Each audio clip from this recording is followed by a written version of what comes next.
What is up, guys? Welcome to the Transparency. Happy, what is it, Tuesday? June 25th. Great day to be found not guilty. I'm starting this a little bit early because, A, we want to see Karen Reed walk into the courthouse today. There's going to be a lot of people down there, number one. Number two, want you guys to hear the jury instructions that Bev did an impromptu. I was planning on playing this last night, but the Canton, I was actually going to be streaming something to do with Canton Police, but they canceled that meeting. So anyways, here we are. Good morning. Come on in. Today's the day the jury gets the case. 1 hour time limit for both parties to put on their closing arguments. These are the jury instructions. Let's check them out. Again, good morning, everybody. Hit your thumbs up on your way in. Make yourself known.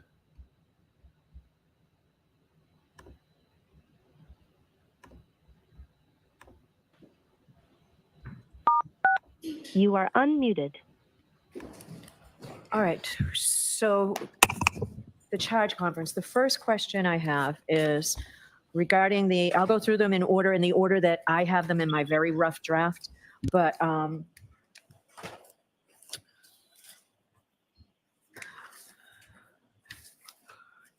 there's no request of the lesser included offense of voluntary manslaughter to the second degree murder charge. Is that what the Commonwealth's intention is, not to request an instruction on voluntary manslaughter as a lesser included of the second degree murder? I'm sorry.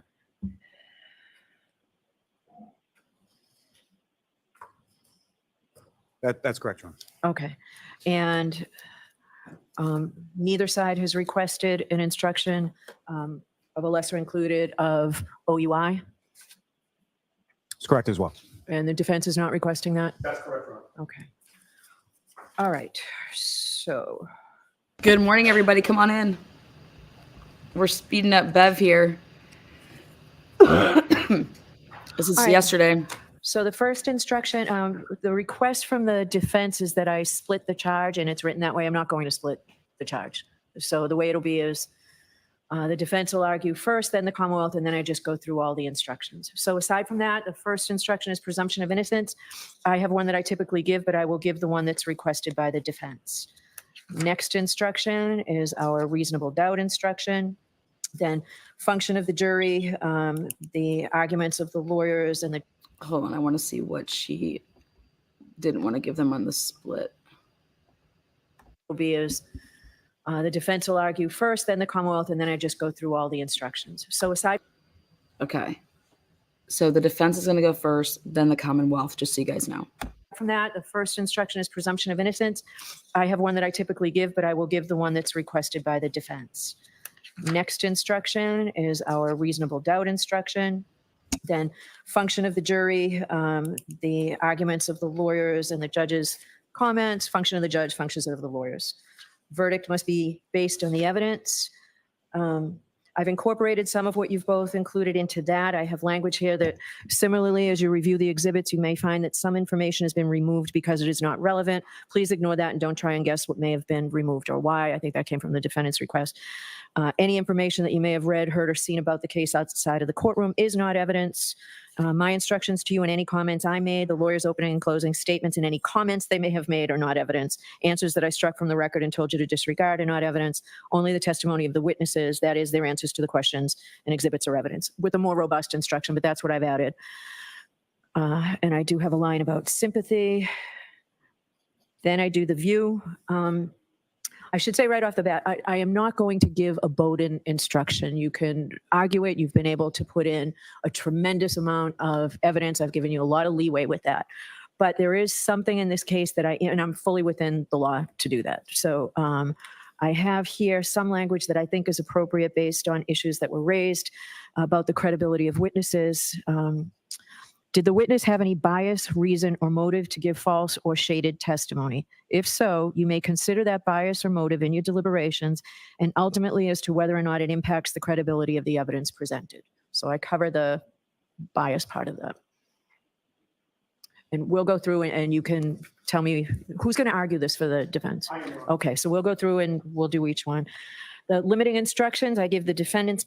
Okay, so people were confused right there when Yannetti says, I'm going to argue.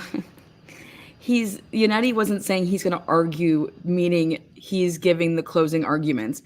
He was arguing here in this proceeding about what they're just talking about right here and right now. So I need people over there on law and crime and whatever other jank ass shit you watch. Literally, I was so miffed yesterday because, Bev just decides to have this impromptu hearing. And I sneak a peek over there on law and crime. And I will just tell you, man, even if I didn't have a YouTube channel,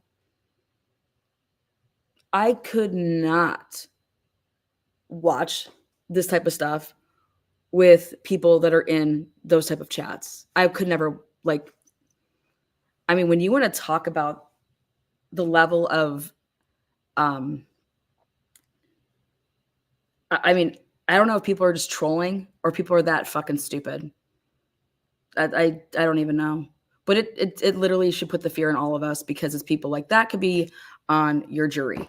But holy shit, they took what Yannetti said here. And when I said something, I was like, yeah, Alan Jackson's doing the closing. They're like, no, Yannetti just said he's doing the closing.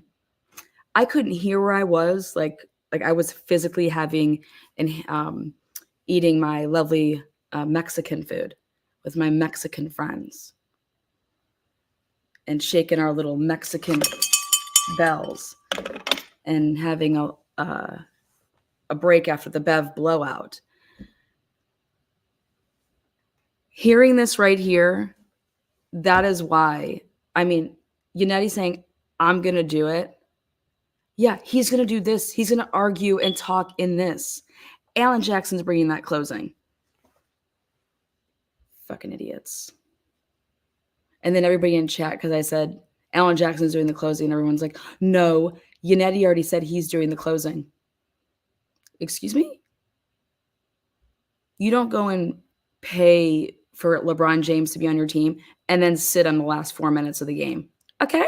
You just don't do it. You'd be a fucking moron. Bad acts instruction. I'll give a similar instruction on the digital evidence that I did during the trial, photographs and testimony with an emotional impact, humane practice, and as of today, hypothetical. I had hoped that both of you could suggest something. I said that this morning. Do either side have anything for me on hypotheticals? I'm sorry, I don't, Your Honor. We're going to be getting back at a fairly early hour. I'm happy to work on it. That's fine. I can do it, but I wanted to give you both the opportunity. Yeah, go ahead and do one and send it to me. I'm happy to do that. Just because I got to have some fun here. All right, guys. I just have to have a little bit of fun here because it's Tuesday, right? Who gives a fuck if it was Monday or Thursday or Sunday? When I was watching this, I said, I'm like, who the fuck are these people that are now sitting next to Paul, chumming it up? Okay. I'm like, who's this woman? Who is this? And by God, give it up for my fucking soul sister right there. Whoever that is, we were literally watching this and I turned to Belle and I was like, who's this black woman? I was like, hell yeah, Ken's got some black people in this motherfucker. Like, I was getting pumped, right? And then Belle's like, no, she's just really tan. I about spit out my drink. I said, no, she's not. But I was like, but who are these people and where did they come from? Like, who's the dude? Who are these people? Okay. And then Belle was like, well, you would take an opportunity if you can get in the courthouse because like this was an impromptu. So like maybe people were just standing outside and they're like, oh, well, I'll go and sit in and listen to this. You know what I mean? But I just want to know if she's out there, whoever this black woman is, I love you. I want you on the channel. and I want, Bella couldn't see because it was dark where we were. She's like, no, she's just really tan. And then I spit out my drink. Anyways, and I think she thought I was honestly talking about the girl with the orange on. And I was like, she what? Anyways, I just want to know who this woman is. Whoever you are, girl, soul sister, come on, let's do this. Where'd this woman come from? You know? Anyways. I'll have one to you by the end of the day. Okay, thank you. All right. Opinion You know she is voting not guilty. testimony, evaluation of exhibits, direct and indirect, and circumstantial evidence. So I received today defendant's request, a late request for the law allows both direct and indirect evidence, and there is no distinction to be given. A conviction, however, may not be based upon the piling of inference upon inference or on conjecture and speculation. I don't think that's exactly the language from the case law here that you've cited. There, I actually quoted it, Your Honor. so from which one? From Haunch or? From Hodge. Hodge quotes McCormick, and McCormick takes the law from Rusty. There are Yeah, so, multiple cases that right. And the language that is typically given on this piling that I haven't really seen in years is you should not pile inference upon inference until the pile gets so high that it tips over logically or the chain gets so weak that it doesn't hold together anymore. When you run through your inferences, check the starting point and the ending point to make sure they're still reasonable. I mean, I could give that old language. All right. That's, prefer that. I haven't given that in years, but I'll give that part of it. And just to finish off that paragraph, when the evidence tends equally to give rise to either of two inconsistent propositions, the Commonwealth has established neither proposition. In order to convict the defendant, you must find that all the evidence and reasonable inferences that you have drawn taken together prove that she is guilty beyond a reasonable doubt. Okay, so that rounds off that. All right.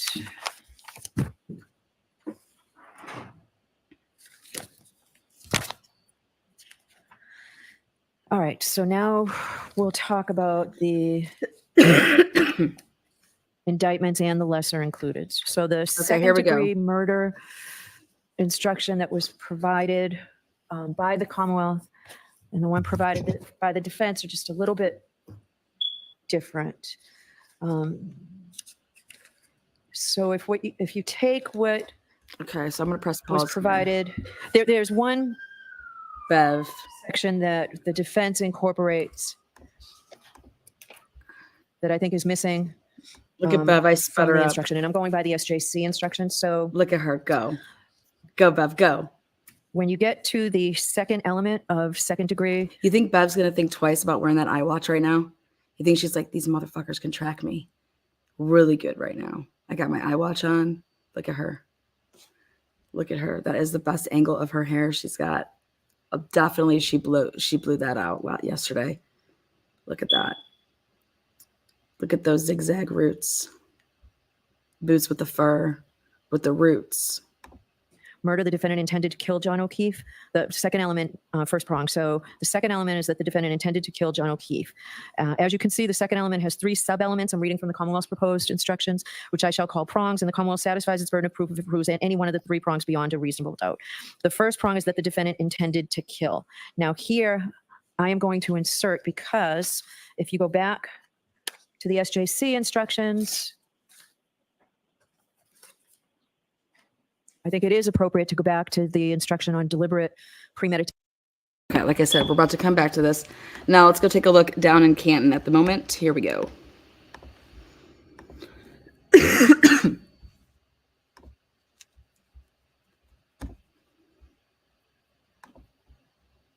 Boots with the fur. Welcome to the transparency. Come on in. Come on in. I'm going to show you guys a couple things.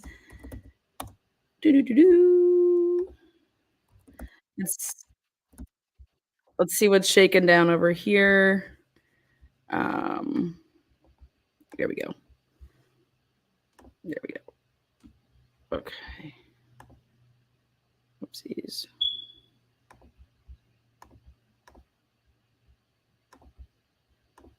All right, down here in Canton.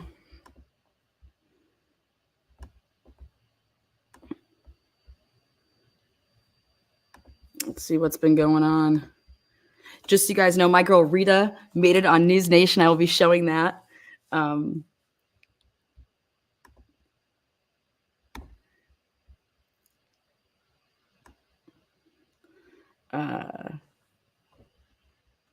Rita was on News Nation. Ashley Banfield had her interviewed by her side piece, Alex. And so I'm going to play, not Rita, I'm sorry, Dina. Dina will be, I'll be showing that clip here in a second. Does Tom realize that he's muted, I believe? Yeah, he's muted. I'm sure he knows that. All right, who wanted pictures? Somebody here wanted pictures. Okay, so let's see how many Who people are wanted down pictures? here. Pictures? You wanted pictures? Yes. Someone said pictures. Yes, please. All right. Oh, I'll go with. Okay, see, so we did kind of start a trend with, you guys see these canopies? Yeah, that's How right. are you? We brought Didn't you we do brought the that the other tailgate. day? Okay, I'm just. I think we brought the tailgate style to it. Look at all these people. Look. Yeah. Dateline's here. Who gives a fuck about Dateline right now? So What's up, dear? How you doing? I'm up here.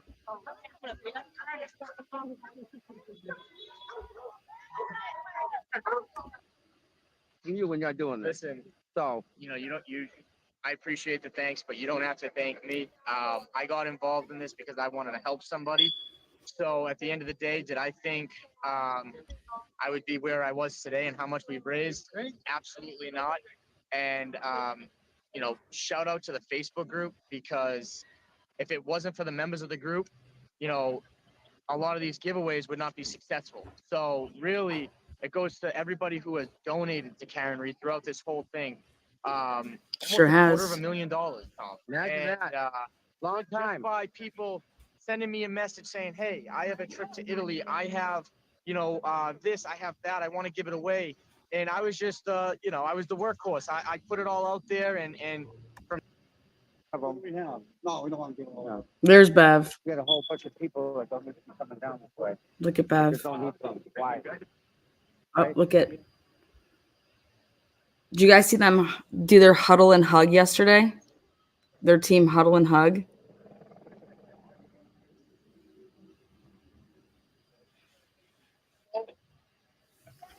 Alan Jackson going. What time is it? 8:36. There's Yannetti. Let's see. This is them arriving. Give it up for Tom. Morning. Morning, sir. Morning. I mean, every day just being treated like a royalty. That ain't cheap. Good morning, everybody. I'm great. Today's the day, my friend.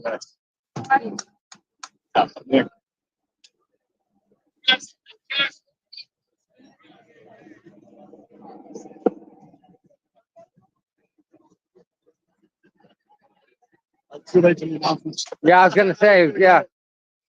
To walk in front of them. No, we don't want to do all that. We got a whole bunch of people that don't need to be coming down this way. Like there's no need for them. Why? Right?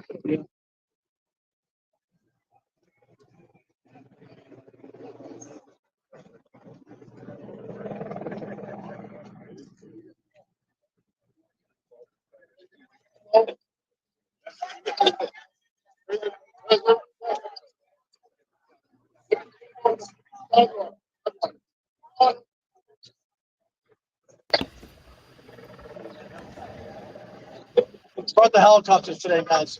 Yeah. All right, so this is live just minutes ago. Just minutes ago.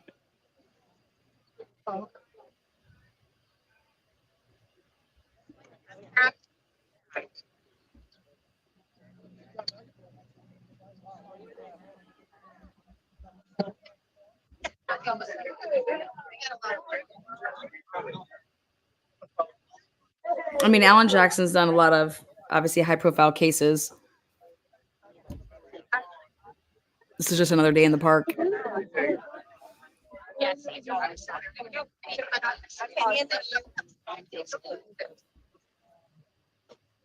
The helicopters. Again, good morning, everybody. Come on in. Right. Take a look. Take a look. Look at all the pink. Look at all the pink. Let's see. All the way around. Look at. Look at. Look at. Look at. All the way around. Good job, Tom. We had. We made it. We're here. We did it. Watched all the way on the way in. See? I love how Tom just like guys. does whatever with this camera. Fun with that one. Look at all that.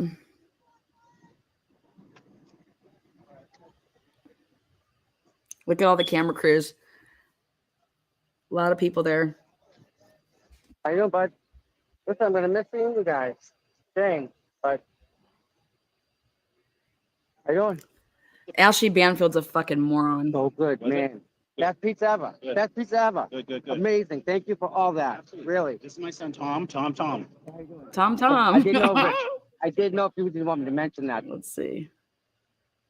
Man, who set up a booth? Someone needs to have a booth on that grass. Look at that. Look at that. Holy shit. Look at that. Look at that. I don't know if he realized that he shut off there. Oh, there's Turtle Boy. Oh, I'm surprised he's not recording that. All right. Oh, there he goes. And I know you, and I know that is a crap. Good luck today, and I think that's. Yeah, sleep. Hey, raise your hand if your power's already talking about third. We missed what Turtle Boy said, Tom. Thanks. That's what kills it. That's what kills the signal. Squashes the signal. But all these people here, every single person here is a wonderful, amazing person. They took time out of their day to come down. Becky says if I and hear wish guilty, I'm Karen going to pass a out. good day. There's no fucking way. This is double-sided. There's a line in the There's middle. no fucking way. Double. It's yeah. I bet Vegas should have It's some gonna odds be a on little this. crazy.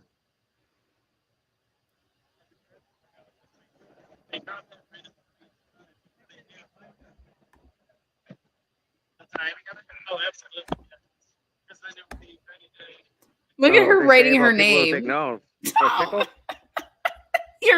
Your mods are out of control, Tom. Look at this. Aww.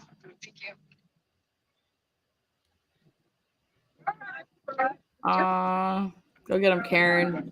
Go get him, Karen. Did you notice that the poll on the Boston Globe, 93% of the poll agreed that the Mass State Police needs an overhaul? Isn't it funny? 900 again? 900? Yeah, it's ridiculous. See, Karen Reed's a numbers person. I fucking love her. Fuck yeah, Reed, baby. She gets it. Fuck, we could probably have a conversation without even talking.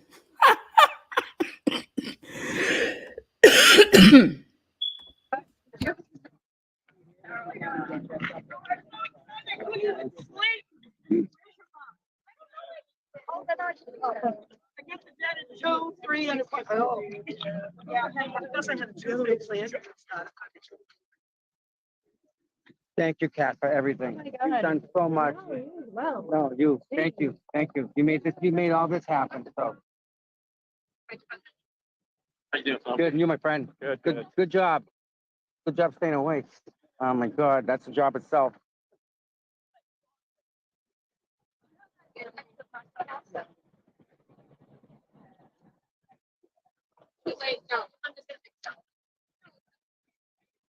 I mean, how do you fuck this up?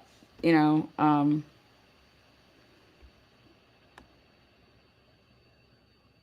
if you're the jury. So that's the I'm walking free dress. Look at all those beautiful people. Look at that. Let's see. What else do we have over here?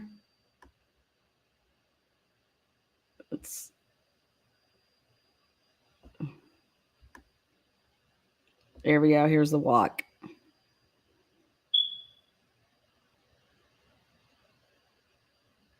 Look at that slit, though. Oh my god! You know Jennifer Coppenduffer's gonna lose her shit. Oh my god!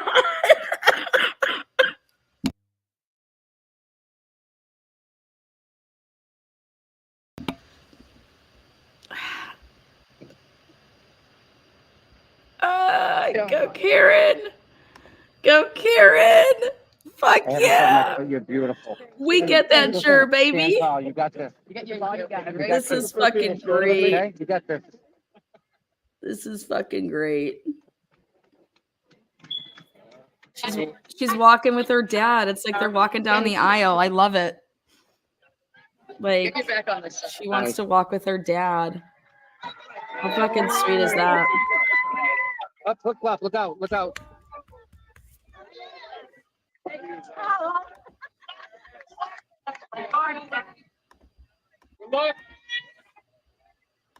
Look at this.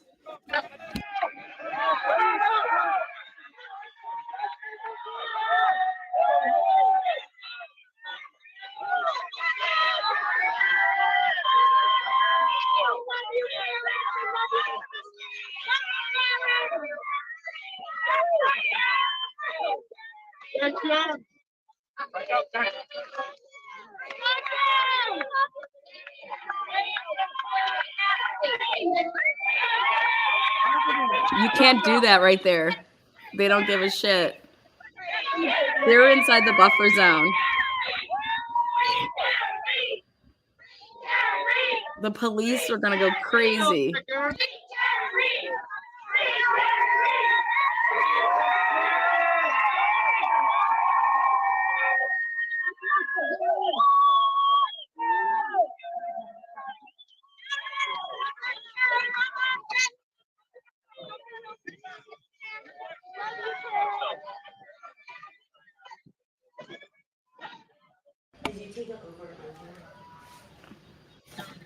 I mean, I love it. They just totally all committed a crime. Fucking love it. Make them motherfucking cops get on their knees and fucking do something. Yeah. I wouldn't even let you lick my titties. Oh, Lana, get serious. Stand tall, Karen. Stand tall, Karen.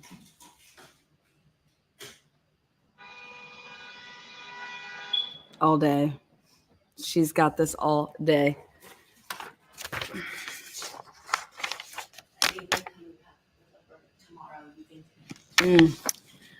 If the jury gets it by 1,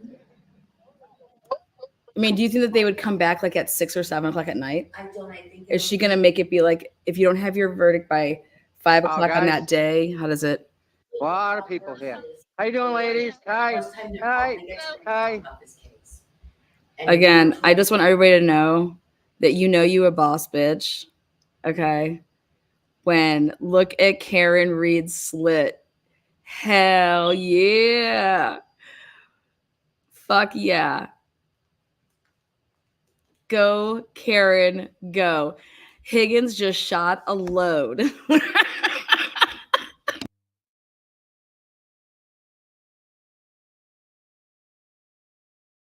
My God, Higgins is losing it right now. Fool. Go get him, Karen. No, I know. I haven't said much, but you're beautiful. Thank you. Stand tall. You got this. You get your bodyguard, You right? got I this. prefer people shorter than me. Okay, you got this. All right, so what do we think? Isn't they're going to come back today? Or do you think they're going to come back tomorrow? All right, so I want to put it on right. I want to press pause right where I want it to be pause, which is right.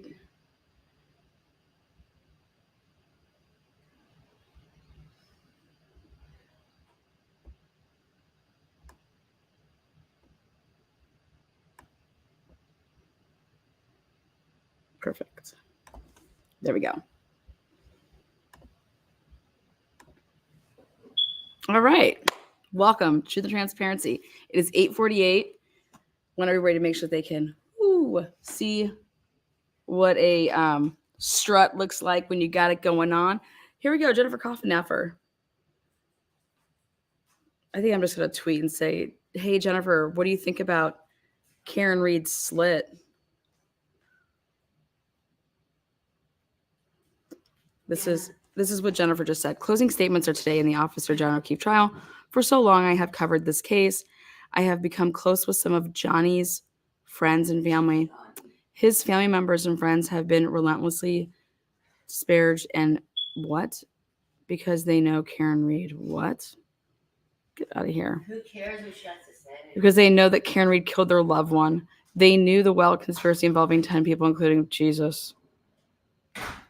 All the witnesses inside the home where Officer O'Keefe was killed have been relentlessly attacked also. Jesus. There will be a verdict or a hung jury soon. Whatever is decided, I do know Reed hit Officer O'Keefe with her Lexus that night. Dude, these are people that should not be in law enforcement. How can she say that she knows that Karen, I mean, is she out of her mind? But this was a woman that was putting people behind bars. I mean, the bias that just comes out of this woman's like pores. The prejudice, she's just ridiculous. You don't know shit. You weren't there. None of us know.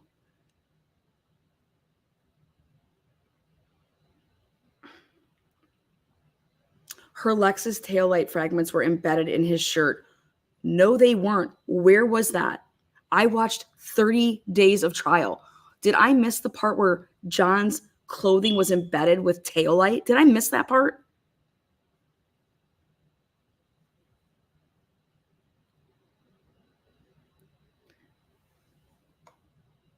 Her Lexus taillight fragments were embedded in his shirt on top of the other overwhelming forensic evidence and the defendant's admissions. Jennifer Coffenaffer, FBI ex-agent.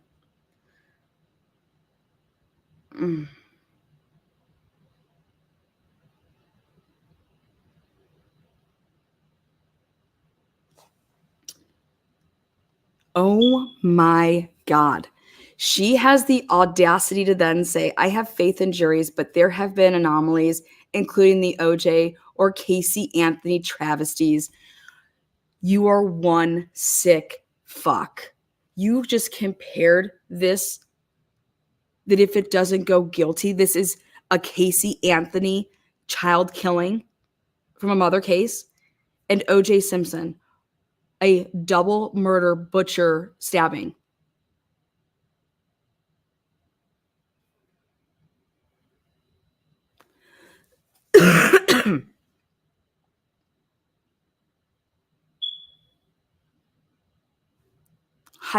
Hypothetical notions without considering all of the evidence fail. Shame on the experts for not indicating they would need to reevaluate after becoming privy to exculpatory evidence they had not seen. They were paid a lot by the defense and or the government to stand by their opinions. Jennifer, were you not listening to the same fucking trial? They just testified under oath that they were not paid by the defense. Certainly, I am saddened that there were police errors, that the lead detective said horrible things to his high school buddies about this case, about the case. He didn't say horrible things about the case, you fucking bitch. He said horrible things about Karen Reed. You are the definition of a woman that I would never be friends with or date, because you're a gaslighting son of a bitch. You're a liar. You would be like out with your friends, bullshitting and saying, oh my God, you're not gonna believe what Lana did and da-da-da-da, and fucking twist something so far off the deep end. Like, you that broad.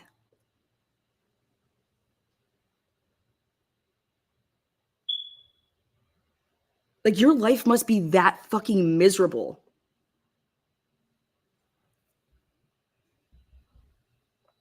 Certainly, I am saddened that there were police errors, that the lead detective said horrible things to his high school buddies about the case.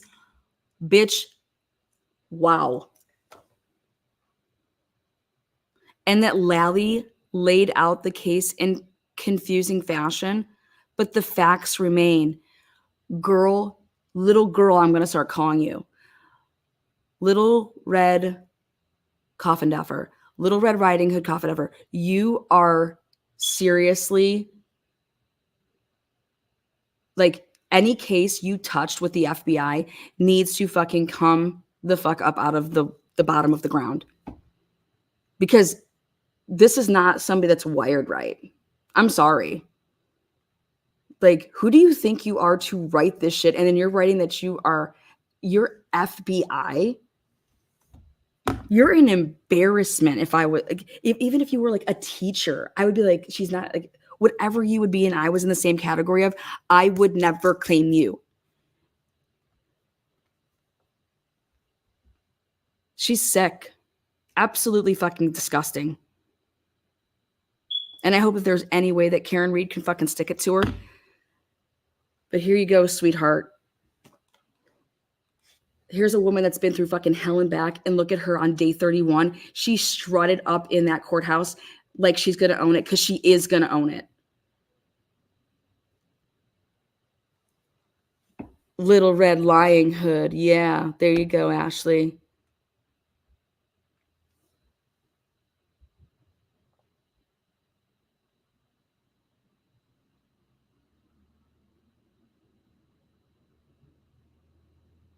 I don't think we have any coffin offers on the jury.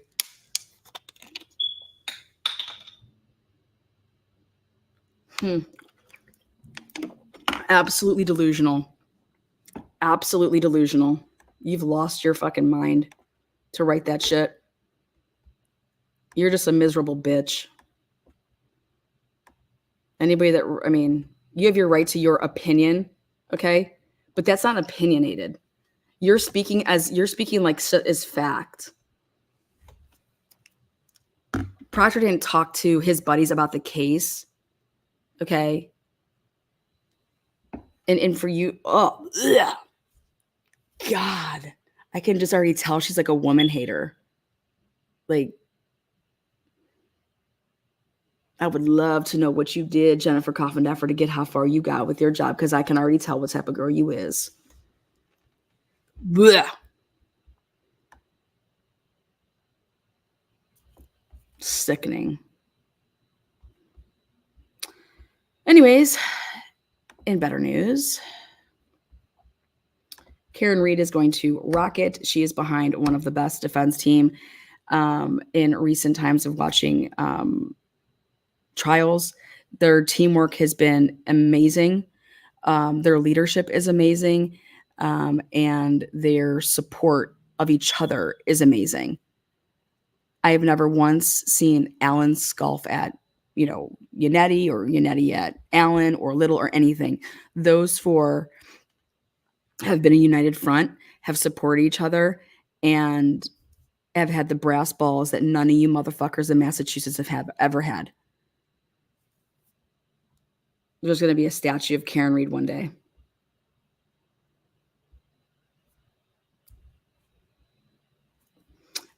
Now let's go to the courtroom, as it is 8:57, because I need to have a moment, because Jennifer Coffin just, like, seriously put me on tilt. What a psychopath. Actually, she's a sociopath. Sick.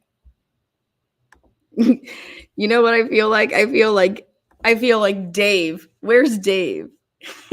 You vile. And you haunted it. And you haunted it.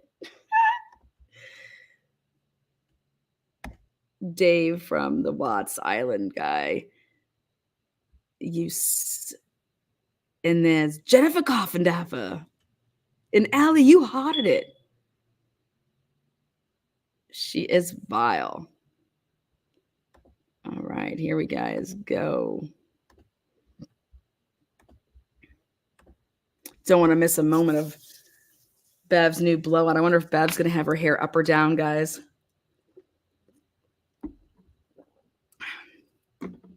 And there's Carolyn D. And there's little lying red coffin Daffa. Forgot about Dave the Lost. That's for Jen. I'm going to do a FOIA on Jennifer Coffindaffer.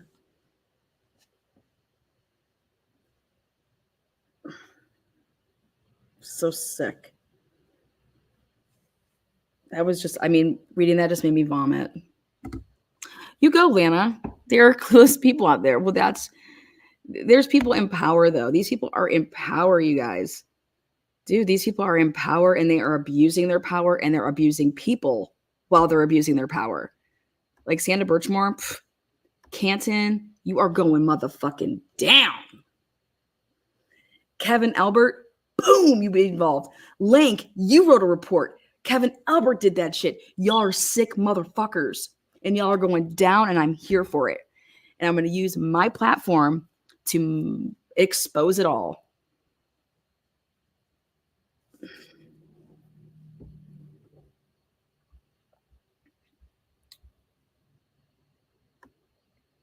I mean,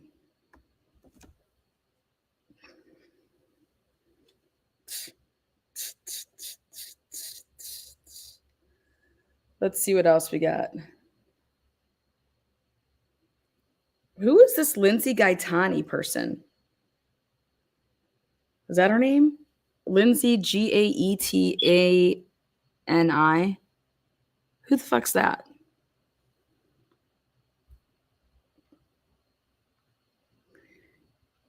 She has a little check by her name. And she writes, I respect this man so much. And it's a picture of Lally. Every day for the past 2 years, he has poured his blood, sweat, and tears into this case without ever letting anyone actually see him sweat. He's dedicated his life to ensuring that he knows the intricate details of the case so as never to be caught unprepared. He's had people taunt him and pick apart his looks, his demeanor, his voice. He's had people from both sides doubt his abilities and intelligence. If it bothered him, you'd have never known it. He's remained professional and focused at all times, though I'm sure he's had more sleepless nights than he can count. Oh my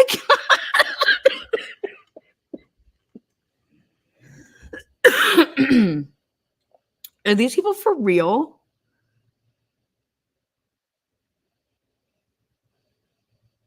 I'm sure the overwhelming stress has taken a toll on his health, his marriage, and his own happiness. He has the weight of the world on his shoulders and the victim's family depending on him to finally see that justice is served. Regardless of the outcome, Adam Lally has done a fantastic job and has handled himself and this trial with the utmost dignity, just as John O'Keefe deserved. He's got one job left tomorrow. I hope he knows that we may not disrespectfully be shaking pink pom-poms, obnoxiously dancing, or wearing repulsive t-shirts, but we are all rooting him on and believe in him to get this done. 19,000 views? Who is this woman? Is that the Turtle Boy X? What a fucking crazy. Oh, girl. There's nothing worse than a flip-flopper. Oh. Regardless on if you broke up with Turtle Boy, but you a flip-flopper? What a weirdo.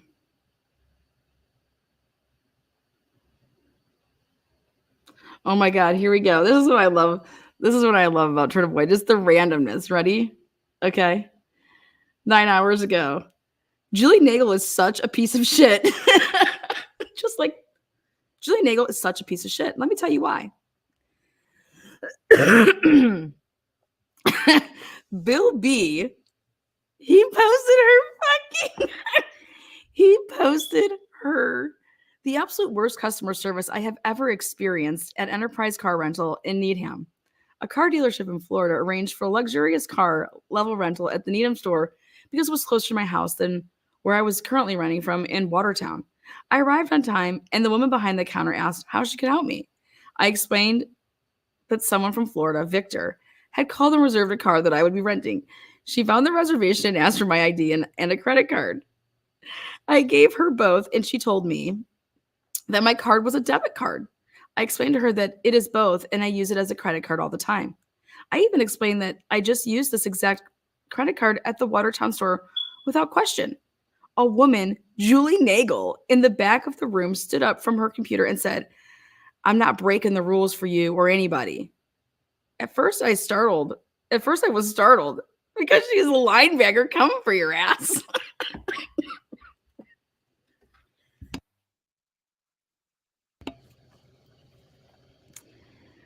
I'm not breaking the rules. I'm not breaking the rules for you or anybody. At first I was startled. Then I said, I don't understand how one store can accept my card and another one won't. It's the same company. I called Victor and told him the situation. He called the store and spoke with Julie Nagel to no avail. I needed to be at a meeting soon, so I took another credit card out of my wallet and handed it to the woman behind the counter. And I said to Julie, this isn't a very friendly way of doing business. To which she replied, what did you just say? You're being rude and we don't have a car for you. Now I was absolutely shocked. I asked, you're refusing service for personal reasons? She said, yes, you're rude. I have never in my life had such a horrible service, and I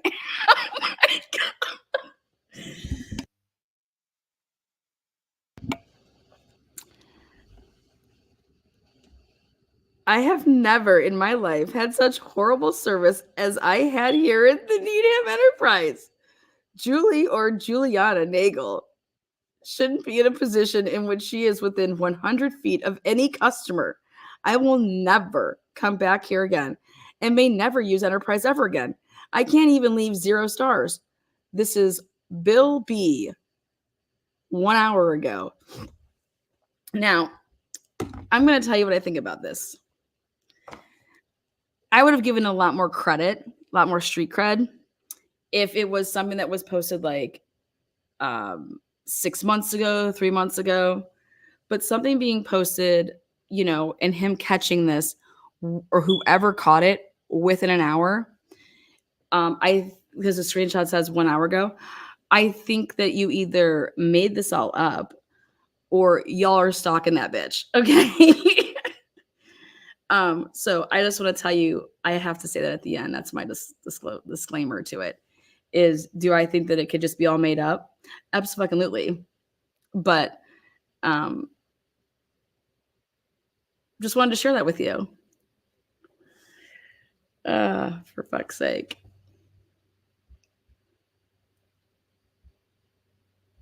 So again, we're just sitting over here waiting for good old Bev, whatever time clock she's running on today. It's 9:07. I was expecting, you know,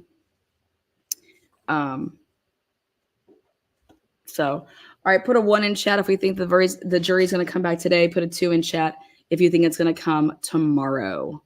1 or 2. 1, it's coming back today. 2, it's coming back tomorrow.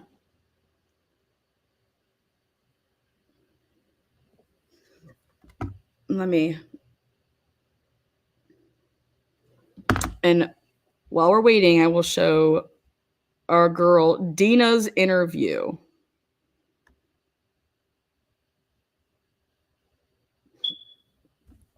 One, 1, 1, 2, 2. Looks like a mixed house right here. 1s and 2s, 1s and 2s.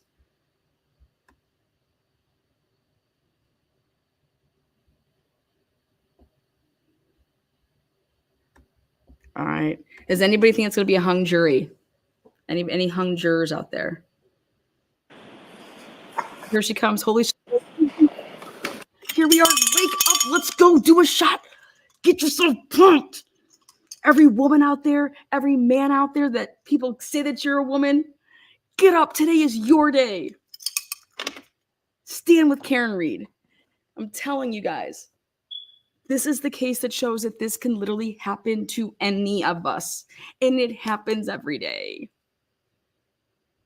Imagine if Karen Reed was black.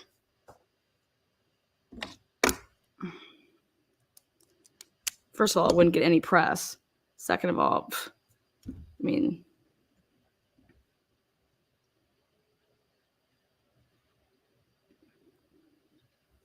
it's so important to vote local. I don't care who you vote for your president. Start voting local. These judges, we have the say who our judges are. If they don't have a career that starts in at some type of a level, then they can't get to these higher rankings. Vote local. Keep these jack fucks the fuck up out of office. Vote local. Know your local shit. Or don't vote at all.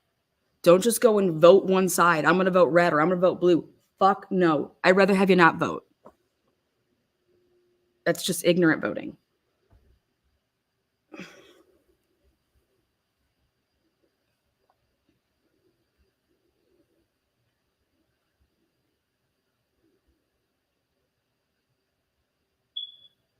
Boston Globe already worked the racist angle in a desperate attempt to distract the true corruption.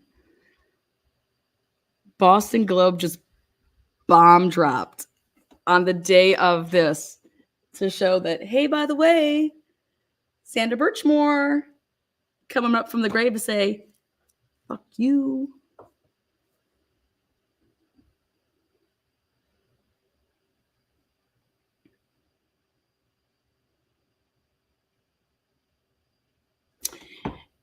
You know what I mean? You know what I was thinking I was going to do? Is I think I was going to do like specials, like special live broadcasts on like who's the bigger dipshit. And like if people like email me like, hey, I want to vote. Can you like, we'll do episodes of like judges.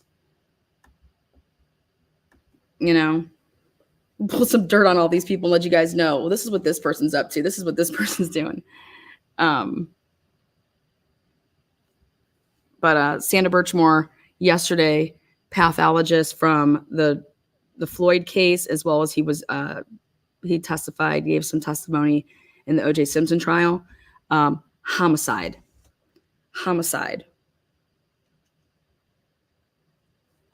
Massachusetts State Police were supposed to be investigating that after the fact. Canton Police Department, aka Kevin Albert, was involved in that. Remember Kevin Albert and Proctor were working some like cold case? I would love to know what that cold case was that Proctor and Albert were working on, that they were looking into. Because what would those two be looking into something together? And I have a funny feeling it was that case. I don't know why.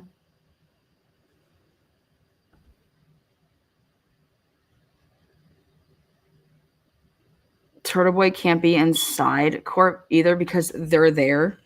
They're all there. Where are they sitting? Are they sitting with the O'Keefe family? If all of those people are in there and sitting in there, yeah, I have links. I have his report. I'm telling you, these people are all going down, and it's just such a breath of fresh air. I'm telling you. There's very strong connections between the Birchmore case and the Karen Reed case and who was doing what and why people are doing favors. I'm telling you. You don't get caught up in the whole favor thing. Like that's how you get in on that type of crap. Hey, remember that favor I did for you over at you owe me. You're doing this. That's how that shit works. And next thing you know, you don't even like, you have no choice. Like you're just in. The name of the game is, what can I get on you? When I have something on you, then I own you. Oh yeah, I'm going to be keeping up with all of it, Kelly. Because this is my source, who I think is pretty fucking good. The real case starts next. This is what's going to happen with the what's going to happen over there is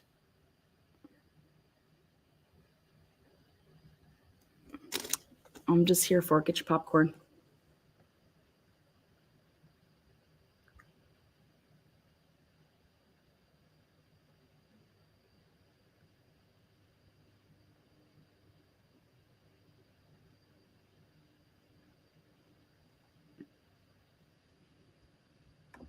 Mary P. Yep, this is just the beginning of the DM bursting. Massachusetts Police Department has 20 years. Yep. Turtle Boy just tweeted he can stay in the courtroom. Oh, sweet. They probably had a deal with that. That was probably something that was. Oh God, here we go.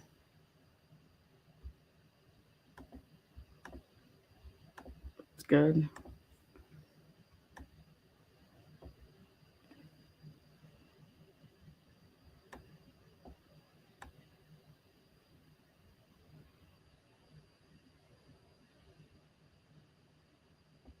Yeah.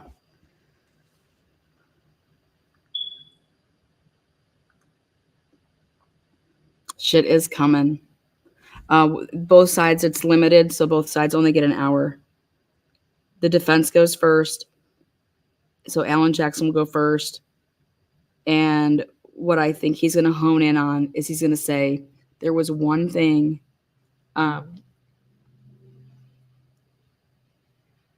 that everybody said that was consistent.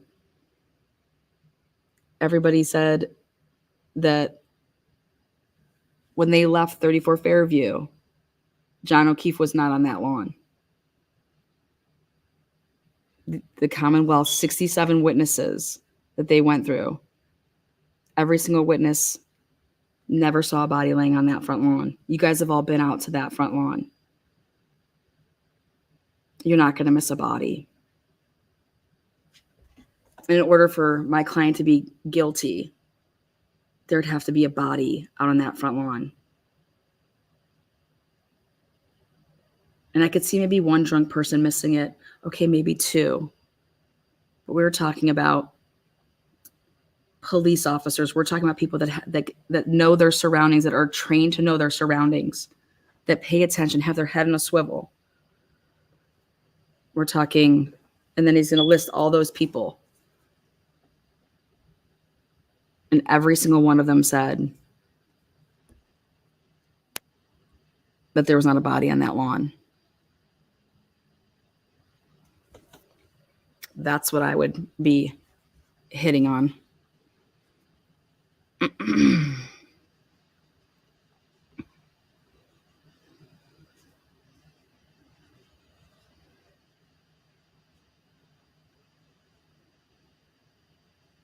Do you know how hard it is to do this in an hour? That's why I tried to do a live last night. My voice couldn't do it.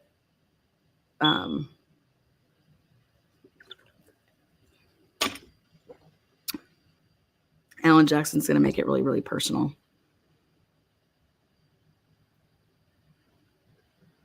For lack of better words, I think he's going to kill it. He's going to murder it. Lana, can't believe you just said that. Fuck yeah, I said it. Gives a fuck. It's a phrase. He's going to murder it like Karen Reed murdered that slit walking up in that bitch. Hell yeah, Miss Reed. Miss Reed, if you're nasty. Mark my words, she will come on this channel. We will interview Karen Reed.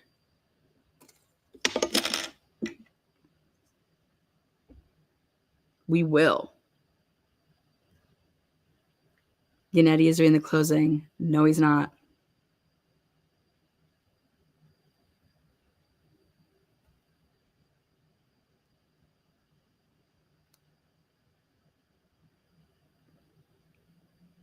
House long to find Karen Reed not guilty.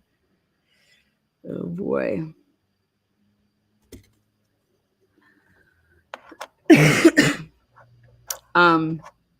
Turtle Boy came to the same conclusions that we did, with the iPhone, it does not go up and down and go to the different flights of stairs. And he posted on his latest Turtle Boy Daily, I think whatever it's called, the blog or whatever. It's all lies. It's just all fucking lies. But guess what I did do? You do realize they use Cyray's shit. And so like I have a question as somebody that has talked about that product.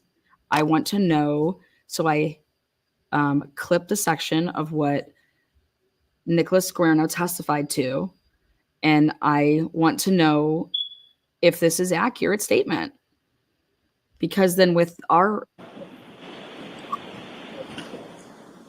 and I also want to know about, so You are unmuted. I'm going to see if he would be willing to speak on that. Councilor sidebar. Why wouldn't we? You guys, here it is. This is what we've been waiting for. The day has finally come. Karen Reed, Alan Jackson, Yannetti, Miss Little. Oh my God, there they fucking are. Holy shit. Oh my God. Oh my God, they are all in the courtroom. Oh my God. Wow. They got some motherfucking balls. Holy shit. I hope they pan to her face. Wait, is that Colin? Who's behind Paul? He has to move his head a little. It looks like. Oh my God, there's Carrie Roberts. That's why I want them to pan to her face when Alan does, or whoever says the clown cover. Oh my God. Is that Colin fucking Albert? I think it might be. How did they pick and choose who was coming in? Oh God, you guys. Have you ever seen something like this in your life? Have you ever seen something like this in your life?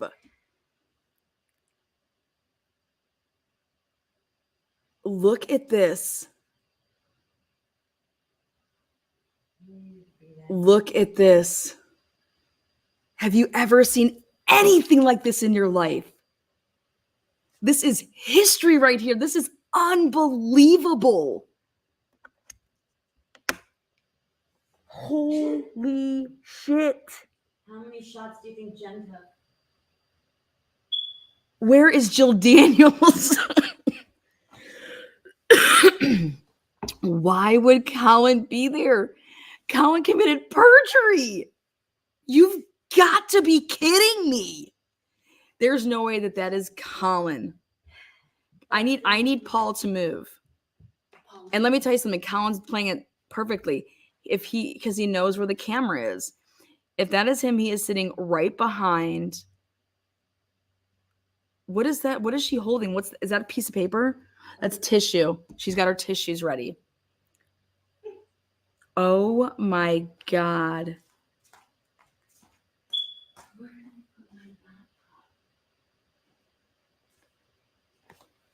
It's him. Turtle Boy says it is Colin. It makes sense, that hairline. I mean, yeah, that's what it looks like. Oh my God, you guys. This just got hella fucking like, oh my God. This is like General Hospital when it used to be banging. This is like off the hook. This is like a soap opera. You guys can't make this up. You guys, I feel like I'm watching like literally Sonny Corinthos take the stand, Jason Morgan take the stand, and you got Carly there, you got Sam there, you got holy shit. You guys know, if you guys know, you know, okay? Okay. This is insanity. Oh my God, I have to share this with the members. Get your asses in here. You don't want to miss this. I've never seen anything like this in my life. Crop shot again. Saba, Saba. There's the number one fan. Karen's number one fan right there. Hey, all you Karen Reed trial watchers. That's Karen Reed's #1 fan. Go out and buy your next fan from, I can't believe that a fan company isn't backing it, you know? I don't know, like Home Depot or some shit. Oh my God. So The Mick Alberts. Mick Alberts are in the building with Colin Albert sitting right behind John O'Keefe. This is sick. So all of you people out there says, "Oh, I think John's starting to get it," or Paul's starting to get it. Paul's starting to get it. Paul's starting to get it. Do you see who's not there? Where is Dad? Where is Dad? Boom. Boom is all I have to say. Where is his father? Paul, you sick. What, you think you have some bond with him because like Colin's a football player and he went to yours? Where were you a football quarterback at, Paul? Huh? Did you play at that Bridgewater piece of shit school too? Okay.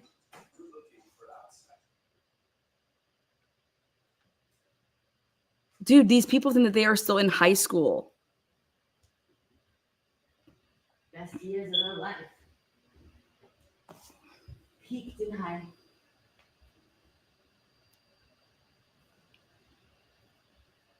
This is unreal. This is like the General Hospital Friday cliffhanger. You know, Fridays were always like, oh my God, my aunt was always like, do not speak to me until after, what was it, like GH was on from like 3 to 4 or 2 to 3. I just remember in college one year we didn't schedule any of our 3 o'clock classes because we watched General Hospital. We had General Hospital parties In college? in college. Oh God, we were in, I mean, General Hospital? yeah, 90210 parties, General Hospital parties, and friends parties. And kegs and eggs on Saturday mornings. Luke and Laura days. My days were more like the Sunny Corinthos, Jason Morgan, Carly days, and like who's people's baby daddies. It was like Maury Povich all in like one. Like it was like all tied up and just watched General Hospital. Like someone's having someone's baby. But seriously, like this is, I've never, I'm 3 p.m. to 4 and then Donahue. Yeah, that was it. You want to know what else was crazy? I liked Alcazar. Is that his name? Like, wait, what was his name? Something like, no, it was like, you guys will know what I'm talking about now too. Well, Days of Our Lives was beforehand. Like it was just like a prep, whatever. No, it was Jen. What's her name from Friends? Her daddy was on. Look at I got the whole chat talking about General Hospital. I fucking love it. Oh yes, Brenda and Sonny. Yeah. Where's Higgins? Yeah, I told you he blew his load. He's cleaning up his pants. He'll be back. He'll be back. You guys, what in the actual F is going on? Juror brought to sidebar. Oh, for the love.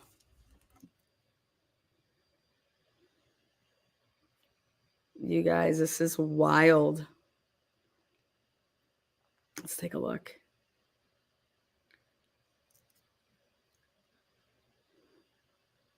Oh my God. You guys, I'm going to have to, oh God. The O'Keefes brought the people. Oh God. Oh my God. Think of what a sociopath you have to be to murder someone and then sit with their family in court in the vain hope that an innocent woman will go to jail for the rest of their life for a crime you committed. This is what is unfolding 2 feet from me right now, says Turtle Boy. Then, let's see. I don't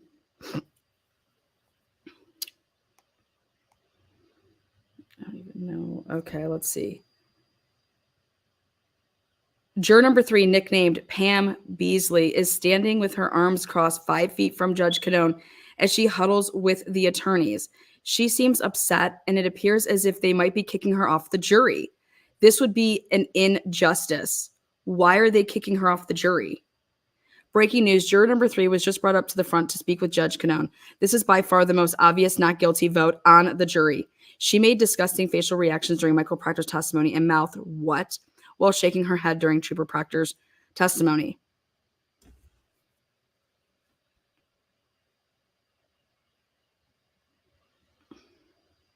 God bless.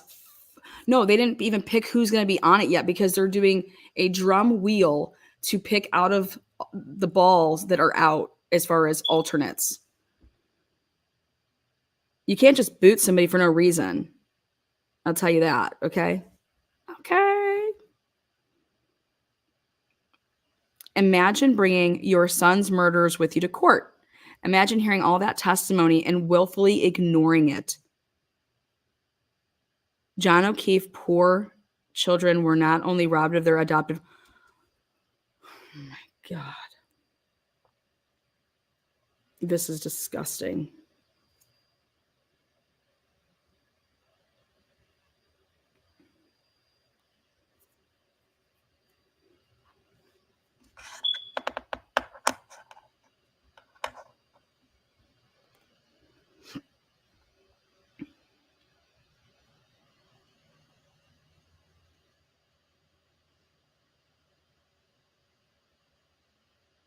These people are just flat out sick. The O'Keefes have brought Colin Albert, Jen McCabe, and Brian Albert with them to court today. They were all seen. They're trying to get a hung jury. Shut the fuck up.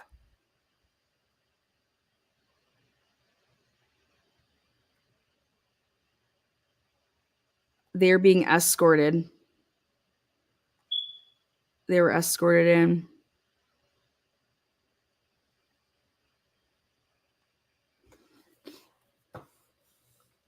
Holy shit, this is unreal. This is like, Oh, you know what's going on right now? The jury's talking. So the camera was given advance notice that a juror would be coming in to speak with the lawyers and the judge at sidebar. That's why the camera fanned up. She spoke briefly with everyone at sidebar and then left. oh, is the jury saying they're not comfortable with the Alberts being there? I don't know. A juror came. Yes, she deserves to be here. She has been covering the trial since the start. Someone said, "Did Sue get one of these cases?" Okay. Brian Albert, Colin Albert, Jennifer McCabe are in witnesses. Rita Treasure, second degree murder, manslaughter, OUI. Okay, we're waiting to hear. Fatal. Instructions from the lesser of three charges. Anyway, so that's why. It's because of a jury member. Yes, they're not comfortable. Somebody is not comfortable. What is going on? Oh my God. Oh my God. Something happened. This is amazing. Yes, jury intimidation.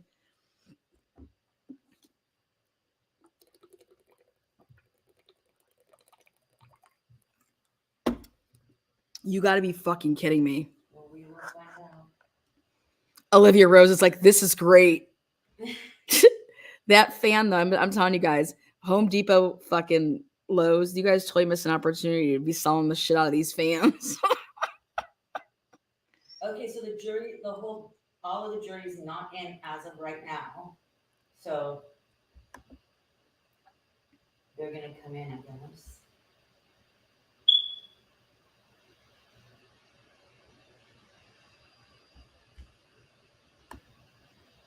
Oh, Lana, yesterday Bev said they may not remember their number.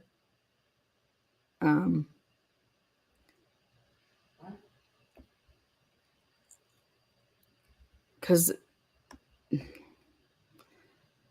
dude,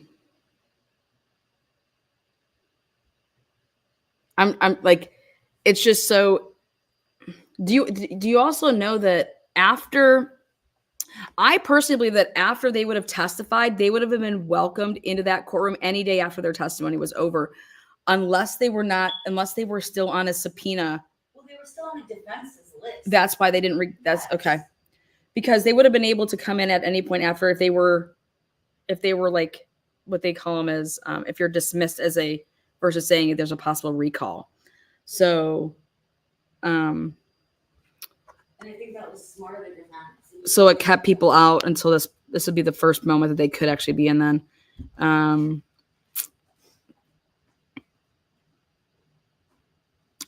This is wild. This is absolute. I mean, again, thank you, DB Super Sticker 99. Woohoo! Gifted membership. Somebody turned green. Thanks, Sherry D. Summer Glimmer. It will be awesome to see the McAlberts escorted out. Absolutely. We're gonna, they want to be there for those closing arguments. The fight is real, guys. It is. I mean, why would fucking Carrie Roberts, John O'Keefe, like, who invited them? Who invited them? Who seriously invited them? Why would you even do that?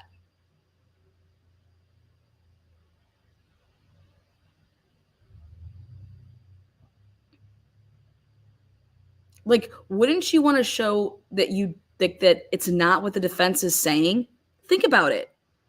Think about it. Out of all those people that have stood out there every single day, the only way you get in that courtroom is if you are brought in with the family. Okay? So this whole time, the defense has been talking about this relationship, this relationship, this relationship, this relationship. Paul O'Keefe has never, when has he hung out with any of those people?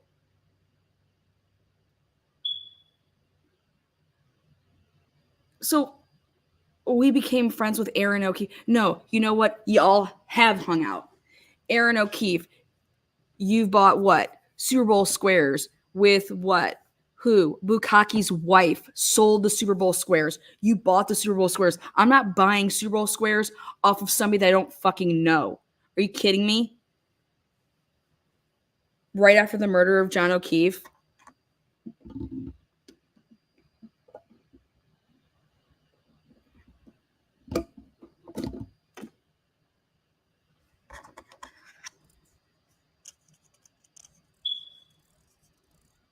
Well, I question if Paul wants the truth. If Paul wants the truth, then I would be impartial to the fact that why would I be like, hey, why don't you guys who couldn't even get up out of bed and go help my motherfucking brother and who destroyed their phones, come and sit right next to me.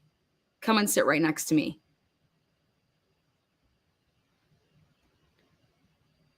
Paul doesn't live in Canton. Paul lives in Bridgewater. Or wait, Paul lives in, where does he live?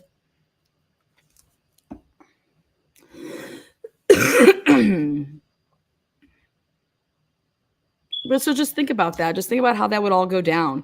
You think they called them up and were like, hey, for the closing arguments, you really want to be there with you. And he's just like, yeah, that sounds like a great idea.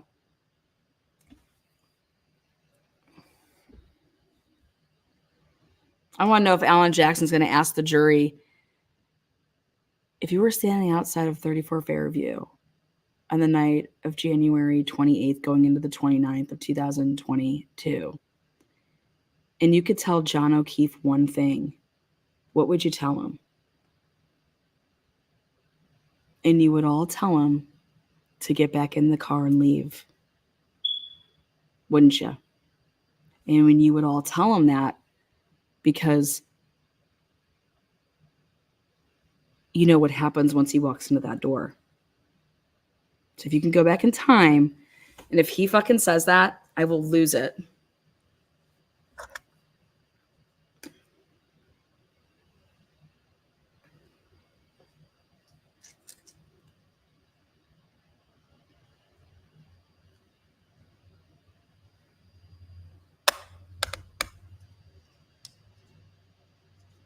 What would you tell John O'Keefe if you had the opportunity? What would you tell him?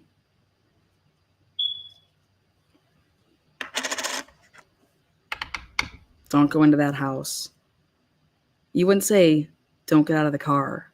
You would tell him, don't go into that house. You would tell him, don't go. And why would you tell him that? Because you know what you know right now. And that you would be able to save his life. Bev went to her chambers. Bev needs a blowout. All right. In honor of Bev, we're going to have what we call a... I'm going to show you guys. I mean, come on, guys. We didn't think this was going to go smooth. Whereas, like, woo! The jurors leaving. The juror who was at the sidebar was one of the jurors who was involved in the conversation about the last juror who was dismissed last week. So this little tattletale. Okay. Let me tell you something. Being in a courtroom and paying attention to the jury, and I'm sure Turtle Boy's doing his due diligence in there, that's one of the most important things that you have to do as a journalist, is you have to pay attention to these jurors and what they're doing, because if anything wonky is going on, that's how I caught that juror in the Sheldon Jeter Jr. case. So if you can catch people like lying about it, like, oh, hey, I know that juror. That's so-and-so. They said that they didn't know somebody. Yeah, right. That's so-and-so's neighbor, or that's so-and-so's cousin, or that's so-and-so's husband. You'd be amazed. You actually want to rotate as many people as you can, if this was ever to happen again, into a jury or into a courtroom to take a look at that jury to help you to make sure that nobody was lying. It does help. You know, so bringing all the out-of-towners, putting them in, that we're not going to know anybody.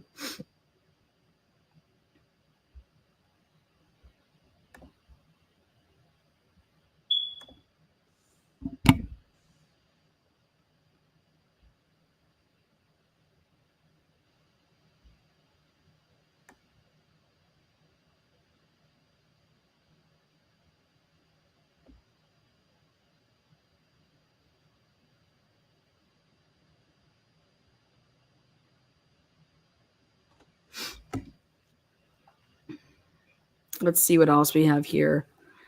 Why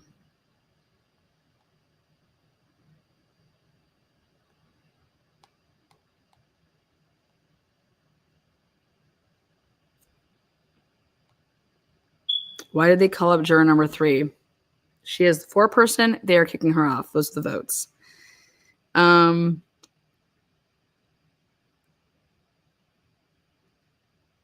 Juror number 3 has walked out after she did. The attorneys continue to discuss with the judge. Some have suggested that she may be the 4-person. Aiden says, I have no idea. All I know is the last time they called the juror up like this, she was kicked off the jury. Ironically, juror number 3 was also called up the day juror number 5 was kicked off the jury. And sources say she reported juror number 5 for some sort of inappropriate conduct.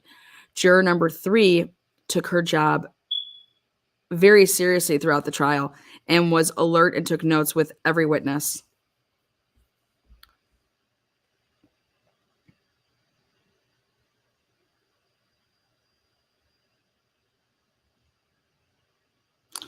I thought that you picked the foreman at the end. So that'd be interesting to me. I thought that you picked them once deliberations start.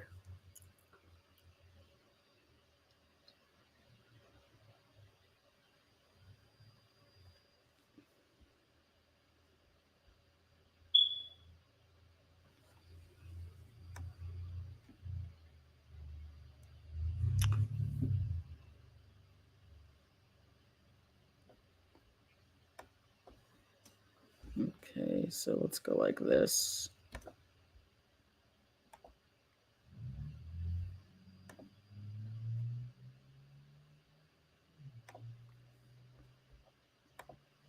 Do me a favor, make yourself known. Thumbs it up, thumbs it down. You have an opinion, you're here.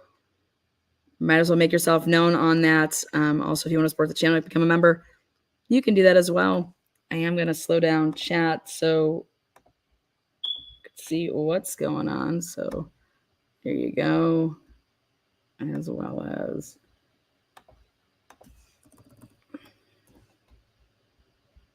$15. That way I want to be able to see your guys' comments.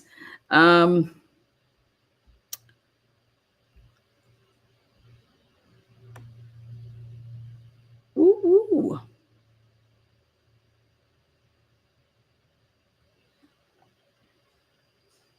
Tammy says, remember, Lana, it is Maine. They do what they want.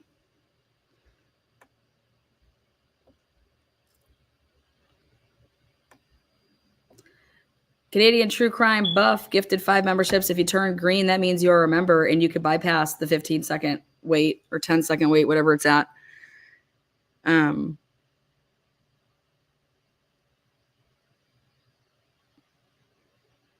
From what I understand, Bev is picking the format, said Cynthia. We'll find out, but I mean, that's usually not how it works. But Ted Daniels said that there is a jury issue and Yannetti is animated. Yannetti's always animated, and I love it. He has every right to be, you know. I would be miffed. I was part of this for how long? Especially if I'm going to be accused of something that I did not do. You know what I mean? Like, what am I being accused of? How are you possibly watching me? We weren't sequestered in like a same like, hey, we have to come and sleep in this dormitory room. Are you watching me every day? So what's going on here? I would love to know. I cannot wait for these people that got kicked off. I cannot wait to hear from the jury. Like, what are you talking about? How could you know anything about me? How could I know anything about you? Lana, do you think the result of this will have an impact on the Drake or Kohlberger case? I think any case like this impacts cases. But if you notice, did you guys notice that Cast wasn't involved in this case? Why wasn't Cast ever involved in this case? Well, because Cast fucking sucks. It's unreliable as fuck. And they've been testifying to the most fucked up, incorrect shit. And there's so many cases that are going to come ripping and roaring. Just like when DNA came out, big explosion with the DNA. Same shit. Here he comes. Watch and wait. Cass is going to be blown up, literally. You got people testifying to shit that they know is incorrect. You can call that inept. You can call that crooked. I call it both, and I think it's disgusting. MCF says, I told you Bev is corrupt. She's family. Nikki says, this case has me so stressed. You know, is Bev trying to get a mistrial? I think Bev's been trying to get a mistrial ever since she said, you guys don't have to argue your objections, and you could just say objection. And then I will just tell you if he can have it or not.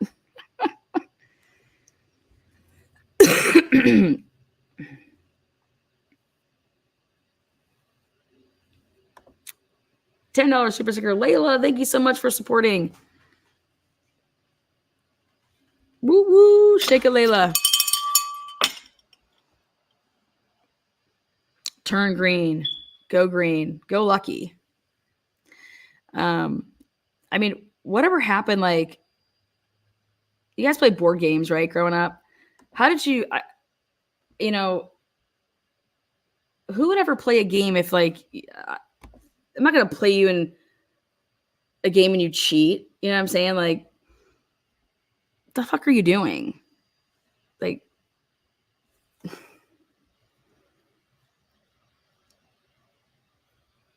I always said, you'll know a lot about a person if they cheat at board games.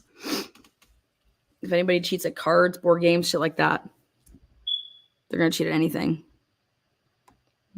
You know, taking the fun out of it. We're supposed to be playing board games, right? And you're cheating. Just that, cuckoo. That means you have no integrity. It means your parents failed at raising you.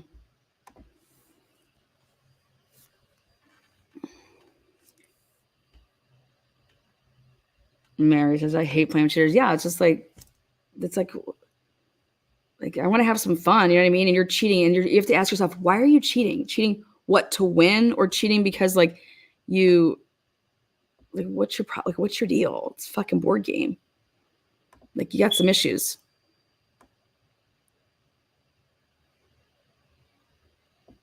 Lisa says, I cannot believe the balls on these McAlberts. Yeah, almost as slutty as Karen Reed's slit. Fuck yeah, Karen. Wonder what side that slit's on. Show it, baby. Show Brian Albert. Give him a little chub sitting second row. Fucking sick fuck. Meathead. Mary gifted. Somebody went green. Thank you there, Mary.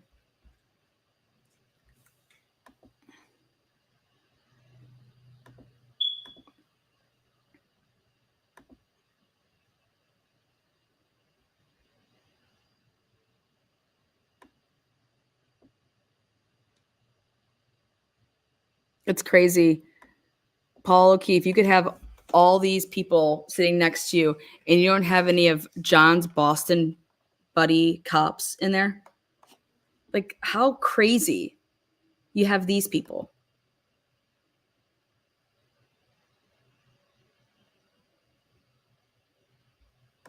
Yes. Great question there. Why wouldn't the family have someone like Mike and his wife in there, much closer friends to John, or the Aruba girl who was John's godson? No, I think she's a little more than that. Little fun bags. Peggy O'Keefe is laughing. I wonder what is funny.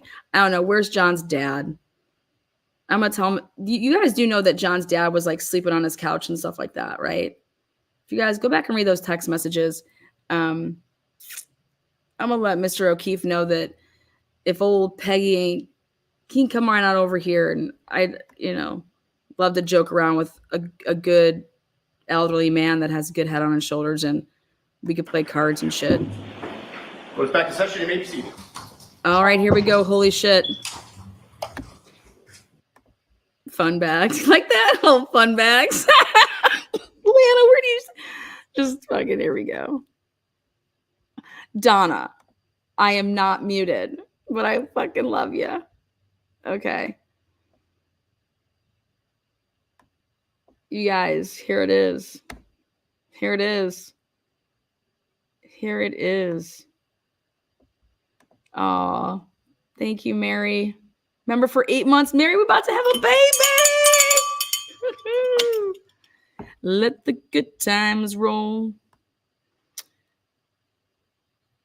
Grandma Gina says, I can't believe this. The fucking nerve of these people.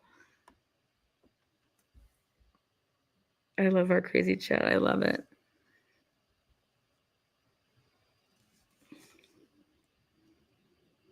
Guys, this just like talk about how this Netflix documentary is going to be off the chain. It's literally going to be off the chain. Bunny Murphy, 3-month member. Thank you. I was trying to hold back. What's up, motherfucker? Why don't you come out and see me? I'm just a traveling little person around here. I'm catching a plane tomorrow morning if there is not a verdict read off by 5 p.m. That's how crazy I am. What, Lana? Yes. Jumping on a plane tomorrow morning and we'll be there.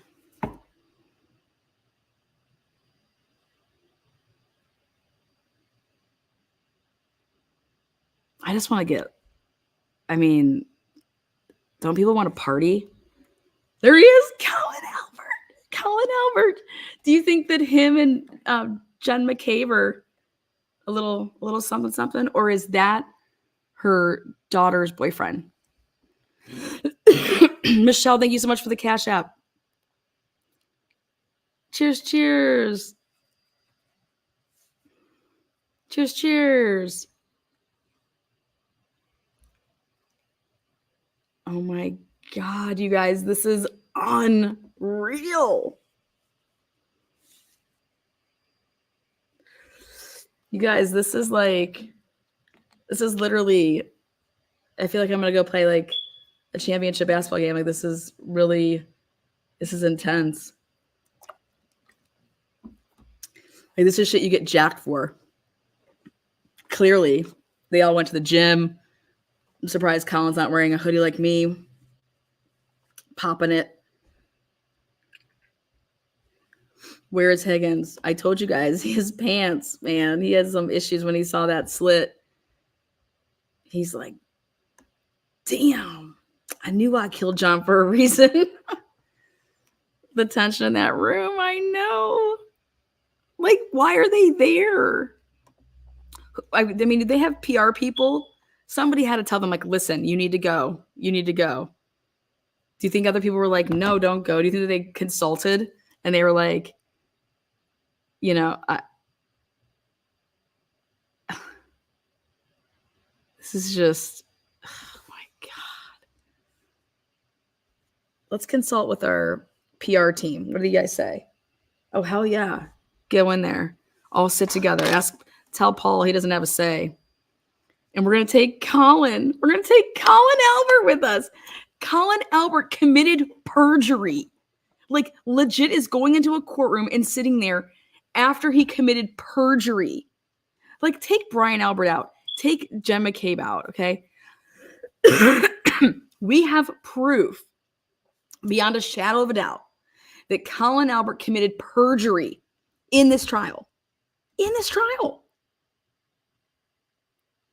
In this trial. Look at where Turtle Boy is. Literally could, like, he could touch and be rubbing Brian Albert's head for, like, here, good juju.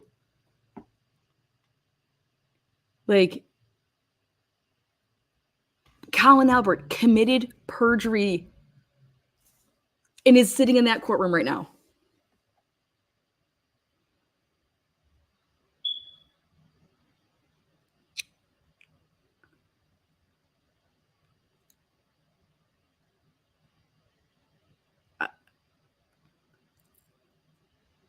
I want to know if they're also talking about, so yesterday, all of a sudden we hear from Lally's little fucking fun bags, whatever the hell her name is. Flip it to the next exhibit, whatever her name is. She says, we have a demonstrative exhibit. We're going to use a timeline. We have like an Excel timeline of everything. And I'm like, oh, hell yeah. I can't wait to see this shit. Like fucking, you got me like, woo. I'm like here for that. And Alan Jackson's like, I'm going to need to see that. So I want to know if we're talking about this demonstrative exhibit that they plan on using. As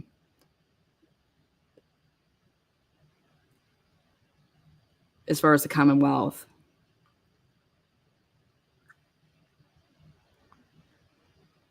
Chrissy says, this is completely baffling. Can you, I mean,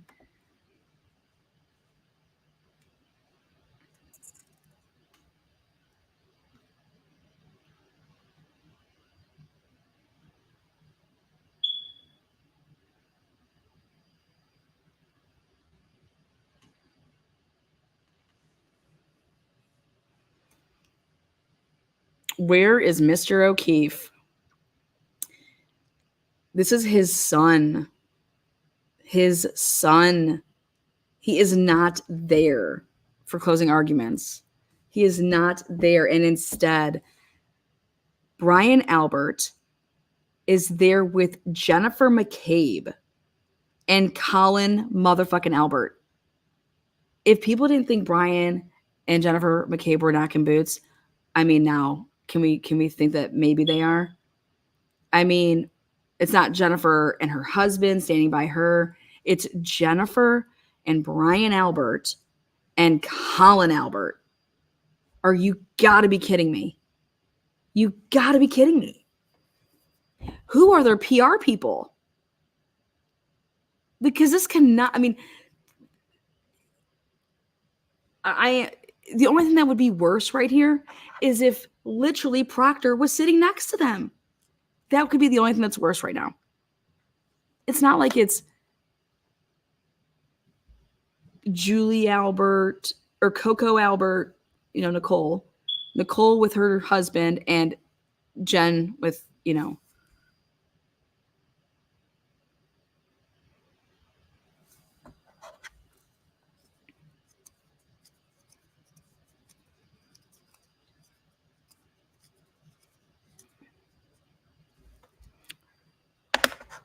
I mean, hey, HBAG, what does Sean say about this?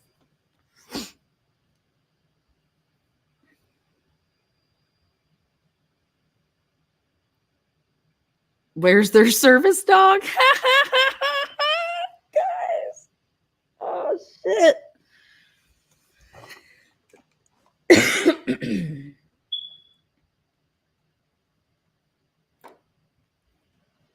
Sean is ranting over it, right?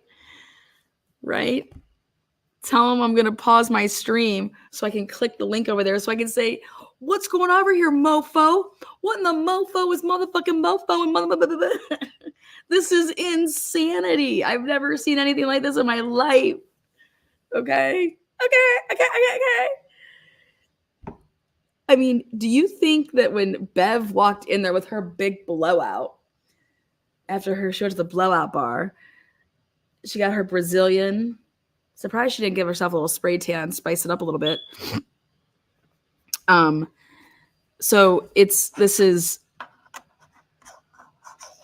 Do you think she was just like, holy shit, the hell, all the witnesses are here. Can I get a witness?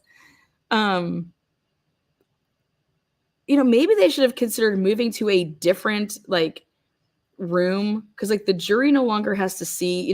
This is something that should have been considered. Is how about for closing arguments, we move into the other room, we move back to that room, or maybe because they have all the setup like this, so they're like, no, we're not going to mess with it. But maybe they'll have time between now and the verdict. I don't know, and that way you can get more people in there. This is just. It seems to me a little bit unfair, to be honest.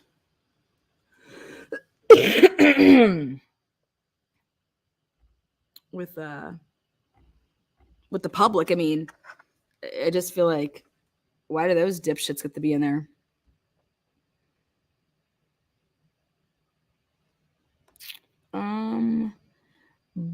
Brian Albert.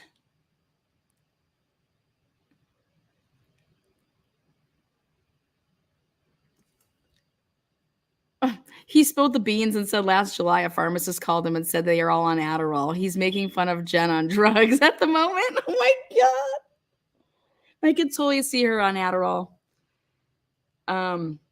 Coffee Cake says Brian Albert could drive to the courthouse but could not walk 30 feet to go outside to see what was going on that morning. Yeah, when everybody's screaming hysterical. Meanwhile, Chloe... Lana, is there a chance they could get arrested? I mean, I believe that they're going to wait until after this is all over. There's no need to make a scene. I think there's indictments coming. I do. I mean, I personally think that, but Lally would have to do how are you going to sit here and say that? Is he not going to charge Colin Albert and move forward with, Colin committed perjury. The fuck? And now he's up in this courtroom. And then you got that Lindsay woman talking all crazy shit. Jesus. What a fucking lunatic. God, Jesus, turtle boy. Juror 4 got dismissed. Juror 4 went down.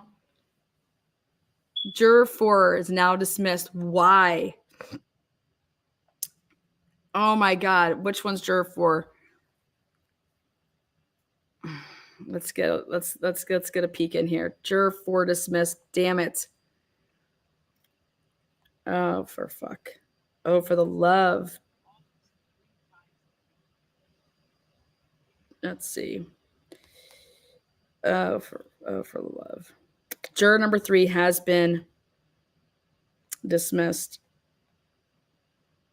If the McAlbert's goal was to intimidate Karen Reed by being here. They have failed. She looks unshaken. She is not afraid of them, says Aiden Kearney. Juror number 3 has been dismissed.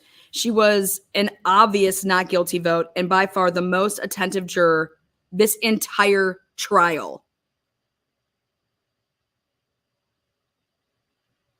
Juror number 3 is back in the courtroom and speaking with the judge and the lawyers. She has her hands on her hips and looking peeved.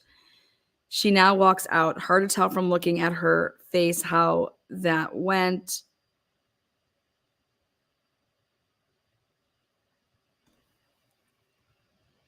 Oh my God. Jesus.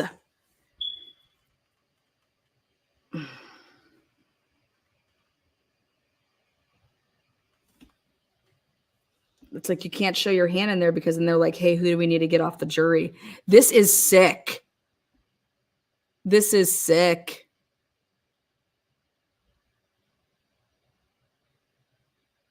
Somebody interview her out there. Somebody get that juror that's out there. See, if I was there, I'd find that juror. Can she not speak? She's not gagged. There's no gag order. So what would be her? And they're not allowed to talk. You know what I mean? There's no, like, this is unbelievable. You guys, this is corruption happening in front of our faces. Juror 3 gone. There has to be a reason.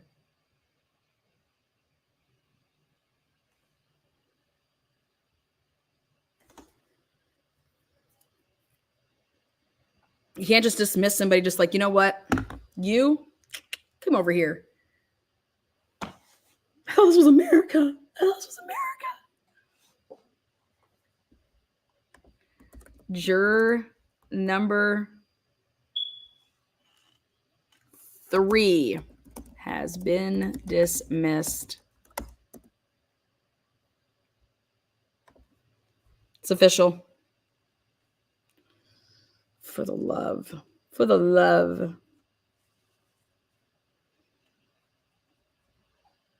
Can't better hit up those people at Top Golf. They know how to pay people off real good. They like to throw around their money. And 4, Lana? 3 and 4 are gone?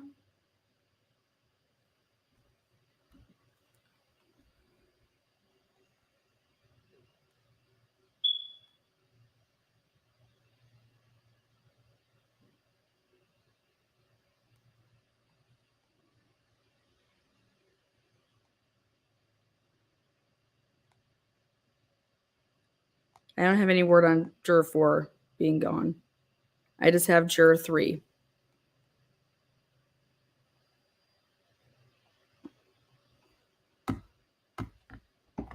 Juror 4 just called in. Well, we'll see what happens here. Juror number 3 is a total TNT fan. Just like this fan right here.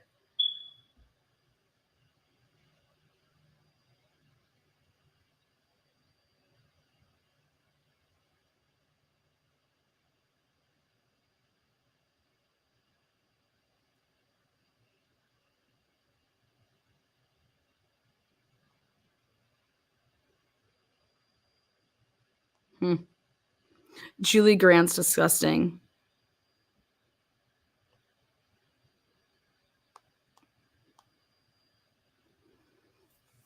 Jeez.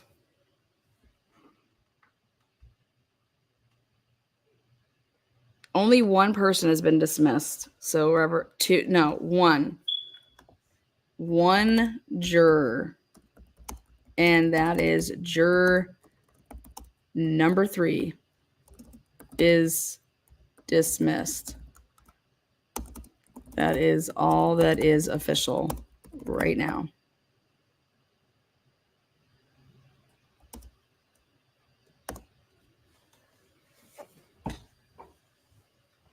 Ted Daniels tweeted, we're down to 14 jurors. Well, all we need is what? How many?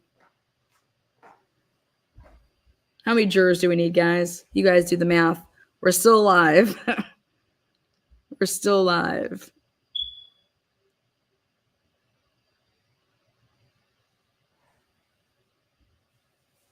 There we go. 12th man, right?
All persons have any business before the Honorable Beverly Cannoli, Justice of the Norfolk Superior Court, uniform the County of Norfolk. Draw near, give your attendance, and you shall be heard.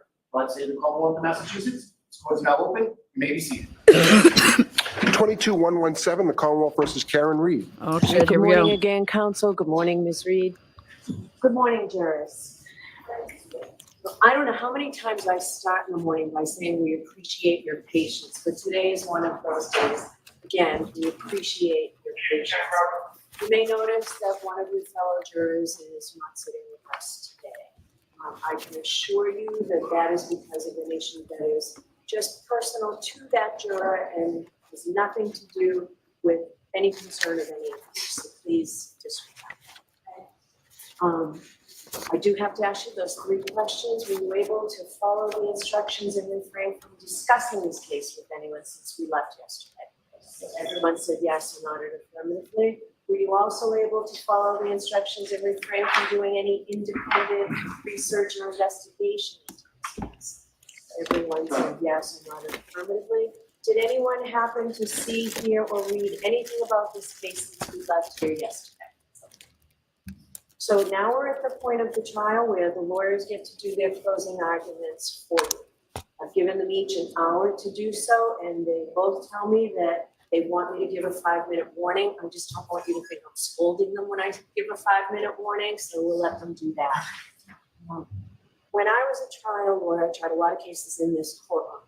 The thing I liked least about the trial was just before I stood up to give my closing argument, the judge would say, jurors, remember, closing arguments are not evidence. But it's true. So because of that, you have to put your notebooks away. All right, so if you just put your notebooks away and just listen, and though the closing arguments are not evidence, they're certainly a very important part of the case. And we've all seen how hard the lawyers have worked for this long period of time. We've all noticed that you've paid great attention throughout the entire trial. I'd ask that you Here we go. extend your courtesy to the closing. Here we go. Massachusetts, because the Commonwealth has the burden of proof, Commonwealth goes last. So we will hear now from Mr. Jackson. Here we go, bitches. Saddle up. Let's go. Thank you, Your Honor. Fucking do this.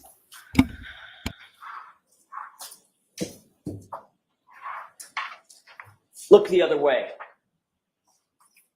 Look the other way.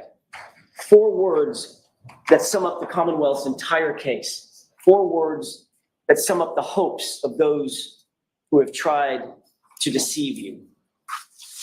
Conflicts of interest? Doesn't matter. Just look the other way. Magic hairs, magic glass. Look the other way.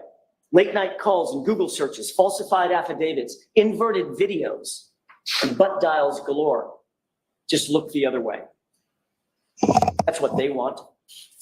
That's what they're counting on, but the uncontrovertible fact is you have been lied to in this courtroom. And your job is to make sure you don't ever, ever look the other way. Your singular duty is to stare down the evidence and do it unflinchingly and do it unwaveringly. You see, you're the only thing standing between Karen Reed and the tyranny of injustice. It's a job you didn't ask for, probably a job you didn't want. But it's the greatest responsibility we have as citizens here in America. Lest the government stop answering to us and we start answering to the government. And low betide any one of us who might find ourselves in the crosshairs of a Michael Proctor. Preparing for today, I was reminded of a quote. It's a quote about the truth, and I want to share it with you. It is of great importance to set a resolution never to tell an untruth.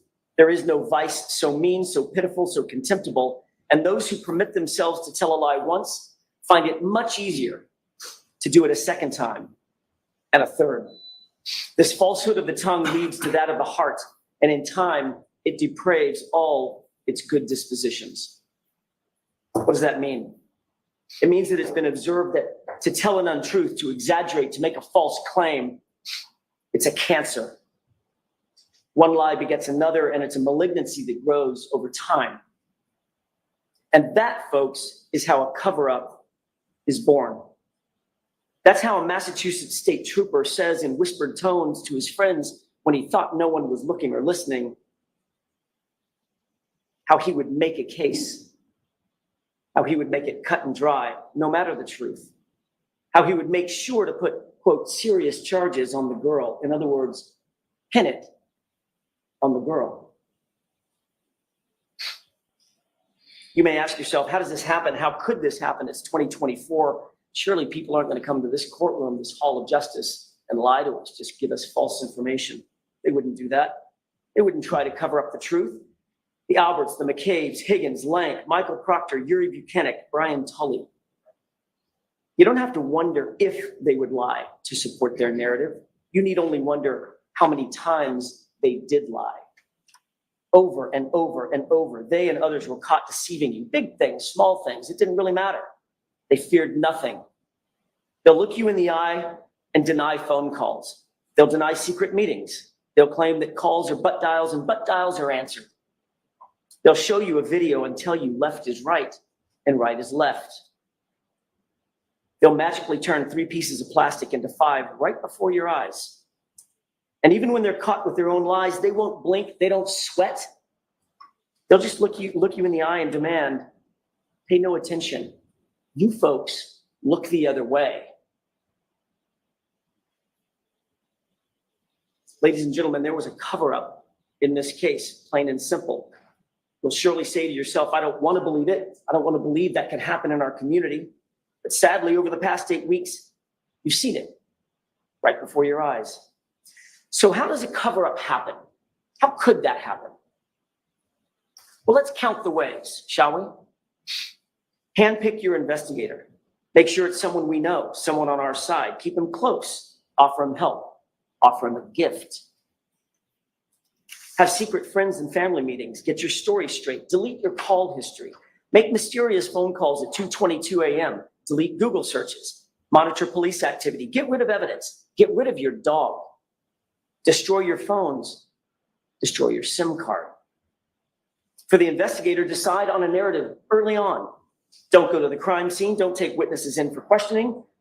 Question all the witnesses together. Ignore witnesses who don't fit your narrative. Allow friends and family to contact those same witnesses. Don't record interviews. Write vague and false police reports. Omit witnesses' names. Omit witnesses' interviews altogether. Don't photograph the evidence. Don't conduct any forensics. Don't document the evidence. Don't document the logs. Don't create any logs whatsoever, and don't maintain a chain of custody. Keep all the evidence in the hands of one person and then manipulate that evidence, including videos.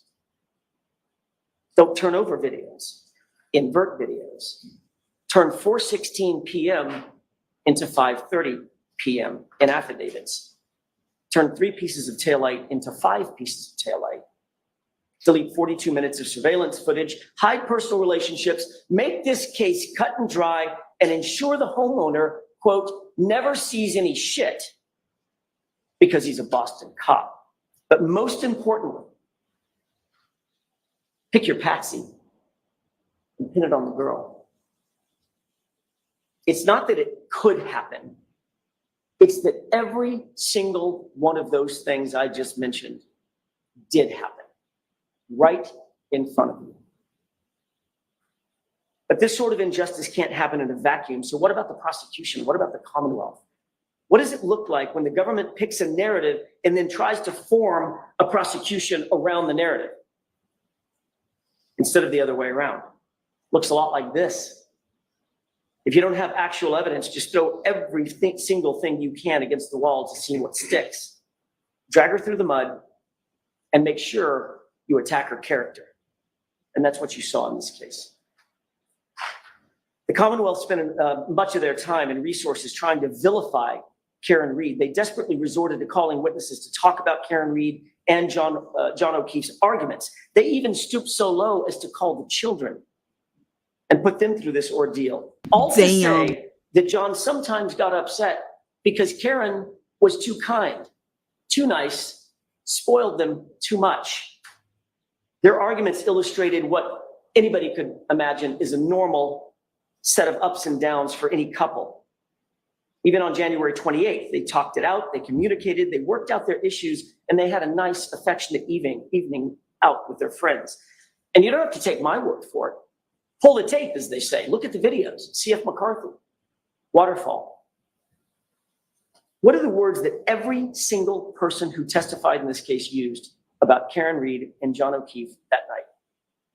Getting along, no issues, good mood, happy, affectionate, even lovey-dovey. No issues, no toxicity. They were a loving couple right up until the time Karen Read dropped him off and he walked into 34 Fairview. If an argument with a loved one is a motive for murder, folks, we're all in trouble. Speaking of which, what is the evidence that John went into the house? The Commonwealth will tell you, undoubtedly, no, he never went in the house. And they'll point to certain witnesses who they say didn't see him go in.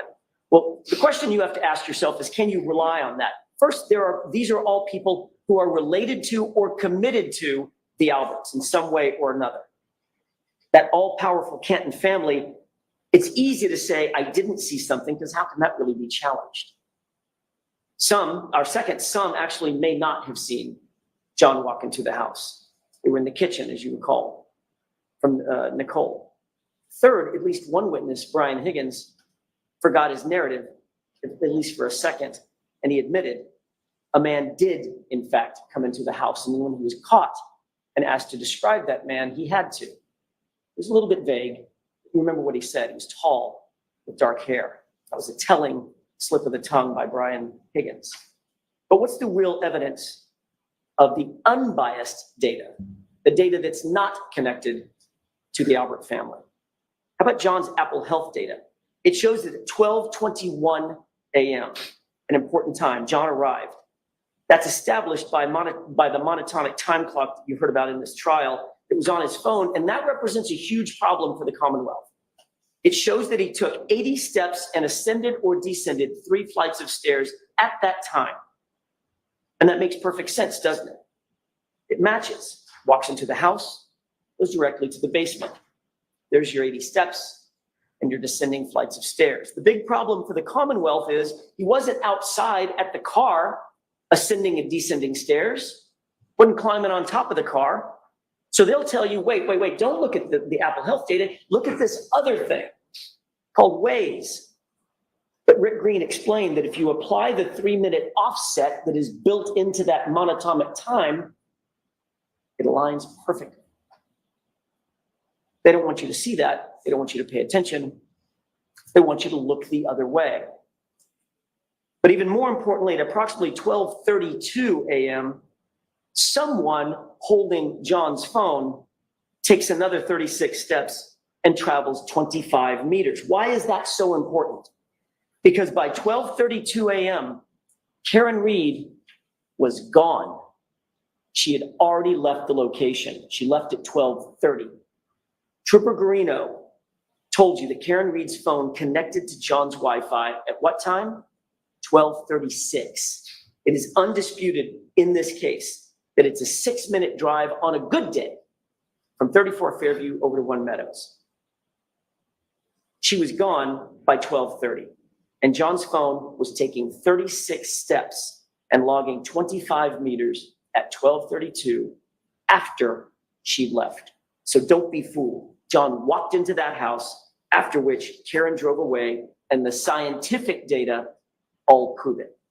But also, Ryan Nagel and Heather Maxson prove it. In addition to the Apple Health data, Ryan and Heather both independently testified that they passed Karen's SUV as they drove away after talking to Julie, and Karen was alone in the SUV. John was not with her. He wasn't in the car. He wasn't standing outside the car. He wasn't sitting beside the car. He wasn't laying on the ground beside the car. He was nowhere in sight. There's only one other place that John could have been, and that's in the house. Exactly where the Apple Health data places him. So it all fits. And Ryan was right behind her, remember, staring at her taillights, undamaged, brightly lit. That brings up another difficulty for the Commonwealth, and that's their star witness, Jennifer McCabe. You'll recall that Jennifer McCabe claimed that she was looking out the door, staring at that SUV over and over and over again from 12:29 to 12:50. She was very specific about that time frame. But we know that the SUV was gone from 34 Fairview by about 12:30. Had to be in order to connect to the Wi-Fi at 12:36. So unequivocally, Jennifer McCabe was lying about watching that SUV, and it makes you wonder why.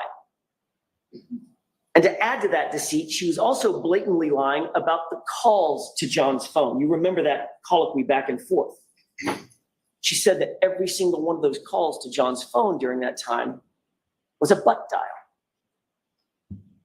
How are those lies connected? And why are they connected? Jennifer McCabe knows. Was she butt dialing John over and over? Or was someone looking for John's phone that went missing? Let's talk for a second about what actually happened in the time leading up to everyone going to 34 Fairview. Brian Albert, Brian Higgins show up drunk at the waterfall. They had been drinking in the afternoon. You know about the flirtatious texts that were sent between Karen Reed and Brian. Higgins was clearly pining over Karen, but for her, the flirtation had ran its course. It was done. She was happy and committed to John. You could see that in her actions with John that night. You don't have to guess. Brian Higgins, however, you can see in his actions, he wasn't quite so satisfied and he wasn't done. His text message, well, meaning, what the hell, Karen? What about me? Seemed aggressive, seemed annoyed. He didn't like being ignored. That was pretty clear. So he's 5 or 6 whiskeys deep into the night by this time, and she continued to ignore him. Then oddly, Higgins, who doesn't know John all that well, seems to want to coax John to 34 Fairview. I draw your attention to the waterfall tape if you want to take another look at it. It's at the 11:57 mark, between 11:57 and 11:58. Take a look at that tape. He's just about to leave. Higgins is just about to leave. He points over at John and he motions for him. Come on, come with me.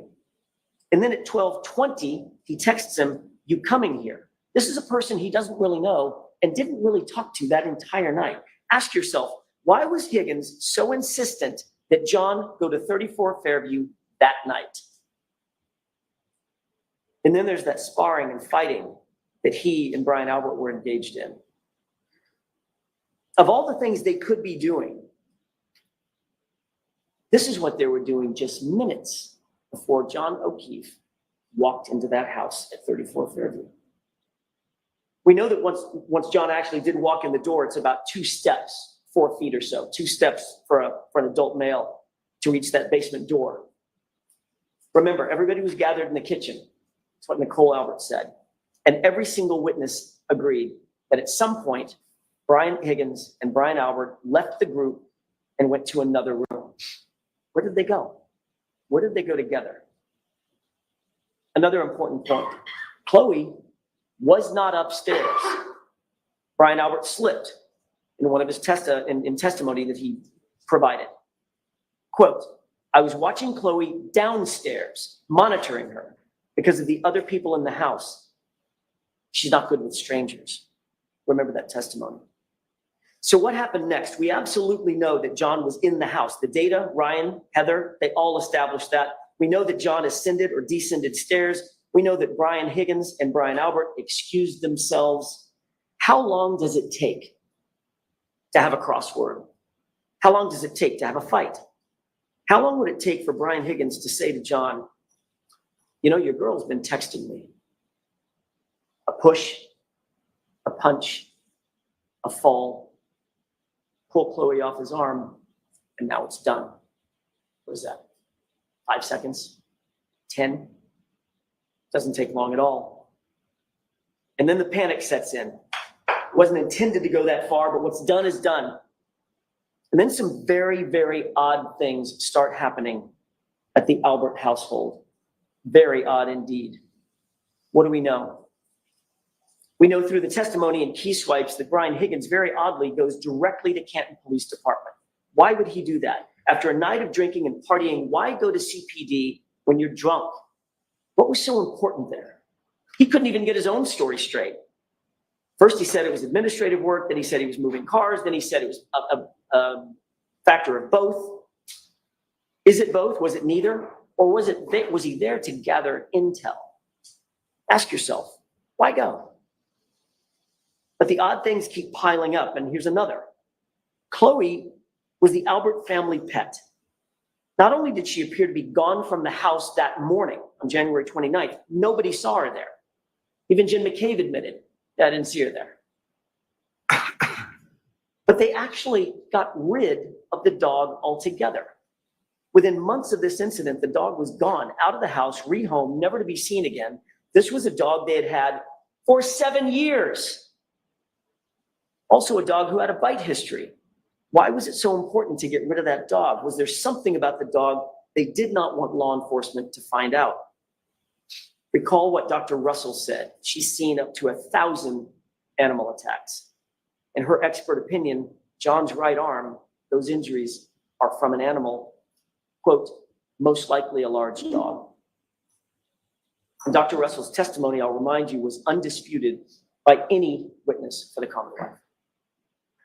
But there are more odd and unexplained things. After a night of drinking and hanging out and partying, after being together for the entire day at 2:22 a.m., Brian Albert decides to call Brian Higgins. That call was missed, but 17 seconds later, Higgins calls Brian back, and they speak for 22 seconds.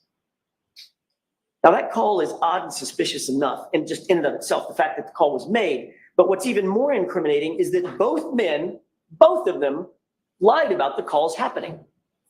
They both claim astonishingly that those calls are, you probably say it with me, they're butt dials. Amazing. But Albert and Higgins take it a step further. Not only did they claim that they were making calls as butt dials, but they were answering calls as butt dials. And Higgins seemed awfully defensive about that call, didn't you? Remember on cross-examination when I was asking him, can you have a conversation in 22 seconds? He unequivocally said, no, that's impossible. It's not reasonable. You can't do it. Well, let's test that out. Hey, did you make it over to Canton? Yep. Haven't been any calls. Nobody knows a thing. All right, don't talk to anybody until we talk again. Okay, fine. And by the way, come back over. I need help moving something heavy. How long did that take? 15 seconds? Maybe? But the odd behavior isn't done yet. 5 minutes after that call that we just talked about, Jennifer McCabe is on her phone at her house, Google searching how long it takes for someone to die in the cold. That was at 2:27 a.m. That timeline seems to fit, doesn't it? And it fits a very telling and a very clear story. That search became a focal point of the Commonwealth's entire case. This case was starting to look a lot more like the defense of Jennifer McCabe than anything else. That's probably because there is no innocent explanation for that Google search at 2:27 a.m. None. At the end of the day, clearing away all the confusion, the Commonwealth's experts were left with two things that are true. First, neither of their experts could absolutely rule out that Jennifer McCabe made that search at 2:27 a.m. Neither. And second, the only person to use the actual phone model, the actual data, and the actual precise operating system was Rick Green. And he was clear. That search was at or before 2:27 a.m. And then it was deleted. So what else was going on at or around this same time when all this suspicious activity was happening at the Albert house and the McCabe house? 3 minutes after that search and 8 minutes after the Albert Higgins 2:22 a.m. call, Brian Loughran drives down the street in his snowplow. And he told you that there is no body laying on the lawn at 34 Fairview at 2:30 in the morning. Importantly, he didn't just simply say he didn't see a body, he wasn't paying attention. He said there was no body there. He knows the property, he knows the owners, he's grown up with these folks, he passes by all the time, not once, not twice, 3 passes. There was nobody on that lawn, period, at 2:30 a.m. And what other suspicious thing happened that night? By 3:30 a.m., someone moved a Ford Edge in front of the very area that would obstruct the view of where John's body would ultimately be discovered. Who's the only person in this case that you've heard about with a Ford Edge? Brian Albert. Remember, as you're thinking about this, the basement at 34 Fairview is serviced by a bulkhead. It's a quick and convenient door to the backyard. And that backyard is serviced by a side fence. And that side fence is easily accessible to the front yard at the side of the house. Which side of the house? The side where John's body was found. And by 6 a.m., John's body was, in fact, now outside. While this flurry of suspicious activity was going on with the Alberts and the McCabes, what's happening with Karen? All she knows at this point, think about it, at approximately 2:21, she dropped off John. He walked into 34 Fairview, and that's all she knows. She knows nothing else that was going on. So what was she left to think? He goes in to check the party out, but all of a sudden he's not coming back. He's not responding. Minutes start to pass. 1 minute turns to 2, 2 turn to 10. Where is he? Why isn't he responding? She's sitting in the cold, dark, freezing outside in the car. Naturally, she's perturbed. Being perturbed turns into being peeved. Being peeved eventually turns into being pissed. By 12:30, Karen's mad. She's left 34 Fairview to make a point, but she's still texting and calling. What could she reasonably be thinking at this point? What's going through her mind? 12:33 turns into 12:34. I can't believe he'd do this to me. 12:34 turns into 12:35. Where is he? Why aren't you answering, John? 12:35 turns to 12:36. Jesus Christ. I'm calling and you're not answering. Where are you? Pick up the phone. But there's still no answer. There's still no response. By 12:37, she's getting furious. She does not know that something has happened to John. She does not know that. So she leaves the first angry voicemail. Illustrates frustration, aggravation, all the normal responses anybody might have, you and I might have. But little did she know. The next open voicemail has Karen parking at John's garage after she gets home. You can hear her heels clicking across the garage floor. For all she knows at this point, John's just drunk, he's been partying, he's hanging out, just forgot about her, blowing her off. But John's still not responding, and as the minutes tick by, Karen becomes increasingly upset. Those are the voicemails that you heard. How could he do this? Why is he ignoring me? Why is he ignoring the kids? Those are the thoughts bearing down on Karen Reed as she sat in an empty house late at night by herself. Ladies and gentlemen, she did not know what had happened to John. But within the next voicemail, you quickly learn what she was thinking and what she was feeling. Now it's 5:23 a.m. She's woken up. She's realized that he hasn't come home and he hasn't responded to a single text, not a single call. And anger quickly turns to panic and abject fear. She's so distraught, she reaches out to him again. John, where the fuck are you? She says through tears and desperation, And at 6:03, the question was answered, and her worst fears were realized when she finds his body laying, dying in the cold in Brian Albert's front yard. You heard her. You can feel the grief. You can feel the raw anguish. You can see it. You don't have to wonder the emotional journey that Karen traveled that night. You can see it in the video. You can hear it in the audio.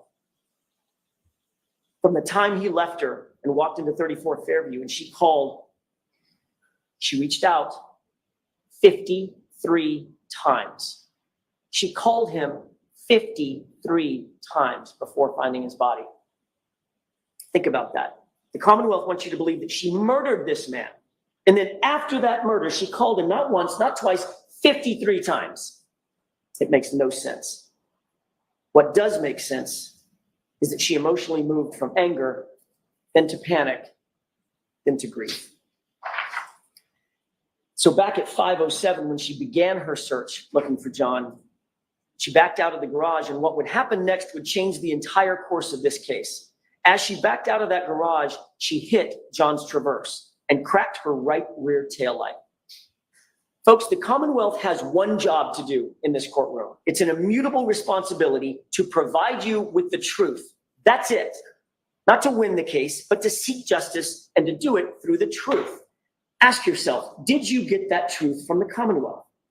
The Commonwealth continually tried to tell you that that video showed that the SUV came close to John's Traverse, and it took us showing you the video to unequivocally establish that Karen hit that car and cracked her taillight at 5:07. You can almost hear an audible gasp in the courtroom when we finally showed you the actual video. You can see that tire move.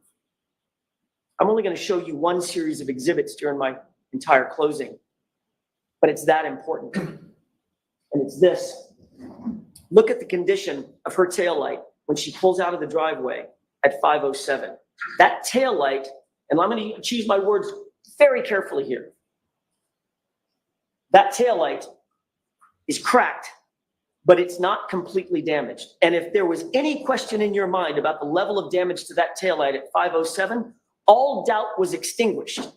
When Dighton Police Officer Barrows walked into this courtroom, he's a sworn officer. He's not associated with Canton. He's not associated with the Alberts. He's not associated with the McCabe's. He doesn't know Michael Proctor. In other words, he doesn't answer to any of these folks. He's an outsider and he's completely independent. And his words were the following, quote, "That taillight was not completely damaged. It was cracked. A piece was missing, but not completely damaged." Take a look at this photograph and tell me, which one looks like Officer Barrows' description? The one on the left or the one on the right? The reconstructed light on the left is what that light looked like before it was in Trooper Proctor's possession. Remember that. That's what it looked like before Trooper Proctor had access to the SUV. And you have an independent police officer telling you so. You'll recall that after John's body was discovered, Lank, very good friend of the Alberts, walked into Brian Albert's house and had an off-the-record meeting with him. No one's ever going to know exactly what that meeting was about, what they discussed, because that interview, like everything else in this case, it wasn't recorded. It wasn't memorialized. But we do know that shortly thereafter, the Canton Police Department was recused from the matter entirely. And the case was assigned to one Michael Proctor. You have to believe that when the Alberts found that out, they thought they hit the lottery. They thought they hit the lottery. What are the chances? The department where my brother works, that would have been great to investigate this case, but that department's been recused. That's tough luck. But the guy who catches the case is Michael Proctor, a guy we go back with for decades. At such a break, they probably thought, when this is over, we need to get that dude a gift. Oh, wait a minute. They didn't think that. They said it out loud. But still, you've got to imagine that the Alberts had to be stressed, what with that whole thing about a dead body being on their lawn. That might get some attention. And they had to be wondering, will he set up a crime scene? Is he going to come into the house? Is he going to search the house? Is he going to send in a forensics team? Is he going to interview witnesses? Is he going to take us to the station? Will he take our phones? Will he look at our communications? when we look at our Google searches, when we look at our early morning phone calls, is he going to look in the basement? And Michael Proctor answered every single one of those questions resoundingly. Nope. He's a Boston cop too. And with that, Michael Proctor didn't draw a thin blue line. He erected a tall blue wall. A wall that you can't scale. A wall that Karen Reed certainly couldn't get over. A wall between us and them. A place you folks are not invited. We protect our own. It's us or it's them. And by the way, who's she after all? Nobody. An outsider. This is going to be easy. Or so they thought. Let's look at what Michael Proctor actually did and did not do in this case. One of the consistent issues that's come up throughout this trial is how evidence always seems to be changing and evolving when in Michael Proctor's hands or somebody in his orbit.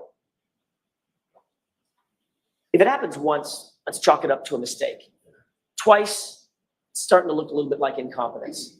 If that happens every single time, it becomes intentional, which means it becomes corruption. The defense spent some time, we spent some time discussing the tow time that Michael Proctor swore to in affidavits. There was a reason that we believed it was so important, and I want to talk about that for just a quick second.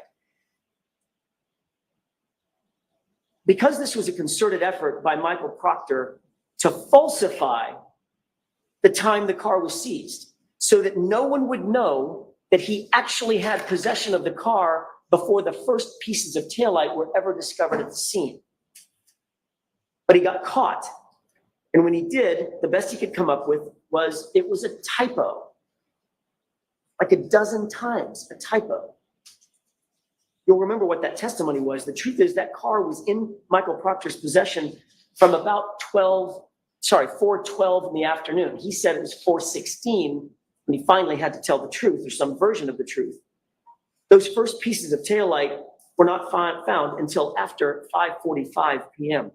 That is the very fact that Michael Proctor was trying to hide by those falsified affidavits, saying he didn't seize the car until 5:30.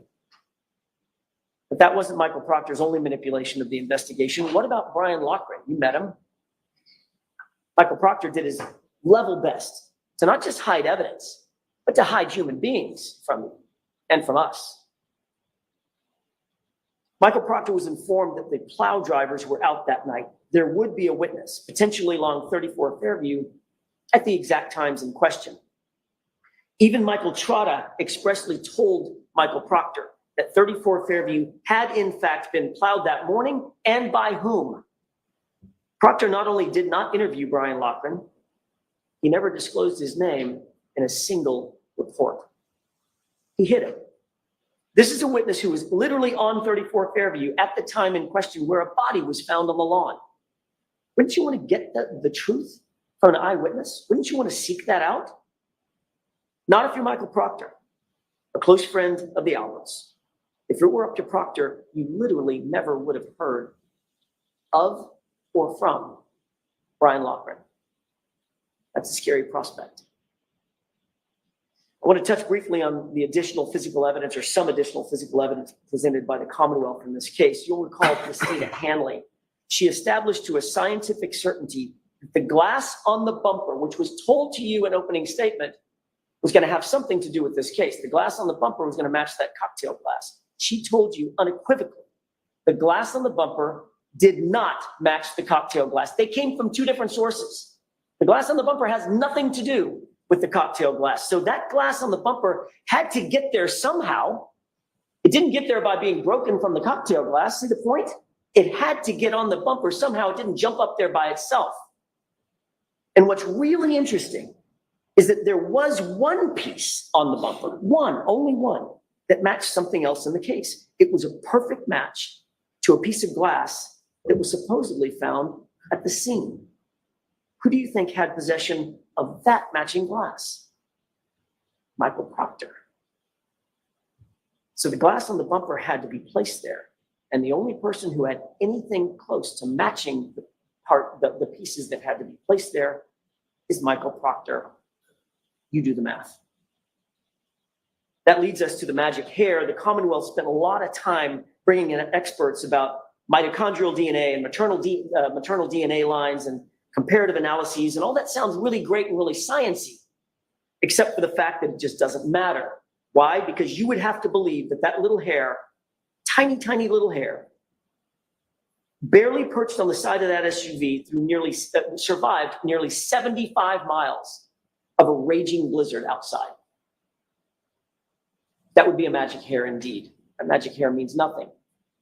The DNA means nothing, and that's because the hair was from somewhere else. It certainly was not from a motor vehicle incident at 34 Fairview on January 29th. That hair was placed there. The DNA on the outside of the taillight housing also merits very little discussion. John's DNA would be expected to be found all over that SUV, inside, outside, the exterior, the interior, everything he touched would have had his DNA on it. Here's what's actually important about that DNA. No DNA was found on the interior of that taillight, the taillight that they now claim crashed into his arm and shattered. No blood was found anywhere on that taillight or any taillight pieces. And no tissue was found anywhere on that taillight or any taillight pieces. But we're to believe that that taillight literally exploded on John's arm at 25 miles an hour with 1,000 pounds of pressure. We talked about the evidence doing very funny things when in Proctor's possession or the possession of somebody in his orbit. Now think about the videos that you saw.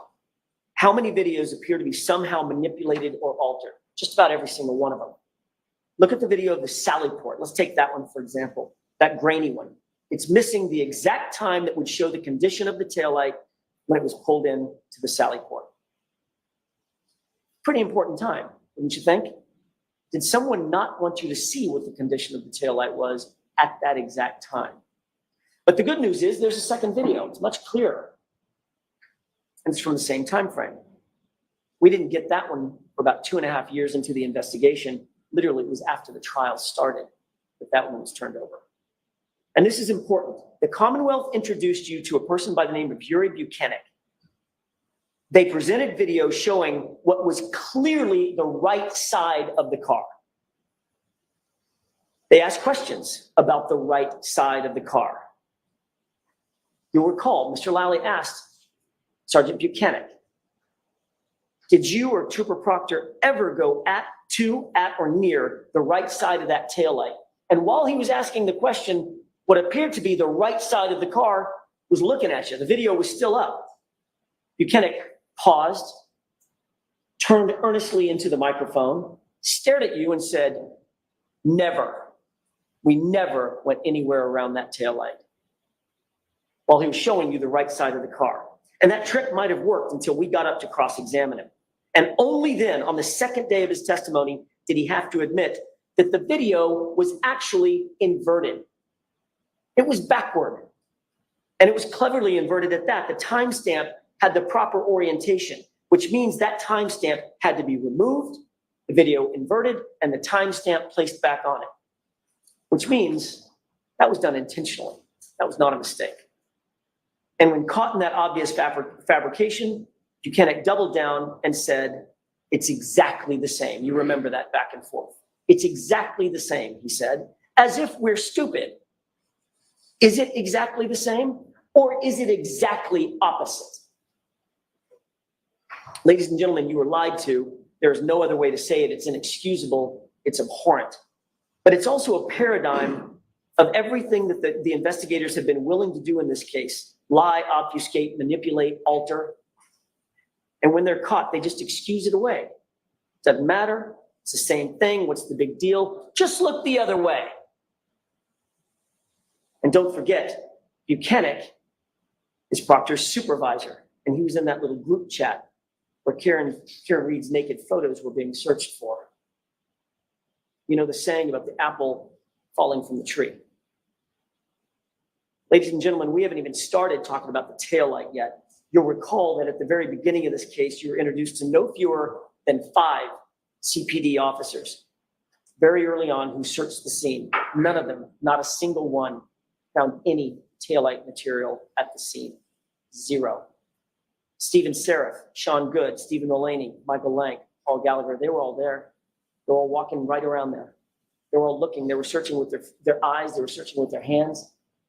Some said they were searching with their feet. They even used tools, a leaf blower. Not one piece of bright red taillight material was at the scene, not a single piece, but incredibly, over the course of the next 3 weeks, according to Michael Proctor, 47 pieces of taillight material would end up being found, some of which were the size of a salad plate. The CERT team shows up later on January 29th, and according to O'Hara, the first few pieces of taillight were found about 5:45. And here's some interesting testimony that you heard. Who else was there? Who did O'Hara say was there? Well, he said his team was there. We certainly expected that, but then he said there were others. These other mysterious figures, some from Canton PD, some from the Massachusetts State Police, that he could not account for. Heavy coats, big masks, hats. Even Lieutenant O'Hara could not tell who was who, but he did note Canton police officers were there who were unaccounted for. Massachusetts state troopers were there unaccounted for. And during that search that was overseen by Trooper Tully, Proctor's supervisor, 3 pieces of taillight material were found. That's super important, and I want to concentrate on that for a second.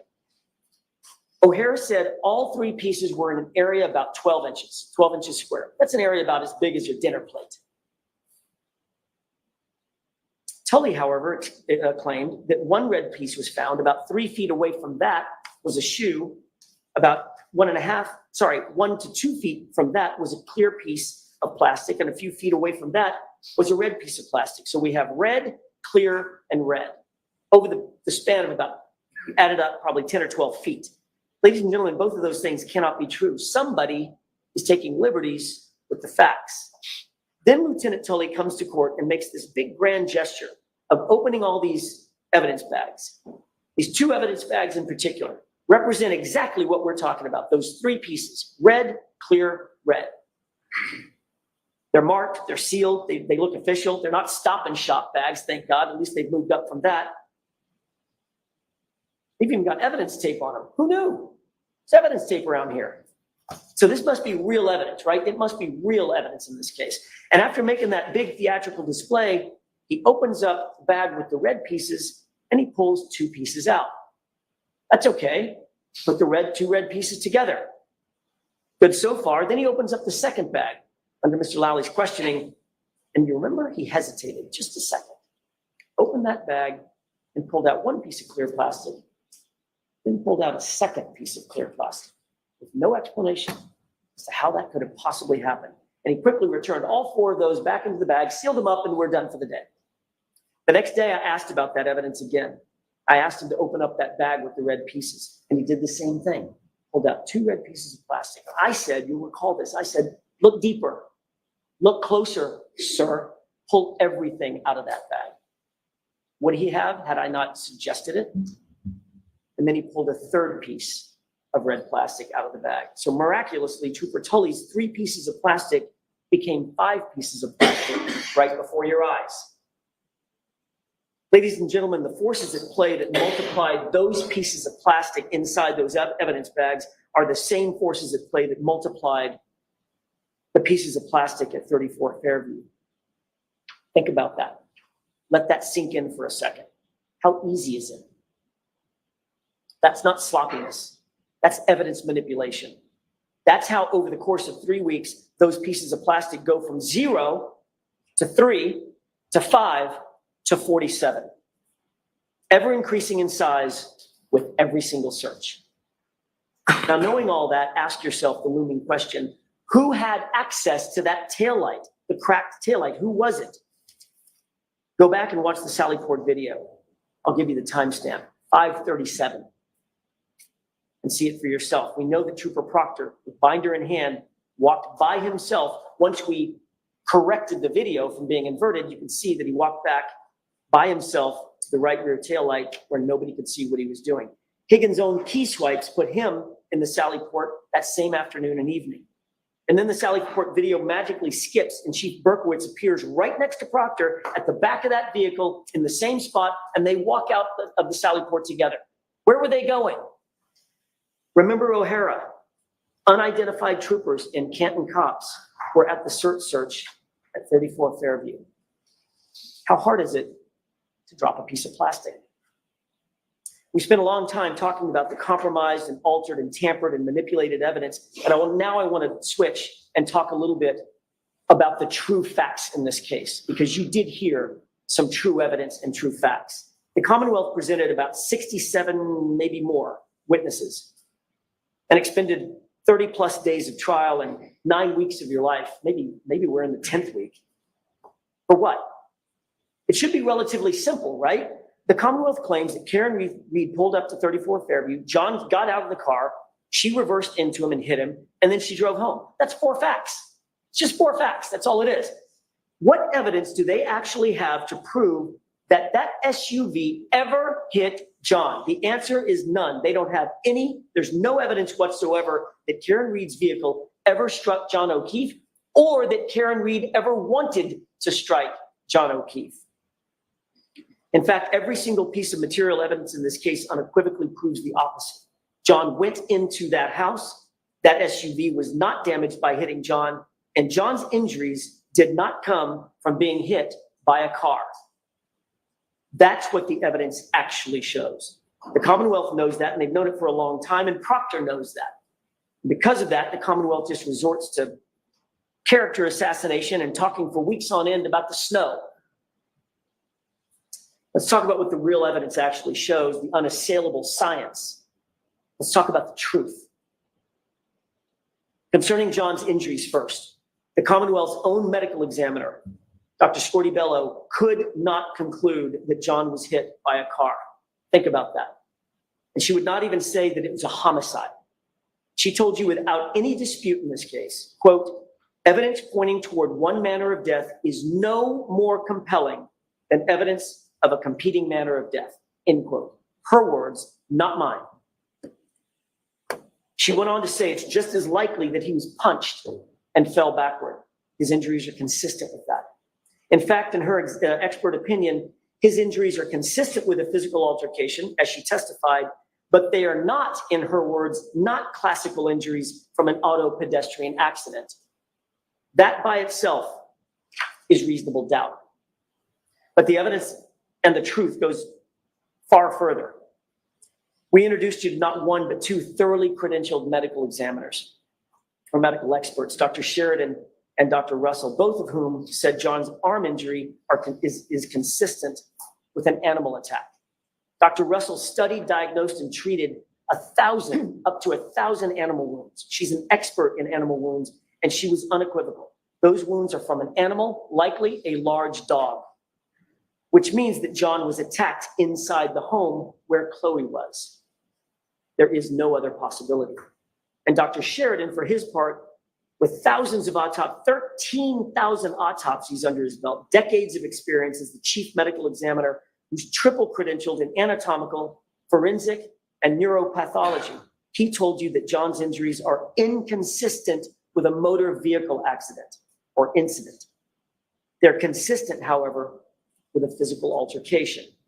In layman's terms, the science proves John was beaten. That also is reasonable doubt and should end this case.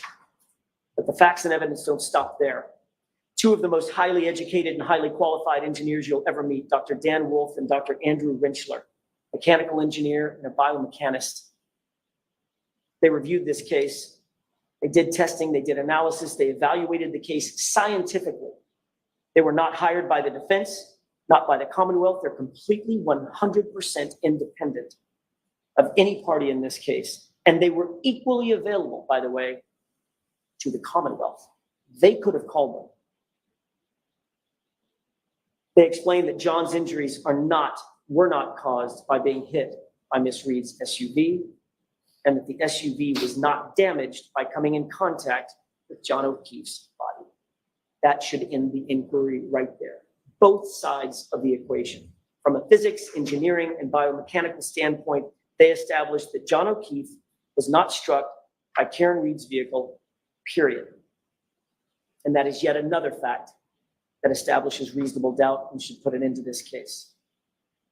So instead of calling the ARCA experts, which they had available to them, the Commonwealth chose to introduce you to Trooper Joe Paul. You'll remember his testimony. I think I'm being kind when I say that Trooper Paul's analysis lacked credibility. Trooper Paul lacks the experience, the education, the training, the background, and the knowledge to not only render opinions on these issues, but to even understand the issues themselves. He makes the absurd claim that John was hit on the elbow area of his arm by a taillight. He was spun to the left in a pirouette. His arm stayed on the light long enough for the shards of plastic to explode around him, scratching his arm, even though he was wearing long sleeves, then projecting him 30 feet to the left, but not before making a stop to hit his head on either the curb or the pavement before coming to his final resting place with his unbroken phone tucked neatly under his body. It's nonsensical. It borders on laughable. Compare that testimony to Dr. Dan Wolf and Dr. Andrew Rentschler. Both PhDs in engineering, both top of their field in accident reconstruction, both published peer-reviewed articles on the issues. Both men are highly sought after by the likes of national sports leagues and the United States Department of Defense. And these men are unrivaled in accident reconstruction. What did Dr. Rentschler say before he left the stand? This was even under cross-examination. He said that the physics and the science don't lie. His words were, you can't deny the science and the physics. John wasn't hit by that car, period. The Commonwealth cannot explain John O'Keefe's injuries. They can't explain his head wound.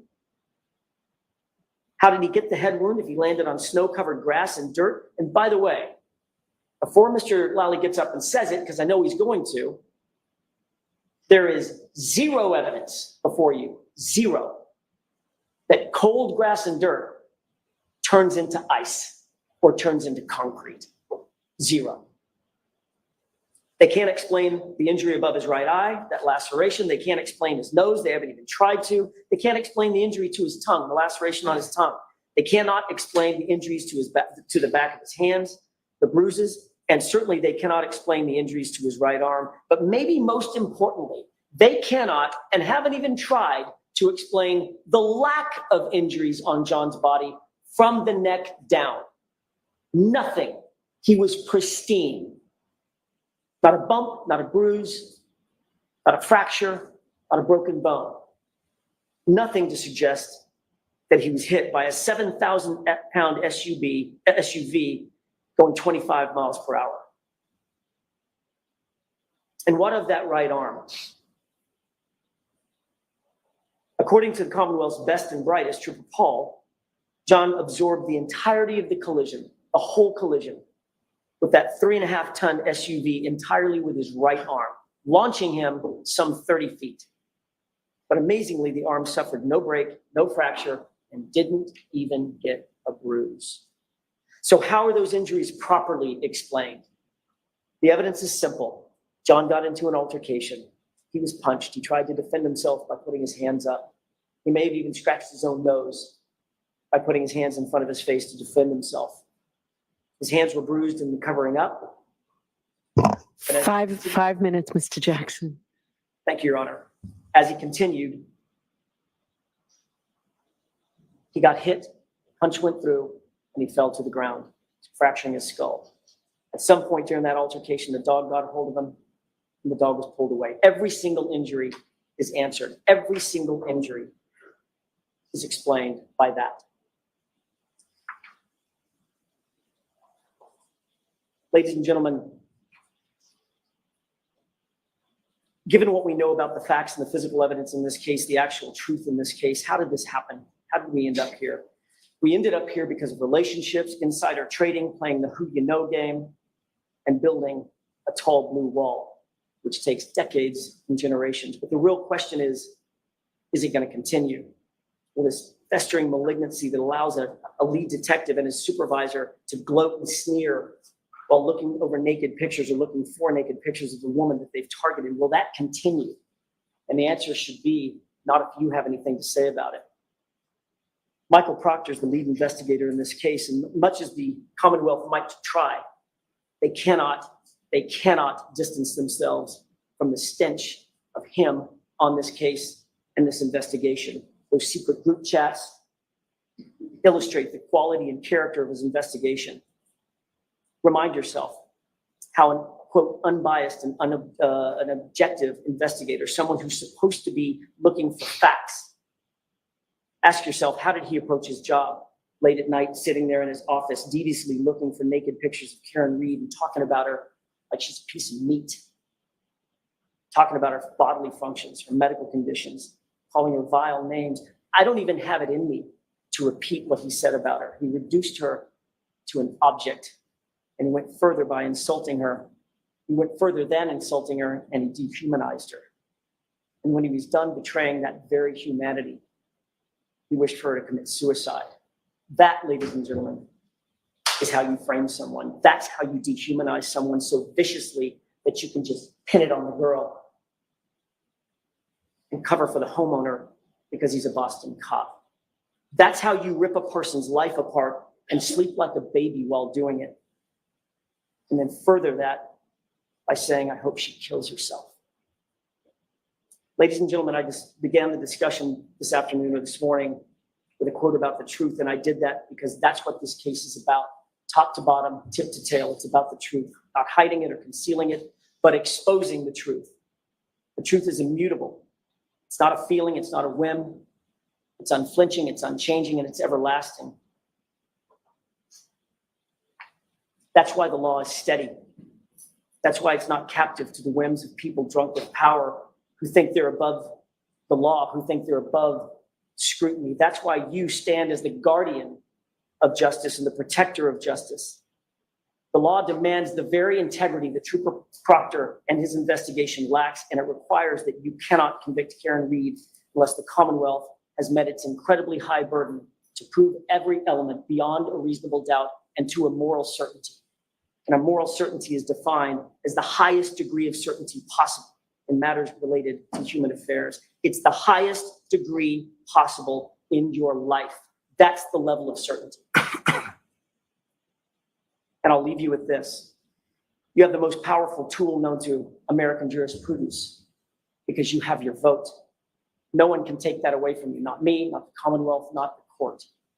You may not have asked to be here, but each of you have given something very special of yourselves. You've agreed to do that, which is the highest calling a citizen can answer in any way. You've agreed to give your community your best. And my question to you is, what will you do with this moment? Ignore the lies and the manipulations, the misogyny, the bias, the lack of evidence? Could you ever do that? Would you ever do that? Or will you say with your verdict, I see the truth and I will not ever look the other way? When you stare the truth down, you'll see that the Commonwealth has not proven its case beyond a reasonable doubt into a moral certainty, not even close. Ladies and gentlemen, Karen Reed is innocent. Do justice and find her not guilty. Thank you. Thank you very much, Mr. Jackson. All right, Mr. Lally. Thank you, Your Honor.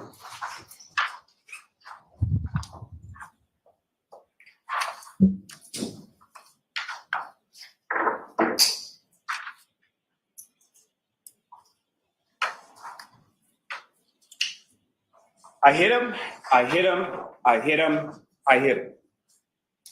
Those are the words of the defendant. 4 times. You heard testimony from 4 different witnesses who overheard and observed those statements from the defendant on January 29th, 2022. You heard testimony from firefighter Timothy Nuttall. He was trying to bag, valve mask Mr. O'Keefe. He was working on resuscitative efforts to try to save Mr. O'Keefe's life. He asked if anyone saw anything or knew what happened, and the defendant said, I hit him, I hit him, I hit him, I hit him. Firefighter Anthony Famati was asking if anyone had information on why Mr. O'Keefe was there in the snow. The defendant repeatedly said, I hit him, I hit him, Oh my God, I hit him. Firefighter Katie McLaughlin was tasked by firefighter Flamati with asking for biographical information and for what the cause was of the traumatic injuries that all the firefighters testified that they observed on Mr. O'Keefe. She asked the defendant, and the defendant said, I hit him repeatedly. Firefighter McLaughlin asked for clarification. You did what? And the defendant repeated, I hit him. Jennifer McCabe stated initially over the phone when speaking with the defendant that the defendant said, could I have hit him in the car while they're on the phone with Ms. Roberts going from Ms. McCabe's house to Mr. O'Keefe's house? Did I hit him? Could I have hit him? Once on scene, once asked, as Ms. McCabe described by an EMT, for name, age, things like that related to Mr. O'Keefe, what caused the trauma? She indicated in her testimony that the defendant said repeatedly, I hit him. You heard testimony from Officer Saraf, statements that he attributed to the defendant as saying that morning, this is all my fault. This is all my fault. I did this. This is what the defendant is saying on scene. Since then, stories changed a little bit. But those were the words that came from the defendant's mouth on January 29th, 2022, as John O'Keefe lay dying on the front lawn of 34 Fairview Road, where the defendant had left him after striking him with her motor vehicle several hours before, and then left him freezing there in a blizzard. There's certain things that have come up over the course of this trial as far as evidence and testimony concerned, little things. And what I would suggest to you, it's those little things that are quite telling as it pertains to the defendant's statements and the defendant's actions over the course of January 28th and January 29th and beyond. I'm going to bring some of those to your attention as I go through, but just ask you to keep that in mind as far as when you're deliberating, when you're reviewing this testimony and this evidence. The little things matter. The little things start piling up in this case. Throughout the course of this trial, you've heard a lot of purported evidence or questions of witnesses in an attempt to distract you from the evidence in this case. It's essentially defense by obfuscation. It's a three-card monitoring. Facts and the evidence in this case are your card, they're the queen of hearts. And so what I want you to, or what the defense wants you to do is not look at that card. Look at anything else. Look at movement, look at this person, look at that person, look at text messages, look at this. Don't pay attention to the facts and the evidence, because if you do, what it will ineluctably lead you to is that the defendant is guilty of each of the three indictments before this court. The evidence and the facts of this case are for you, the jury, to decide. Using your common sense, using your life experiences as your guide through that as you go. Before I turn to that evidence that I will submit to you and ineluctably demonstrates the defendant's guilt, let me first just address Trooper Proctor. The text messages from Trooper Proctor are unprofessional, they're indefensible, they're inexcusable. However, as distasteful as those messages are, and their content is, I submit they had no bearing whatsoever or impact whatsoever on the integrity of the entirety of the investigation that Massachusetts State Police collectively conducted into John O'Keefe's death here. As was asked of Trooper Proctor on cross-examination, these were texts from his personal phone that he never thought would see the light of day. He was asked whether or not he ever thought that he would be asked about these in a courtroom, put to him as sort of a safe space, a safe place for him to discuss, if you will. What do you not see in those text messages? You don't see any discussion or any illusion of any conspiracy, of any framing of the defendant, of any planting of any evidence, no evidence whatsoever. Why? Because it didn't happen. There is no conspiracy, there is no cover-up, there is no evidence of any of that beyond speculation, rampant speculation and conjecture on behalf of the defense. Two things can be true at the same time. They're mutually exclusive. The texts from Trooper Proctor are distasteful, they're disrespectful, they're unprofessional. There's no defense to them. and the defendant killed John O'Keefe. Turning to the evidence, let me first talk a little bit about John O'Keefe. You heard a lot about him over the course of this trial, about his selfless story to his family and friends that loved him, including his adopted niece and nephew. You heard a lot about the lives he touched and the different people who he had friendships with. You heard a lot about from those particular friends and from his family. Turning to what I would submit to you as a timeline.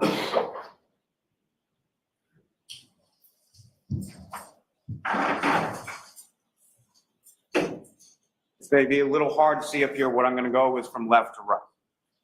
January 28th, 2022, 9:49 in the morning, Karen and John begin fighting over text messages. 2:25 p.m. in the afternoon, the defendant texts Mr. O'Keefe, "Tell me if you are interested in someone else. Can't think of any other reason you've been like this." John texts back, "Nope." 2:25, Mr. O'Keefe texts the defendant, "Things haven't been great between us for a while. Ever consider that?"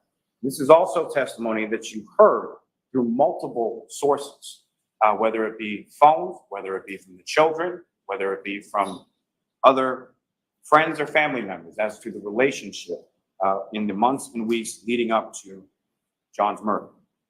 2:32 p.m. John texts the defendant, "Sick of always arguing and fighting. It's been weekly for several months now." He then texts the defendant, "OMG, stop calling." This is during the time frame that Trooper Garino was talking about, with 18 phone calls, most of which were rejected, some of which were missed, and a couple of which were answered over the course of this afternoon, as she's continuing to needle and try to engage him in a fight that he doesn't want to have. 2:33 p.m. The defendant texts John, "So you're not into this anymore." 2:34 p.m. John texts the defendant, "I am not answering, stop calling." The defendant then texts John, "Then stop starting with me." 2:38 p.m. The defendant texts John, "I'm going to grab a drink in a bit." 2:38 in the afternoon. Around 3 p.m. is the testimony you heard from Erin O'Keefe in regard to the defendant texting her, asking if she can go out without her husband, Paul, asking him to go out for a drink. This is while Erin O'Keefe testified she was waiting for one of her children at the bus stop, picking that child up around 3 o'clock in the afternoon. This is also the point at which the defendant says to Ms. O'Keefe, "Wish I didn't speak to another O'Keefe after 2004. 7:30 p.m., you have Mr. O'Keefe and Mr. Camerano arriving at C.F. McCarthy's, with the defendant arriving at 8:51. 8:58 p.m. is when the defendant receives drink number 1 at C.F. McCarthy's. Vodka soda, tall cylinder glass, lime, and a straw. 9:13 p.m., drink number 2. 9:20 p.m., drink number 3. 9:33 p.m., drink number 4. 9:57 p.m., drink number 5. 10:22 p.m., drink number 6. 10:29 p.m., drink number 7. 7 drinks from 8:58 p.m. through 10:29 p.m. when she receives that last drink at C.F. McCarthy's. Drink that she indicates to Sergeant Mechanic and several others on the next day that she did not take with her from C.F. McCarthy's to the waterfall, which several individuals at the waterfall testify that she produced from her coat when she walked in, and that you can clearly see on the C.F. McCarthy's video her walking out the door with the same tall cylinder glass in her right hand. Now, keeping understanding that some of these drinks are not the full tall cylinder drinks, what she's doing is she's getting shot glasses of vodka and then pouring them into the drink after she's consumed the drink. 10:54 p.m. The defendant and Mr. O'Keefe arrive at the waterfall, during the course of which, about an hour that they're there, the defendant receives drinks number 8 and drinks number 9. 12:10 a.m. From the waterfall video, you have Ms. McCabe, Ms. Kolakithis, and the defendant departing the waterfall together. Interestingly, around the same time, you also have the text and screenshot communications between Colin Albert and Allison McCabe in reference to him getting picked up at that time. You also have testimony from Brian Albert, Nicole Albert, Caitlin Albert, Brian Albert Jr. in reference to them sort of walking in from the waterfall as Colin Albert is walking out of 34 Fairview Road, gets picked up by Miss McCabe, and then is driven home. 1 minute later, 12:11, Mr. O'Keefe is then on the waterfall video walking out with cocktail glass in his right hand.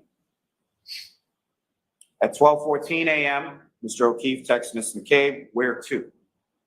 12:14 a.m., based on the fact that she's driving, and Mme. McCabe indicated in his testimony that she should call him instead of texting while driving, Ms. McCabe calls John O'Keefe, speaks with him regarding directions, sort of going over which way to come in Chapman Street, over Cedar Crest, as far as coming into Fairview Road. 12:15:38 a.m., the defendant's vehicle drives by the Canton Library. You can see that on the video. 12:17:56, the defendant drives by the Temple Beth Abraham video. Again, you can see that on the video. Remember also the testimony from Lieutenant Tully in regard to the CSLI data and the ranging data in reference to it coinciding with what you observed, the black SUV, from each of those respective videos. 12:19:32. Mr. O'Keefe enters 34 Fairview Road into his Waze app on his phone. 12:23 a.m. is when the defendant conducts a 3-point turn on Cedar Crest and travels back toward Fairview. That's from Mr. O'Keefe's GPS native location data from his phone. Around the same time at 12:23 and 12:24 is when you have that testimony from Ryan Nagel, Heather Maxson, and Ricky D'Antono pulling into Fairview Road around the same time and pulling in behind the dark SUV. 12:25 a.m. is the last native location GPS data of John O'Keefe's phone. It's in that area between 32, 34 Fairview Road, where his body is discovered the next morning, in which there is no movement of that phone from that 12:25 a.m. period until Miss Roberts then picks up the phone on the grass underneath Mr. O'Keefe's body sometime after 6 a.m. What you have up on the screen right now is that data, those plotting points that Trooper Garino was testifying about as far as the movement of the vehicle. Movement of the vehicle as it comes down Cedar Crest, passes by Fairview, reverses direction, and then comes down Fairview, moving up, moving up, moving up, as the witnesses described, eventually stopping in that area of the property line between 32 and 34 Fairview Road,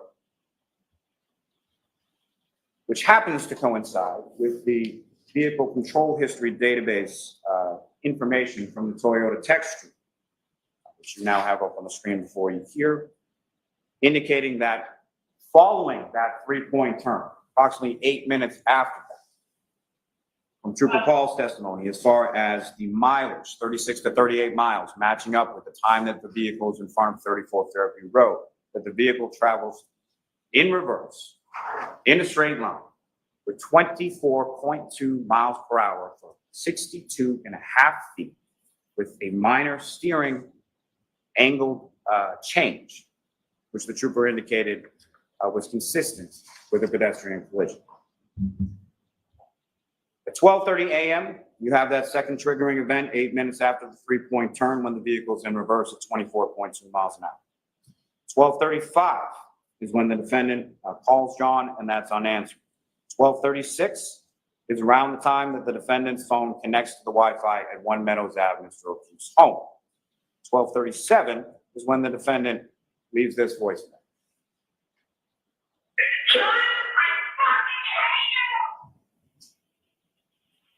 So within minutes of that vehicle's data, going 24.2 miles an hour in reverse for 62 and a half feet, the defendant leaves that voicemail, seething in rage as she's screaming, "John, I fucking hate you."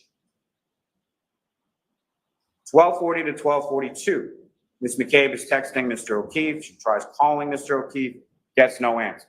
If you recall from her testimony around this time frame, about 12:40, she was unsure whether the vehicle was actually still out front or if it had gone at that point. But she was looking for John because she had seen the defendant's vehicle in front of the house and no one had come in. So she was wondering where her friend, Mr. O'Keefe, was. 12:55, the defendant texts John, "See you later." 12:59, the defendant calls, leaves another voicemail for Mr. O'Keefe. Exhibit 637, it sounded like this. "John, I'm here with your fucking kids. Nobody knows what the fuck you are, you fucking pervert. But somebody did know where Mr. O'Keefe was. The defendant knew exactly where he was. She had driven him there. She had struck him there. She had left him to die. 1:02 a.m., the defendant leaves another voicemail with no content. And then she texts John, "Your kids are fucking alone." 1:09 a.m., the defendant texts John, "I'm back in Mansfield. The kids are home alone." She's not. GPS, as far as it never disconnects from the Wi-Fi until the following morning. There's no indication that Miss Reed left and went to her home in Mansfield at any point. No shit. She was trying to get him back there. 1:10 a.m., the defendant calls her parents. 1:11 a.m., she calls Mr. O'Keefe and leaves this voicemail. John, I'm going home. I cannot babysit Amy. I need to go home. You are fucking using me right now. You're fucking another girl. He's sleeping next to me. You're fucking loser. Fuck yourself. 1:18 a.m., the defendant leaves another voicemail. Now, about 1:43 or 1:45 a.m. is when Julie Nagel testified that they were leaving the house. And she sees a large black object on the lawn near the flagpole while leaving 34 Fairview Road. Doesn't think much of it at the time, isn't expecting Mr. O'Keefe or any body to be out on the front lawn. 4:42 a.m., the defendant calls and speaks. So the calls to her parents are finally answered. 4:49 a.m., the defendant calls Miss Camerano, screaming, "Where's Mike?" 4:53 in the morning is when the defendant instructs Kaylee, Mr. O'Keefe's niece, to call Miss McCabe. Why? Because the defendant doesn't have Miss McCabe's phone number. Indicates that John didn't come home. We got in a fight and I left him at the waterfall. Those are the first statements or the first version of events that she's able to communicate out to the world as to what happened to Mr. O'Keefe and where he is. We got into a fight. I left him at the waterfall. 5 a.m., the defendant calls Kerry Roberts saying, "John's dead, Kerry, hangs up the phone. 5:01, the defendant calls Kerry Roberts again. And it's at this point that she indicates that John's dead, he must have been hit by a plow. 5:07 a.m., the defendant leaves One Meadows Ave. You have the video of that. It's number 153 in Exhibit 6. We'll get to that a little more in a moment. About 5:10 a.m., the defendant calls Kerry Roberts. Ms. Roberts starts calling hospitals, calling KP, calling 911. Something that you would do if you didn't know where Mr. O'Keefe was for all of these hours, that all of these other phone calls are being made and these text messages are being sent, calling your parents, and all of these other things. No calls to 911 from the defendant. While John O'Keefe is laying, freezing, and dying from a brain injury and a skull fracture on the front lawn of 34 Fairview Road. 5:11 a.m., the defendant's vehicle is seen on the Canton Library camera heading towards the waterfall. Seems to be sort of retracing steps. 5:18 a.m., the defendant's vehicle is seen at Washington Street in Chapman on the Temple Beth Abraham video, heading in the same direction that it was the night before when it was heading to 34 Fairview Road. 5:35 is when the defendant arrives at Ms. McCabe's house. Ms. Roberts arrives shortly thereafter. Both of them see the broken tail light at that time in the driveway.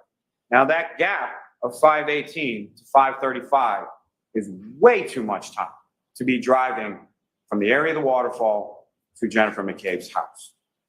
And as I indicated a moment before, heading in the same direction, same directionality, retracing the steps from the night before, heading towards 34 Fairview Road. Why is it that the defendant can see Mr. O'Keefe when they eventually get to Fairview Road and no one else can?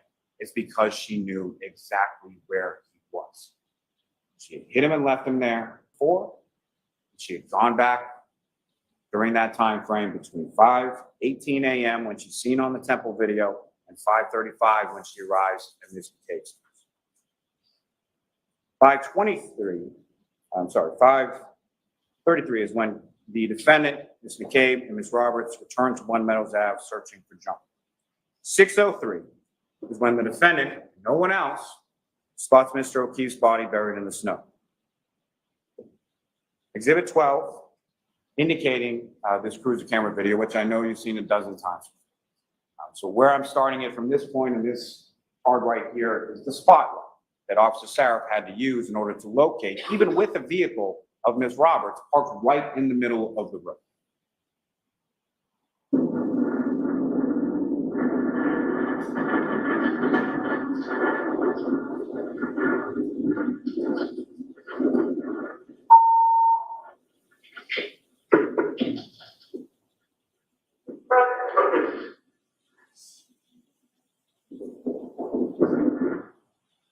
In the darkness, in the snow, in the blizzard, in those conditions, the defendant sitting in the back seat of the vehicle knows exactly where Mr. O'Keefe is, covered in snow, as you heard from all of the paramedics, from the civilian witnesses, from the first responders. The defendant knows exactly where he is. 6:07 a.m., Ms. McCabe calls 911. 6:08, the defendant leaves that 4 or 5 minute voicemail, leaving the phone in the car for some reason to Mr. O'Keefe's phone. 6:23 and 6:24 in the morning is when Ms. McCabe conducts those Google searches. 7:50 in the morning is when Mr. O'Keefe is pronounced deceased at Good Samaritan Hospital. 4:13 to 4:20 p.m. is when the defendant's SUV is towed from her parents' house in Dighton. 5:20 p.m. is when the search team arrives in the area of 34 Fairview Road to conduct the search of evidence. 5:30 p.m. is when the defendant's vehicle arrives at the Canton Police Department south. To circle back for a moment to Mr. O'Keefe, to his families, to his friends, and to his relationship with the defendant. We heard testimony from Paul and Aaron O'Keefe that they liked the defendant, that they thought he was good for John, thought he was good for the kids. All outward appearances of the relationship were good. You heard testimony from the children that that was not true behind closed doors. But Paul O'Keefe testified that he told the defendant's parents this, that he liked Miss Reed, that he thought that she was good for John, thought that she was good for the kids, weeks before John's murder. He even blew her a kiss in the emergency department at Good Samaritan as he was walking out and she was still being treated while they were there. Invited her over to John's house to grieve with him. Invited her to sit down with him while he explained to their nephew Patrick about John's passing. Defendant shows up at the house, abruptly goes upstairs with her father for a period of about 15 minutes, which is about half of the time that she spent there that morning, grieving with the family. She left with a bag of her belongings, drove with her family there, and then took an extra vehicle in the height of the blizzard, around 1 o'clock in the afternoon, drives that vehicle all the way from Canton, where it was parked at her boyfriend's house, where she stayed over on many occasions, drove that vehicle or felt the need to drive that vehicle from Canton all the way down to her parents' house in Dighton at the height of the blizzard. You heard testimony from Aaron O'Keefe of the text messages and the phone call on January 28th.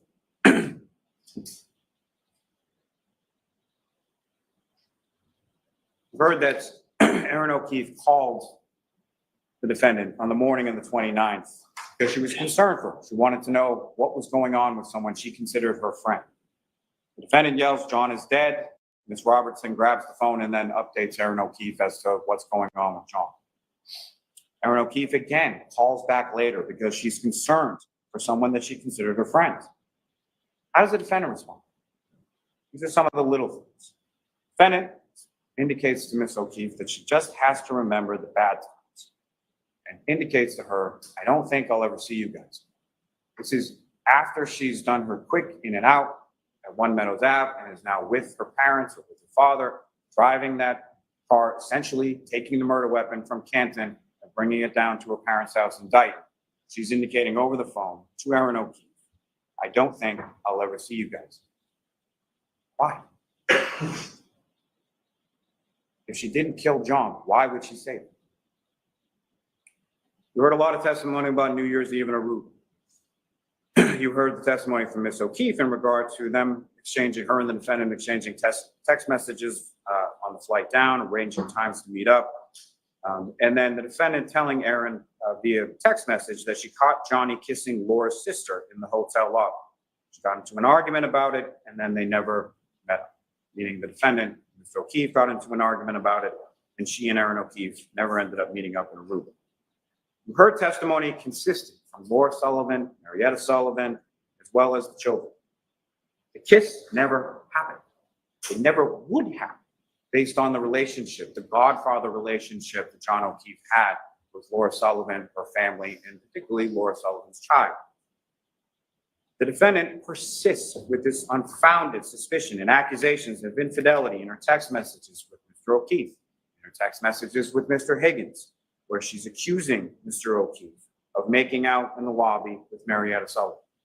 Both of the Sullivans and the children have the defendant and Mr. O'Keefe following this incident with Marietta Sullivan going into a room. Both of the children testified that they're in that room for about 20 to 25 minutes and they're arguing about the defendant indicating that Mr. O'Keefe kissed someone in the lobby. And you have Laura Sullivan's testimony about 20 to 25 minutes after her sister comes out and states her displeasure about the defendant. It's about 20 to 25 minutes before Mr. O'Keefe comes out, and then he and Ms. Sullivan have a conversation. Ms. Sullivan indicates that Mr. O'Keefe's phone is essentially blowing up, lighting up with calls and texts from the defendant. I would submit similar to the afternoon of January 28th. Mr. O'Keefe says she's crazy and he needs to take this and goes off from her. Ms. Sullivan has later conversations with Mr. O'Keefe on this Aruba trip, asked him if he's okay, asked him if he's happy. She indicated in her testimony that Mr. O'Keefe shrugs it off and says it is what it is. You heard testimony from the children about the arguments in the weeks and the months. And I know this is a displeasure to defense counsel that the children came in and actually testified as to what happened behind closed doors in the house. They both recall frequent fights. They both recall Mr. O'Keefe trying multiple times to break up with the defendant, asking her to leave the house, the defendant refusing to leave the house. His niece Kaylee, John tried to diffuse, he tried to walk away, and the defendant would follow each time during each argument. They both indicated that Mr. O'Keefe had told the defendant that the relationship had run its course, similar to language within the text messages you have between the defendant and Mr. O'Keefe. That Mr. O'Keefe was sick of arguing, again, mirroring those text messages from January 28th, leading up into going out to see if McCarthy is eventually the waterfall, and the defendant killing Mr. O'Keefe in the early morning hours of January 29th. We have testimony in regard to the ring camera. Kaylee indicated in her testimony that John had had that for about a year. So during the course of 2 years or so of the relationship with the defendant, he got it while he was dating the defendant. The defendant had the security codes to the garage. Neither of the kids had access to the camera.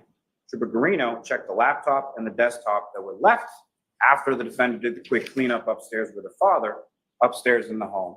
Neither of those devices had access to the ring cameras. John had access on his phone. The defendant indicates, if you recall, in some of those text messages in regard to the romantic kiss that she placed on Mr. Higgins earlier on January, whatever it was, during the Patriots. Mr. Higgins and Mr. Jackson was indicating weren't very good friends with Mr. O'Keefe, but had been invited over to his home for a Patriots game, at which time the defendant escorted Mr. Higgins out of the garage and placed a romantic kiss on him. But during those text messages, when they're talking about that, if you recall, the defendant is saying something or joking about something that Mr. O'Keefe had been looking at the videos and had been asking her if there was something going on with her and Mr. Higgins. And what was her response to that? I know where the cameras are. There are only 2 videos missing from that ring system. One being the defendant getting to Mr. O'Keefe's house after murdering him, and the other when the defendant is showing Ms. McCabe and Ms. Roberts the broken taillight, both of which, both Ms. McCabe and Ms. Roberts testified as having occurred. no video. A variety of stories that the defendant tells on the morning of January 29th. There were text messages and voicemails from the defendant to Mr. O'Keefe, 53 phone calls from 12:33 a.m. to 6:03 a.m. 0 phone calls to 911. The defendant calls Katie Camerano. The defendant calls her parents at 1:18 in the morning, 4:38 in the morning, 4:42 in the morning. The call then from Kaylee's phone to Ms. McCabe, because the defendant didn't have Ms. McCabe's phone number. Both Kaylee and Ms. McCabe indicate that the defendant initially indicates or says that she got into a fight with Mr. O'Keefe and left him at the waterfall. From this information, Ms. McCabe then testifies she starts to call Julie Albert, because Chris Albert, Julie Albert, they live close by the waterfall. Maybe that's where he went. As the phone is ringing, this is a phone call that both Mr. Albert and Ms. McCabe testify was never answered. As the phone is ringing, her husband, Matthew McCabe, reminds her that they saw the defendant and Mr. O'Keefe and the car outside of 34 Fairview. So she hangs up. During this call, or during these subsequent calls, the defendant indicates to Ms. McCabe, maybe I hit him, did I hit him? She then calls Ms. Roberts at 5 a.m. on the dot, indicates John's dead, hangs up the phone, calls back a minute later, indicates that Mr. O'Keefe was now hit by a plow and that he's dead. And then indicates further that she's drunk and doesn't remember. She tells Ms. McCabe about the cracked taillight before they even get in the vehicle and go anywhere, as you recall the testimony of Matthew McCabe, indicating that he has some concerns about them driving around in a vehicle with a damaged taillight in the middle of a blizzard. Ms. Roberts' testimony that she saw the broken taillight in the driveway at Ms. McCabe's house, and that it was consistent with what she observed in the photographs that were shown to her of it later in the Sally Port at the Canton Police Department garage when the search warrant is executed on February 1st. You have the text messages between the defendant and Laura Sullivan from January 29th, in which the defendant indicates to Laura Sullivan that John is dead, indicates that we found him in the snow at 5 a.m. And every indication is that he was found in the snow by the defendant, Mr. McCabe, and Ms. Roberts, around 6 a.m. 5 a.m. would be about an hour before. 5 a.m. would be between that time of where the defendant is unaccounted for, heading in the direction of 34 Fairview Road, 5:18, 5:35. Little things. The defendant asked Ms. McCabe to Google how long to die in the cold. She did so at 6:23 and 6:24 in the morning. You have the testimony of Ms. Hyde and Mr. Whitford as to SQLite databases, P-list databases, Knowledge C databases, state DB tabs, as far as all of them. Also from Trooper Garino as well. These searches were unequivocally done at 6:23, 6:24 in the morning, and not at 2:27 and 40 seconds in the morning. They were not deleted by a user. That is not what deleted means. Frankly, Mr. Green, the last question that I asked Mr. Green is, was he aware that Cellbrite, and by Cellbrite, the person who designed that being Mr. Whitford, had to alter exactly how their software worked because of people like Mr. Green misinterpreting the data as he did in this case. And what did Mr. Green say? Yes. But those questions, as far as how long to die in the cold, I would submit mirror the questions that the defendant asked firefighter Whitley in the back of the ambulance, if you recall those. She asked firefighter Whitley how long to die in the cold without a jacket. He knew how Mr. O'Keefe was dressed. She knew when she left him to die in the cold how he was dressed. The defendant made statements to firefighter Becker that the last time that she saw Mr. O'Keefe, they were in an argument. Again, in the back of the same ambulance as firefighter Whitley. You have testimony from firefighter Woodbury. Same kind of questions. If Mr. O'Keefe could be alive without a jacket. You have the testimony from each of these firefighters as to sort of the vacillating emotional state of the defendant that morning. What you have in the testimony from firefighter Woodbury is that despite all that, there were no tears that he observed from the defendant at that time. What each of those first responders indicate is that the defendant repeatedly stated, is he dead? Is he dead? Not, is he okay? Is he going to be okay? How is he? Any sort of questions about the medical condition. Is he dead? That phraseology repeated over and over again. And when you take into juxtaposition that phraseology, text to Laura Sullivan, found him in the snow at 5 a.m. The unaccounted for time heading in the direction of 34 Fairview Road, 5:18 to 5:35. The repeated questioning, firefighter Whitney, firefighter Woodbury, asking Miss McCabe to look up those things in her phone. She's looking for confirmation, is what she's looking for. When she asks over and over again, is he dead? Is he dead? Is he dead? You have the testimony that you heard from Miss McCabe and Miss Roberts. I say them together because as far as these two women were concerned, they did not know each other really at all.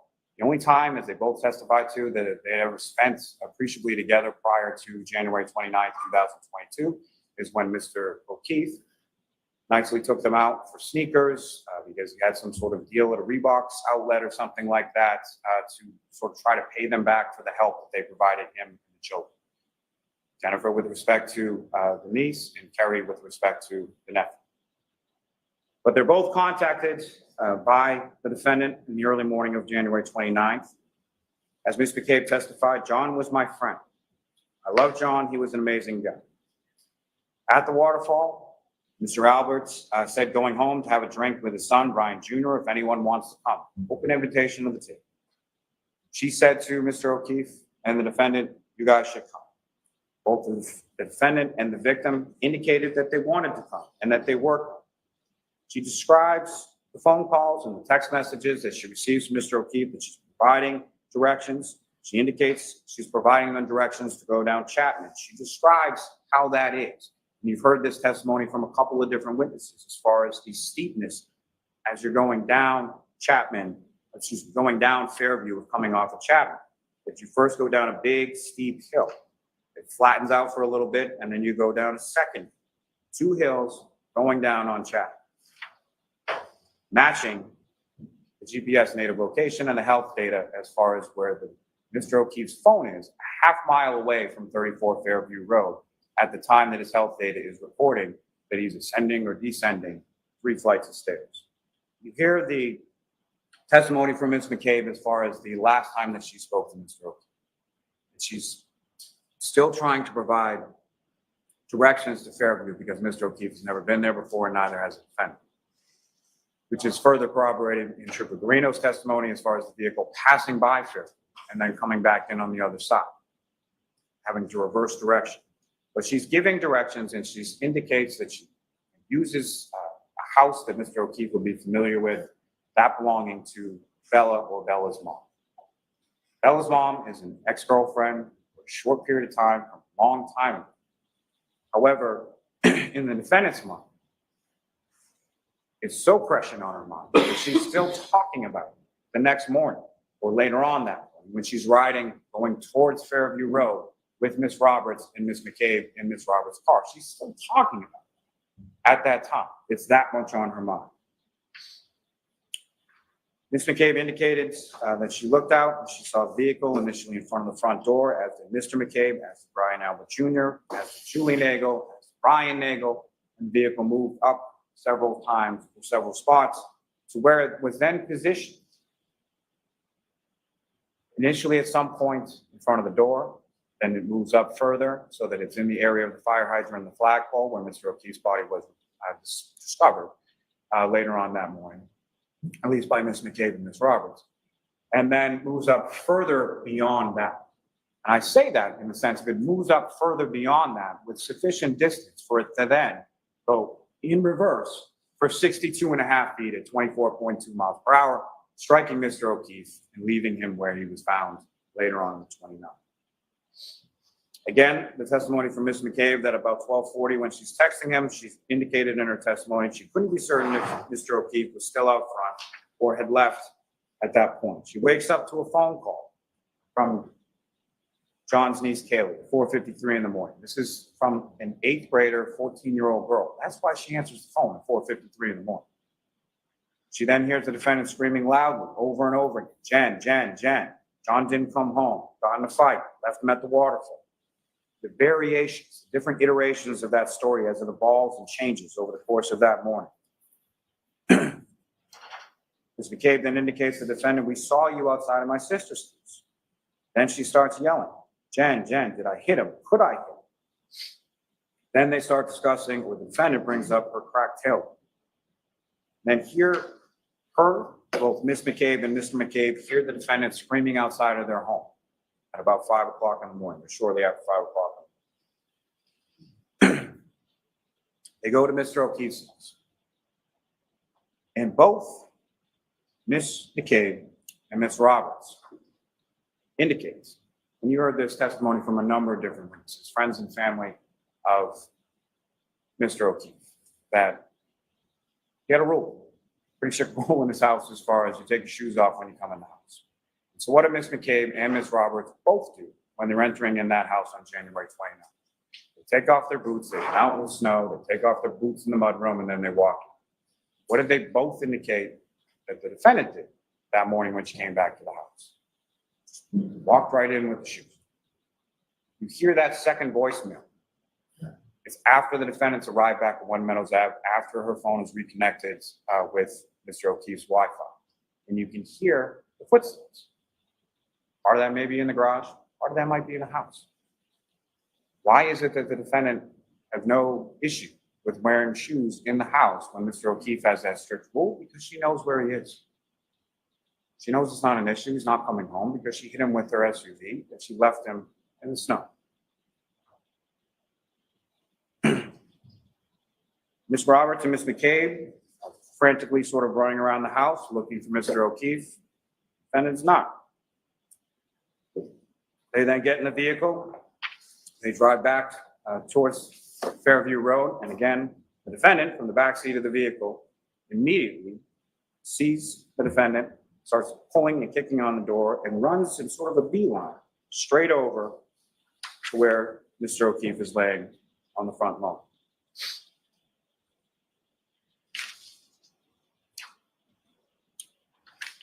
We have the testimony from Ms. Roberts as far as John's phone.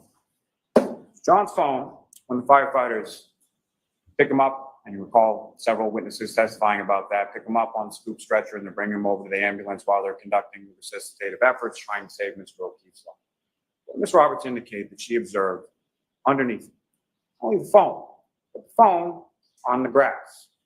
On the grass in the area that is completely covered in snow in every other area except under Mr. O'Keefe, which I would submit indicates how long Mr. O'Keefe has been there. Now recall, around 12 o'clock or so is when it starts to snow and it starts to stick a little bit.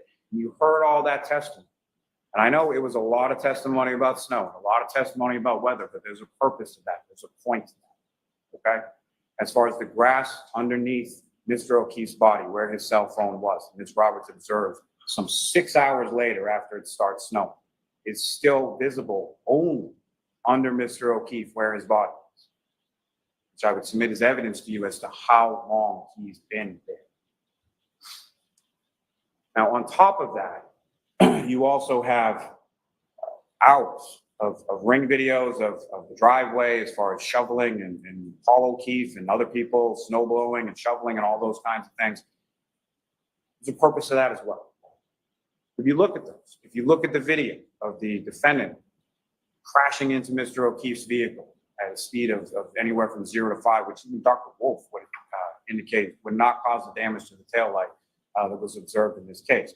You know what you don't see? You don't see snow move off Mr. O'Keefe's vehicle when they come into contact. You don't see any red or clear plastic pieces in the snow. And if you look at those stills, not the ones that counsel put up there during his closing, but if you look at each of the video and the stills, you can see the damage consistent with the taillight at each and every point. You see the damage consistent with the taillight from the 507 video. You see the damage consistent from the 822 video from Lieutenant Ray, from the cruiser camera video when he's pulling into the driveway. You see the damage consistent from the Dighton video at the defendant's home. You see the damage consistent from the right here, February 1st, 2022, when the search warrant is conducted, Ms. Hartnett removes all those pieces from the vehicle. The weather is also important when it comes to the hair. The magic hair, as Mr. Jackson likes to call it. See, the magic hair was actually frozen to the vehicle, as was the glass to the bumper, because the vehicle looked like that on the left when it was caked in snow, when Officer Barrow saw it in the driveway in Dayton as they were wading through 1.5 feet of snow, walking up, because remember, they didn't even pull into the driveway because they had to have someone come down and plow it before they could get into it.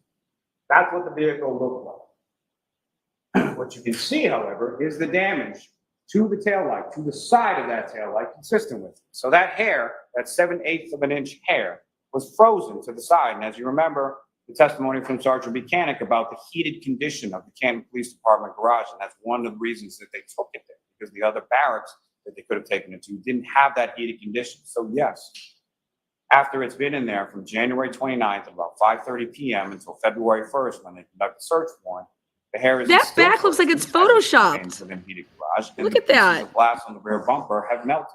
The snow has melted, as you can see from left to right. The weather, also important, I would submit, weather was a weapon. Remember, the cause of death here is not just blunt impact injuries, it's blunt impact injuries and hypothermia. You heard all that medical testimony in relation to it, and you heard all that testimony in relation to the snow and the weather and the wind. Wind gusts up to 37 miles per hour while he's out, Mr. O'Keefe is out there in just a shirt and jeans. Now, you heard also testimony from Ms. Roberts in relation You also to the heard injuries testimony she from observed Colin to Mr. Albert. O'Keefe. That's initially on scene. There was one eye that was swollen, not the other. That's indication of the swelling that Dr. Scortibella was testifying to, and no indication of physical altercation. And then both eyes being swollen when Ms. Roberts viewed Mr. O'Keefe's body after his passing at the Good Samaritan.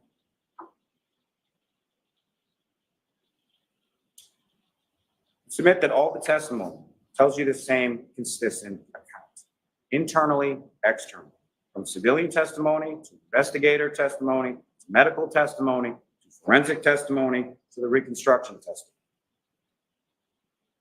You have the testimony from Ms. McCabe and Ms. Roberts that they couldn't see Mr. O'Keefe at Fairview when they initially pulled up.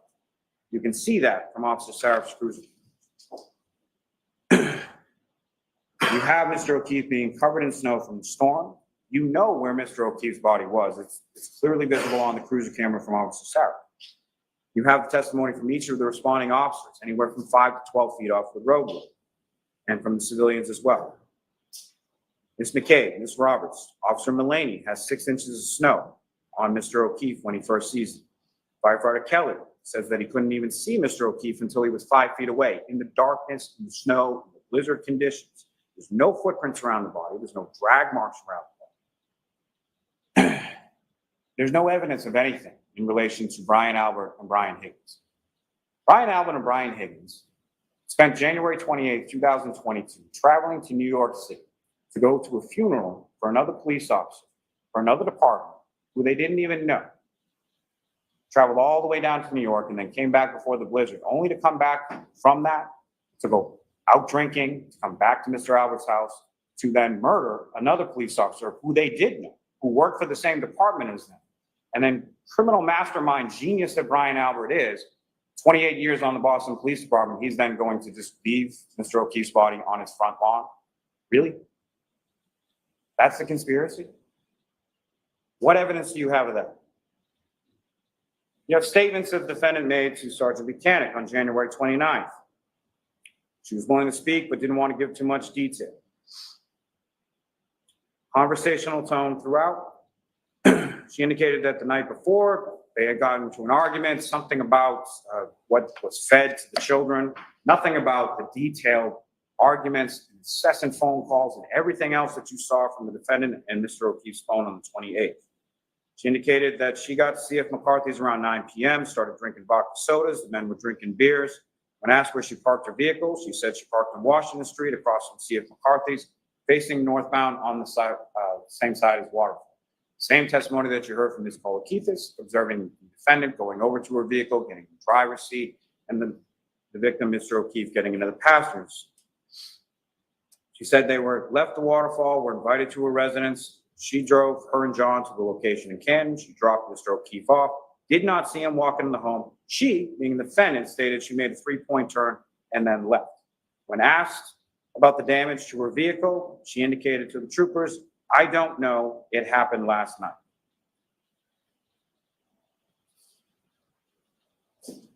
June 2022, you have that other reporting of that other version that she now has evolved into as far as stating to Sergeant Mechanic, "Are you aware that John was beaten up by Brian and Colin Albert? We're all in on the same joke, right? John was pulverized and my taillight was cracked." What evidence do you have of that? Mr. O'Keefe never went in the house. You have testimony from Nicole Albert, Brian Albert, Jennifer McCabe, Matthew McCabe, Caitlin Albert, Brian Albert Jr., Sarah Levinson, Julie Nagel, all indicating never went in the house. John O'Keefe's phone never went in the house from the testimony and the data points that you have from Trooper Green. You know how Mr. O'Keefe was dressed, and you know the defendant knew that. You have the testimony from Kurt Roberts, Jennifer McCabe, Matthew McCabe, Karina Kolokithis, Nicholas Kolokithis, Brian Albert, Nicole Albert, Brian Higgins, all indicated in the testimony, and the defendant knew, based on her questions to the firefighters the next morning, that Mr. O'Keefe was not dressed for the weather when he left the waterfall. The weather was a weapon.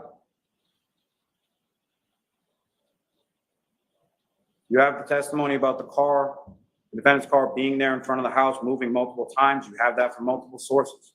You have that from Matthew McCabe. You have that from Jennifer McCabe. You have that from Brian Albert Jr. You have that from Julie Nagel. You have that from Ryan.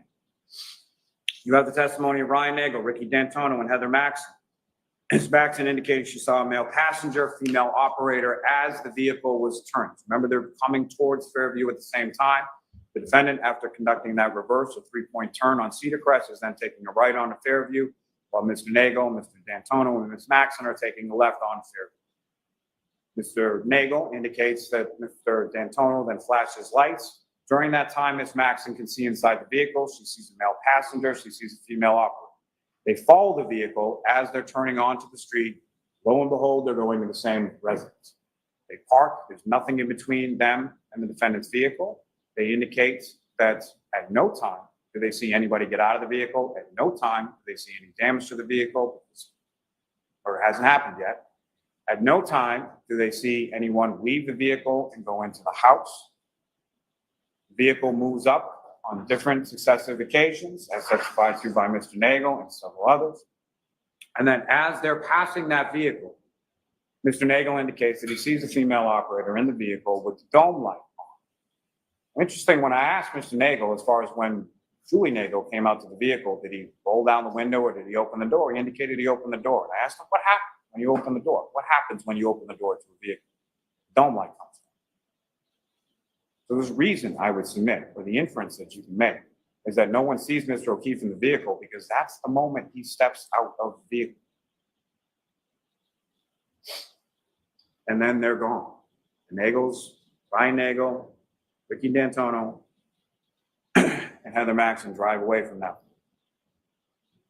We have the testimony from Julie Nagel and Sarah Levinson, the peanut butter and jelly sandwich conversation they have with Ms. McCabe, which while they're pulling away from the house where everybody's attention is drawn, Ms. McCabe is turned around facing both of them in the backseat. Ms. Nagel is facing Ms. Levinson on the passenger side, looking out the window towards 34 Fairview Road. Ms. Levinson is looking back at Ms. Nagel away from that area, in which Ms. Nagel indicates that she sees a 5 to 6 foot dark blob on the lawn near the pole in the hydrant, which is just where Mr. O'Keefe is discovered the next morning. Oh my God, you guys, I'm That dead. testimony recall Peanut butter jelly time. In regard to Colin Albert when he gets picked up from Mr. Lally, 5 minutes. Yes. Oh, thank God, Beth. Colin Albert, Miss Allison McCabe, Brian Albert, Nicole Albert, Caitlin Albert, Brian Jr., all indicating that it was picked up around that time at 12:10 a.m. We have the testimony from Chris and Julie Albert, his parents, as far as when he comes home, kisses them goodnight before he goes to bed. You have that testimony in regard to Chris Albert, as far as how John O'Keefe and the defendant come to be at the waterfall in the first place, as far as John O'Keefe and his nephew coming in early in the day, getting a couple slices of pizza. What are you doing later on? Contained within those texts. The other testimony from Lieutenant O'Hara, Lieutenant Tully, Sergeant Mechanic about those items being recovered. And in particular, the items being recovered on January 29th by that search. What did Lieutenant O'Hara say? The items were found close to the curb. The items were at ground level, 3 feet of snow that they had to sift through in order to find those particular things. The detail or the delay in the recovery of evidence. The photos in the video, most of which you have in evidence, is earlier in the storm. This is before the 18 inches of snow falls down, before there's drifts and 3 feet of snow in places. They found the evidence where it had been at that same ground level, in the grass, under the snow, at 34 Fairview Road. We heard all of the medical testimony, which I would submit is consistent, from firefighter Formati to Dr. Rice. We heard the testimony regarding the defendant's blood alcohol concentration from Dr. Fowler and Nick Roberts, 93 milligrams per deciliter, 0.07 to 0.08% at 9:08 in the morning. We heard it, Mr. Roberts' testimony in regard to the retrograde extrapolation, 0.13 to 0.29, extrapolating back to the time of the operation. The defendant admits to drinking vodka. It's on the receipts from C.F. McCarthy's and from the waterfall. And you have the witness testimony in the surveillance video in regard to the forensic testimony that you have. In regard to the medical testimony, you have the sort of pattern abrasions, clear plastic that's recovered by Lieutenant O'Hara and Lieutenant Tully on January 29th. The clear plastic that has the dimples on it. No one, not Trooper Paul, not anyone at any point in time ever said that Mr. O'Keefe's arm was out like this at the time that he struck and that he did a pirouette and then flew 30 feet in the air. 12 inches of abrasions that the doctors were, the biomechanical people were talking about yesterday. 12 inches and then 6 inches to the tail end is easily solved by this. And the dimples on his arm are, that I would submit are consistent with the dimples on the tail light cover piece, are right around this area of the elbow. You have What about the bruising, you fucking testimony moron? in regard to forensics, as far as Mr. Porto, Mr. Bradford. John O'Keefe's DNA is on that tail light house, on the house. His DNA is there to the exclusion as well of Sergeant Mechanic and Trooper Proctor. Mr. O'Keefe's DNA is on the exterior of the broken drinking glass. Mr. O'Keefe's DNA and only Mr. O'Keefe's DNA is on his clothing and his fingernails, consistent with Dr. Scortibello's testimony that there is no evidence of a fight or an altercation. There's no one else's DNA under his fingernails. There's no one else's DNA on his clothing. You have the testimony from Ms. Hartman, Trooper Paul, as regard to the damage that they observed, the dent, scratches, 7/8 of an inch hair. You have the testimony from Ms. Chart in regard to the mitochondrial DNA profile from that hair being consistent with the DNA profile of Mr. O'Keefe. You have the testimony from Ms. Valier and Ms. Hanley in regard to the microscopic pieces, 1/16 of an inch by 1/16. You have 1 minute, Mr. Lally. Wrap it up. Yes. All consistent with pieces of taillight that are found within his clothing.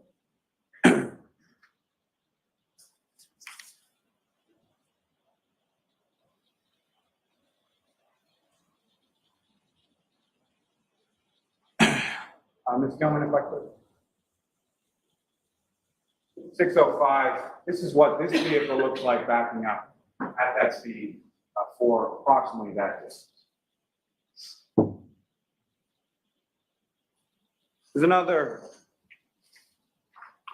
years and years ago, started practicing in Norfolk County in Braintree, what is now Quincy. Eventually became a far smarter man than myself, eventually became President of the United States. His name was John Adams. John Adams once wrote, "Facts are stubborn things. And whatever may be our wishes, our inclinations, or the dictates of our passions, they cannot alter the state of the facts and the evidence." What the constellation of the facts and the evidence ineluctably demonstrate here is that the defendant drove her vehicle in reverse for 24.2 miles per hour for 62.5 feet, struck Mr. O'Keefe, causing those catastrophic head injuries, leaving him incapacitated and freezing to death. Mr. Lally, I have to stop you. You've gone over. Okay. I literally have one sentence. 1 sentence I'll give you. From that facts and that evidence, I would submit and electably demonstrates their guilt on each of the indictments before you, and I would ask that you find this. Thank you. All right, thank you. Jurors, I have my instructions on the law I'm going to give you. My guess is it's probably about an hour. I'd like to start it now, but does anybody need a short break? You can take a short break. Okay, we'll come back in 5 minutes. Leaving your notebooks on your chair. All rise, jury up. You are muted. How much did you truly go over? God, Yannetti has that smile on his face. He's like, did you guys see the jury when he was talking versus when we were talking? Oh my God, I just want to hear that end when Bev has to cut him. Okay. I have my instructions on the law. Okay, hold on. Okay. I literally have one sentence. One sentence I'll give you. Okay, I'll give you. From that facts and that evidence, I would submit and electively demonstrates their guilt on each of the indictments before you, and I would ask that you find this. Thank you. All right, thank you. Jurors, I have my instructions on the law I'm going to give you. My guess is it's probably about an hour. I'd like to start it now, but does anybody need a short break? You can take a short break. Okay, we'll come back in 5 minutes. Okay. Leaving your notebooks on your chair. All rise, jury up. All right. You are muted. You guys, what? Minutes and a paid subscription purchase. You Lally says that Karen Reed weaponized the fucking weather. Oh my God. Jury's gonna get their jury instruction. She says it's gonna take around an hour, and then it's gonna be in the jury's hands. I said the jury would get around 1 o'clock. Pretty good time at the rate we're going. So it's 12:15. Yesterday I said that they would get it by lunchtime. If we wouldn't have had the mishaps, they would have definitely already had it. Lally said that the weather, Karen Reed weaponized. The weather is a weapon. I think that may have to be the biggest Lallyism of the 31 days. I don't think there's anything that's going to take that. Maybe Jennifer McCabe, Your Honor, may I approach? And Jennifer McCabe says, yes, you may. I mean, those two right there, I don't know which one. You guys, holy shit. Karen Reed used the weather as a weapon. I mean, I don't know what to say.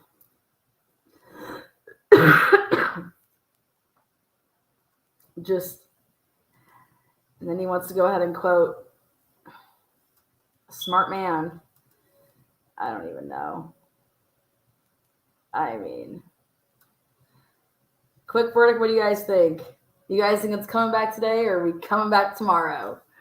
I mean, is there anybody out there that thinks it's going to be a hung jury? We did have that little juror pull. So he quoted a president. He did quote a president.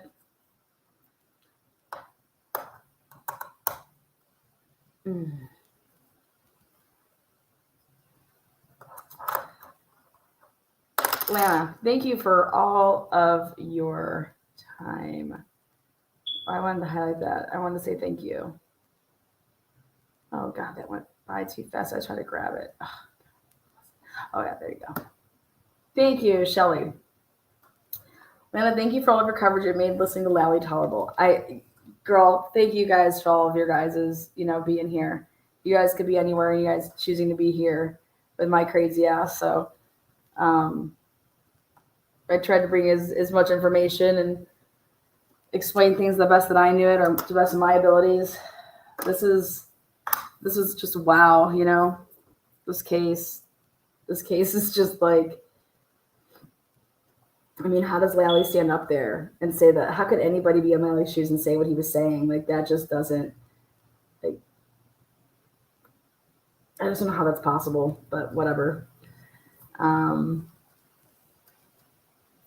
hope that, I think Yannetti, I like Yannetti. I like the way that Yannetti and Karen were. I mean, think about it, guys. It's hard to keep our emotions just like this, keep a straight poker face. So like Karen, Alan Jackson, Little, Yannetti, they're watching the jurors. It's all about the jurors, reading people. And from what I just saw there at the end, the jurors, I think, were, you know, I don't know. I think we're okay.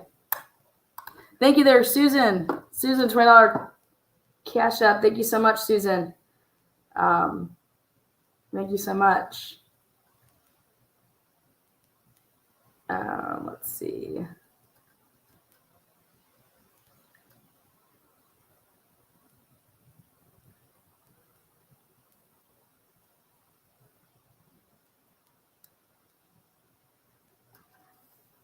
Yeah.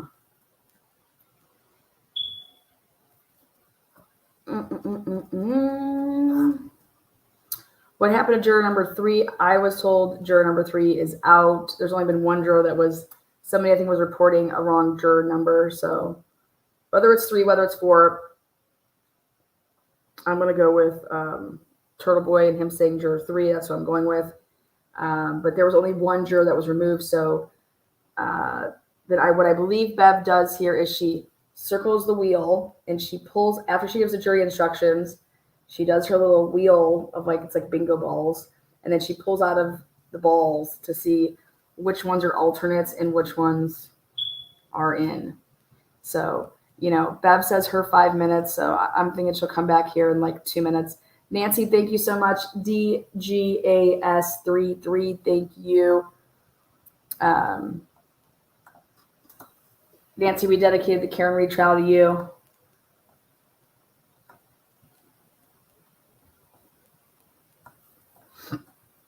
All those steak dinners I saved up for to travel and stay in Dedham. So my steaks went to sleeps.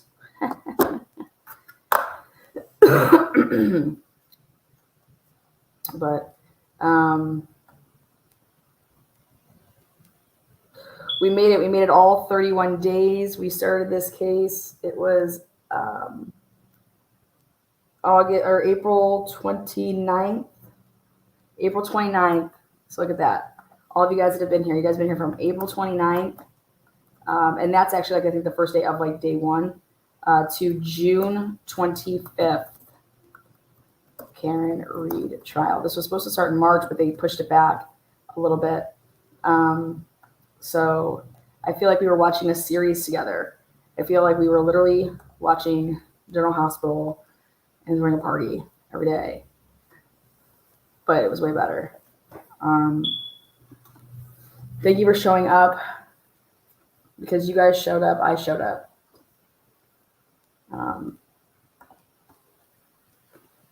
1999, you've been amazing to watch this case with. Appreciate how much time you put into getting the facts to us. You really are the best. Can't wait to hear about your new endeavor. Oh yeah, you guys got a lot coming. Oh wait, should I press pause? I did that last time. Okay, good. Bev, I was about to say she had a blowout without me. God, that was so awesome. H-Bag. H-Bag, I got H-Bag to come on over here and watch with us over here back in the beginning. I think it was my timeline that did it for you, right, H-Bag? Now we became besties. Look out. H-Bag. Lana, your coverage of Karen Reed was and is amazing. I love all of your mods in chat. You all has long made. Yes. Blowout and banging Bev, yeah. Dude, Bev's probably like, all right, thank God. You know, you had me at hello. There you go.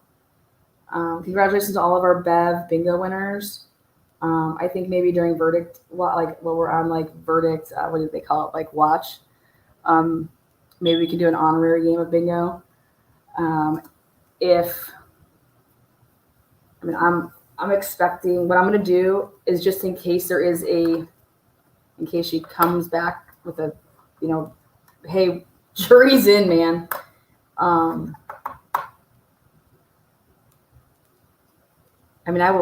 You guys really feel like there could be at 4:30, 5 o'clock today? the jury's in. I mean, you think that's at all possible? Lally's like, all these weeks, and this is what it took these bastards only 3 hours. Ooh-wee. Lindsay. Woohoo, Lindsay. 3 months, baby. Welcome to the membership club. Thank you for your amazing dedication and coverage, all your insight, and the laughs. Lana can't wait for the next trial. Oh, yeah. I'm telling you, the next couple cases are going to be just as lit as a tit. We got Idaho 4 right around the corner, Dr. Moore right around the corner. Shanna Gardner's going to be Jose Baez and Tractor. That's one of the cases that I'll be covering. I think Shanna Gardner has a little bit of a case here. I think Mario Saldana is a fucking lunatic. So I think he's just a loose cannon. And if he's pulling stuff off with his like compadres, I mean, I don't know, maybe Shanna Gardner's just crazy. But we got Delphi, and I have to make some trips to Delphi.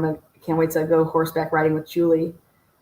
Can you see me in the back of Julie Melvin's horse? Get it going, girl. Woo! Lana goes flying. Lana's down. She will not be on live tonight. She's over there milking her little back sprain. She was having a bad blowout on the horse. Yeah, Idaho 4, Delphi, Shanna Gardner, Jose Baez is her attorney. You guys, it's going to be off the hook. Good. Jose Baez is like me. A lot of you people out there that like timelines and like graphs and stuff like that. Jose Baez is going to have a sick timeline. You know, he's digital out like that. I'm actually going to say like one thing that I was kind of like disappointed in is that nobody did like a timeline like they did in the Murdoch murder. Maybe they just didn't have time in this case because Bev like squeezed them by the balls. They could barely get in the DNA. Like they weren't getting stuff back from the labs. You know what I mean? But oh yeah, Sandra Birchmore, absolutely. I'll be still following this, you guys. This is just this is like literally the first domino. This case, woo-wee. You like that, Julie? Giddy up, girl. Lana's on down over there. I'm just gonna, oh, here she comes, Bev. Blow out Bev.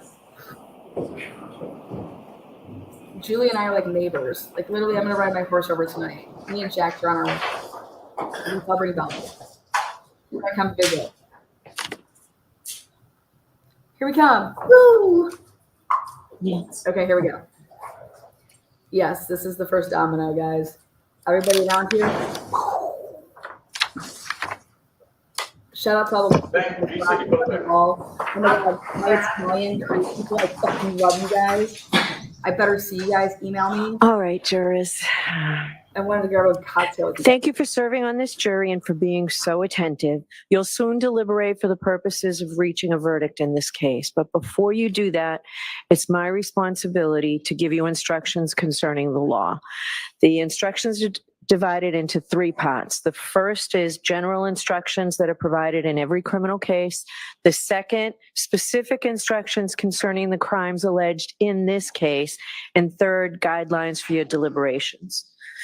Please listen carefully to all of the instructions. Do not ignore any instruction or give special attention to any other instruction. To make sure that I give you the instructions accurately, I will read them to you.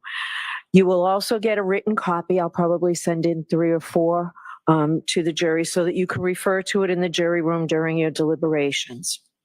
I will try to make sure that my oral instructions match the written instructions. If there is any difference between what I say aloud and what the written instructions say, please follow what I say aloud. You must take the law as I give it to you. You may not quarrel with it. You can't do that regardless of any opinion you may have as to what you think the law ought to be. What the lawyers or witnesses may say or suggest about the law is not necessarily the law. That's because it's my responsibility as the judge and mine alone to instruct you on what the law is. So I now will turn to part 1 of the instructions, the general instructions that apply to all criminal cases. As I explained to you at the beginning of the trial, there is a fundamental rule that applies in all criminal cases, including this case. Every person who is accused of a crime is presumed to be innocent of that crime. Ms. Reed is presumed innocent of the charges in this case. That means you must consider Ms. Reed to be innocent unless the prosecution is proved beyond a reasonable doubt through evidence presented during the trial that Ms. Reed committed the crimes charged. I will explain reasonable doubt in just a moment. Ms. Reed does not have to do anything to convince you that she is innocent. She does not have to explain anything. Ms. Reed does not have to testify, call, or question witnesses, or provide any evidence at all, because you must presume she is innocent. Instead, it is up to the Commonwealth to prove the charges against Ms. Reed beyond a reasonable doubt. The burden of proof never shifts to the defendant. After you have considered all the evidence carefully and fairly, if you have a reasonable doubt about Ms. Reed's guilt in a particular charge, then your verdict must be not guilty on that charge. You may find Ms. Reed guilty of a charge only if all 12 deliberating jurors agree that the Commonwealth has proved the charge beyond a reasonable doubt. What is proof beyond a reasonable doubt? The term is often used and probably pretty well understood, though it is not easily defined. Proof beyond a reasonable doubt does not mean proof beyond all possible doubt, for everything in the lives of human beings is open to some possible or imaginary doubt. A charge is proved beyond a reasonable doubt if, after you have compared and considered all the evidence, you have in your minds an abiding conviction to a moral certainty that the charge is true. When we refer to moral certainty, we mean the highest degree of certainty possible in matters relating to human affairs, based solely on the evidence that has been put before you in this case. I have told you that every person is presumed to be innocent unless and until he or she is proved guilty, and that the burden of proof is on the Commonwealth. If you evaluate all the evidence and you still have a reasonable doubt remaining, the defendant is entitled to the benefit of that doubt and must be acquitted.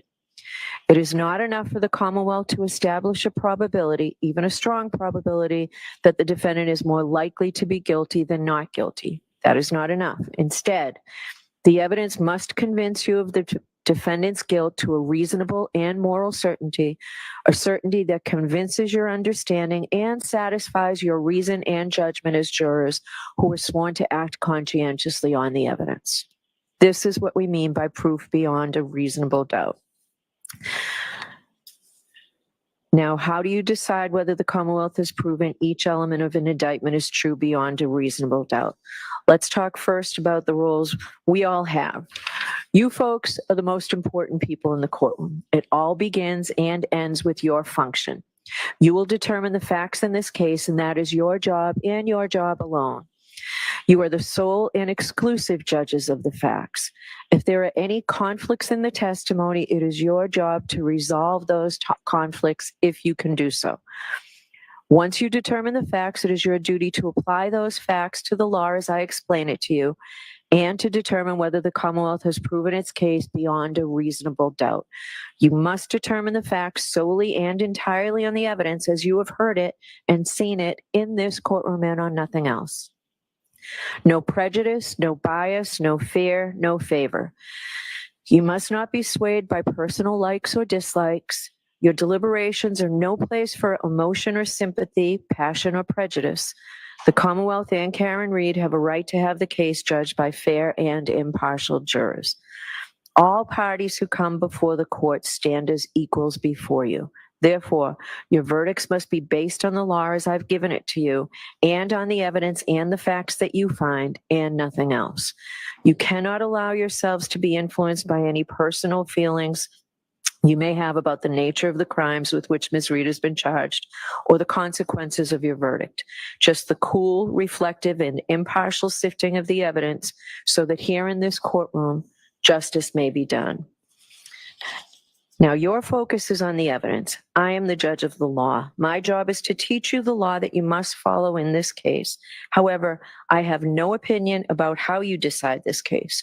You should not consider anything I have said or done during the trial as reflecting any opinion by me about how you should decide this case. If you believe that I have an opinion about the facts of this case, you must disregard it. You must decide this case based solely on the evaluation of the evidence. Now, the arguments of the lawyers are not evidence. They are not witnesses. If a lawyer during argument made a mistake in summarizing the evidence or argued something not supported by the evidence, you must disregard it.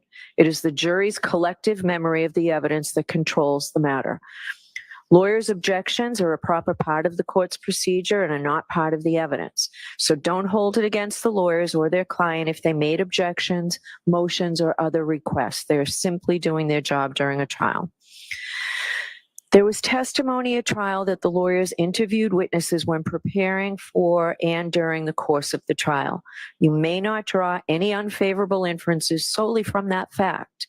There is nothing improper about conducting such interviews. On the contrary, the lawyers are obliged to prepare their case as thoroughly as possible and may interview witnesses. Now, the verdict must be based only on the evidence and the jury's collective reasoning applied to the evidence in a fair and impartial manner.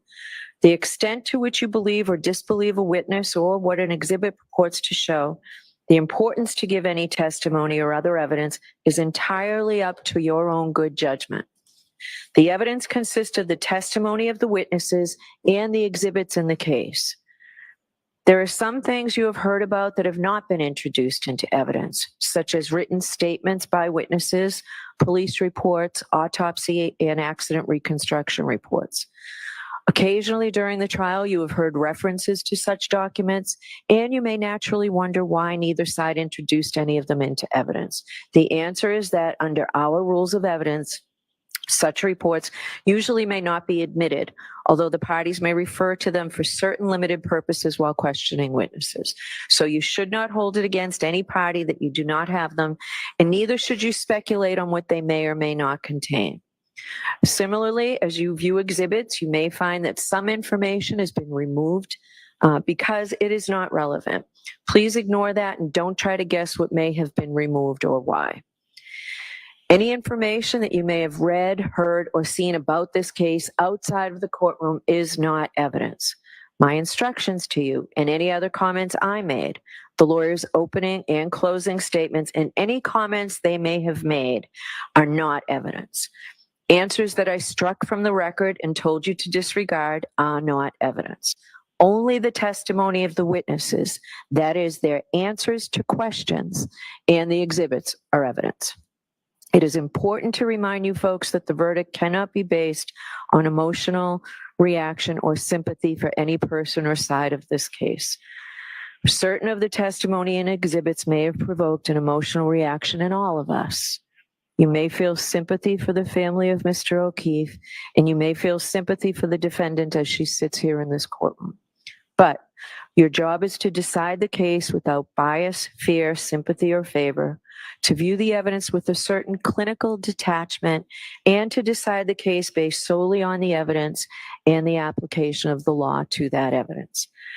I have allowed you to take notes during the trial, and you may refer to those notes during your deliberations. But remember, they are not evidence or a substitute for the evidence and your recollection. They are for your personal use. Please do not share them with other jurors. Consider the evidence as a whole. Do not make up your mind about what the verdict should be until after you've gone to the jury room to decide the case and you and your fellow jurors have discussed the evidence. Please keep an open mind until then. You'll remember that we took a view in this case. The purpose of the view was to help you better understand the evidence that you heard during the trial and to help you appreciate the locations and their surroundings. Your responsibility in the view was to see the places, observe them carefully, and remember what you saw. The view is part of this case. You may use and consider the observations that you made while on the view in your deliberations in reaching a verdict. The same is true about the demonstration we saw from the witness stand. The demonstration was done simply to help you understand the evidence, and you may consider it in your deliberations. It is the jury's job to earnestly seek the truth of the matter. In doing that, the jury must decide questions of credibility and reliability. The jury must decide how truthful or reliable or convincing any part of the evidence is. In deciding questions of credibility and reliability, you may rely on your common sense and reasoning powers and your life experiences. Consider a witness's testimony in the context of all the other evidence, not in isolation. You may consider the demeanor, candor, and appearance of the witness in testifying. Who was the witness? What relationship did they have to the case or to the other witnesses or the parties? Did the witness have any bias, reason, or motive to give false or shaded testimony? If so, you may consider that bias or motive in your deliberations and ultimately as to whether or not it impacts the credibility of the witness and the assessment of the evidence presented. Is the witness someone likely to give an honest and impartial account? Consider not just whether the witness was honest, but also whether the witness's testimony was accurate and reliable or honestly mistaken. A prior statement by a witness, if inconsistent with his or her trial testimony in any way, may be considered on the witness's credibility and reliability, and only for that purpose. Now, you've heard some evidence suggesting that the Commonwealth did not conduct certain scientific tests or otherwise follow standard procedure during the police investigation. This is a factor you may consider in evaluating the evidence presented in this case. With respect to this factor, you should consider 3 questions. First, whether the omitted tests or other actions were standard procedure or steps that would otherwise normally be taken under the circumstances. Second, whether the omitted tests or actions could reasonably have been expected to lead to significant evidence of the defendant's guilt or innocence. And third, whether the evidence provides a reasonable and adequate explanation for the omission of the test or other actions. If you find that any omissions in the investigation were significant and not adequately explained, you may consider whether the omissions tend to affect the quality, reliability, or credibility of the evidence presented by the Commonwealth. All of these considerations involve factual determinations that are entirely up to you. And you are free to give this matter whatever weight, if any, you deem appropriate based on all the circumstances. Now, during the trial, I gave you some limiting instructions on how you were to consider some of the evidence you heard, and importantly, how you are not to consider the evidence. I am going to summarize those limiting instructions here.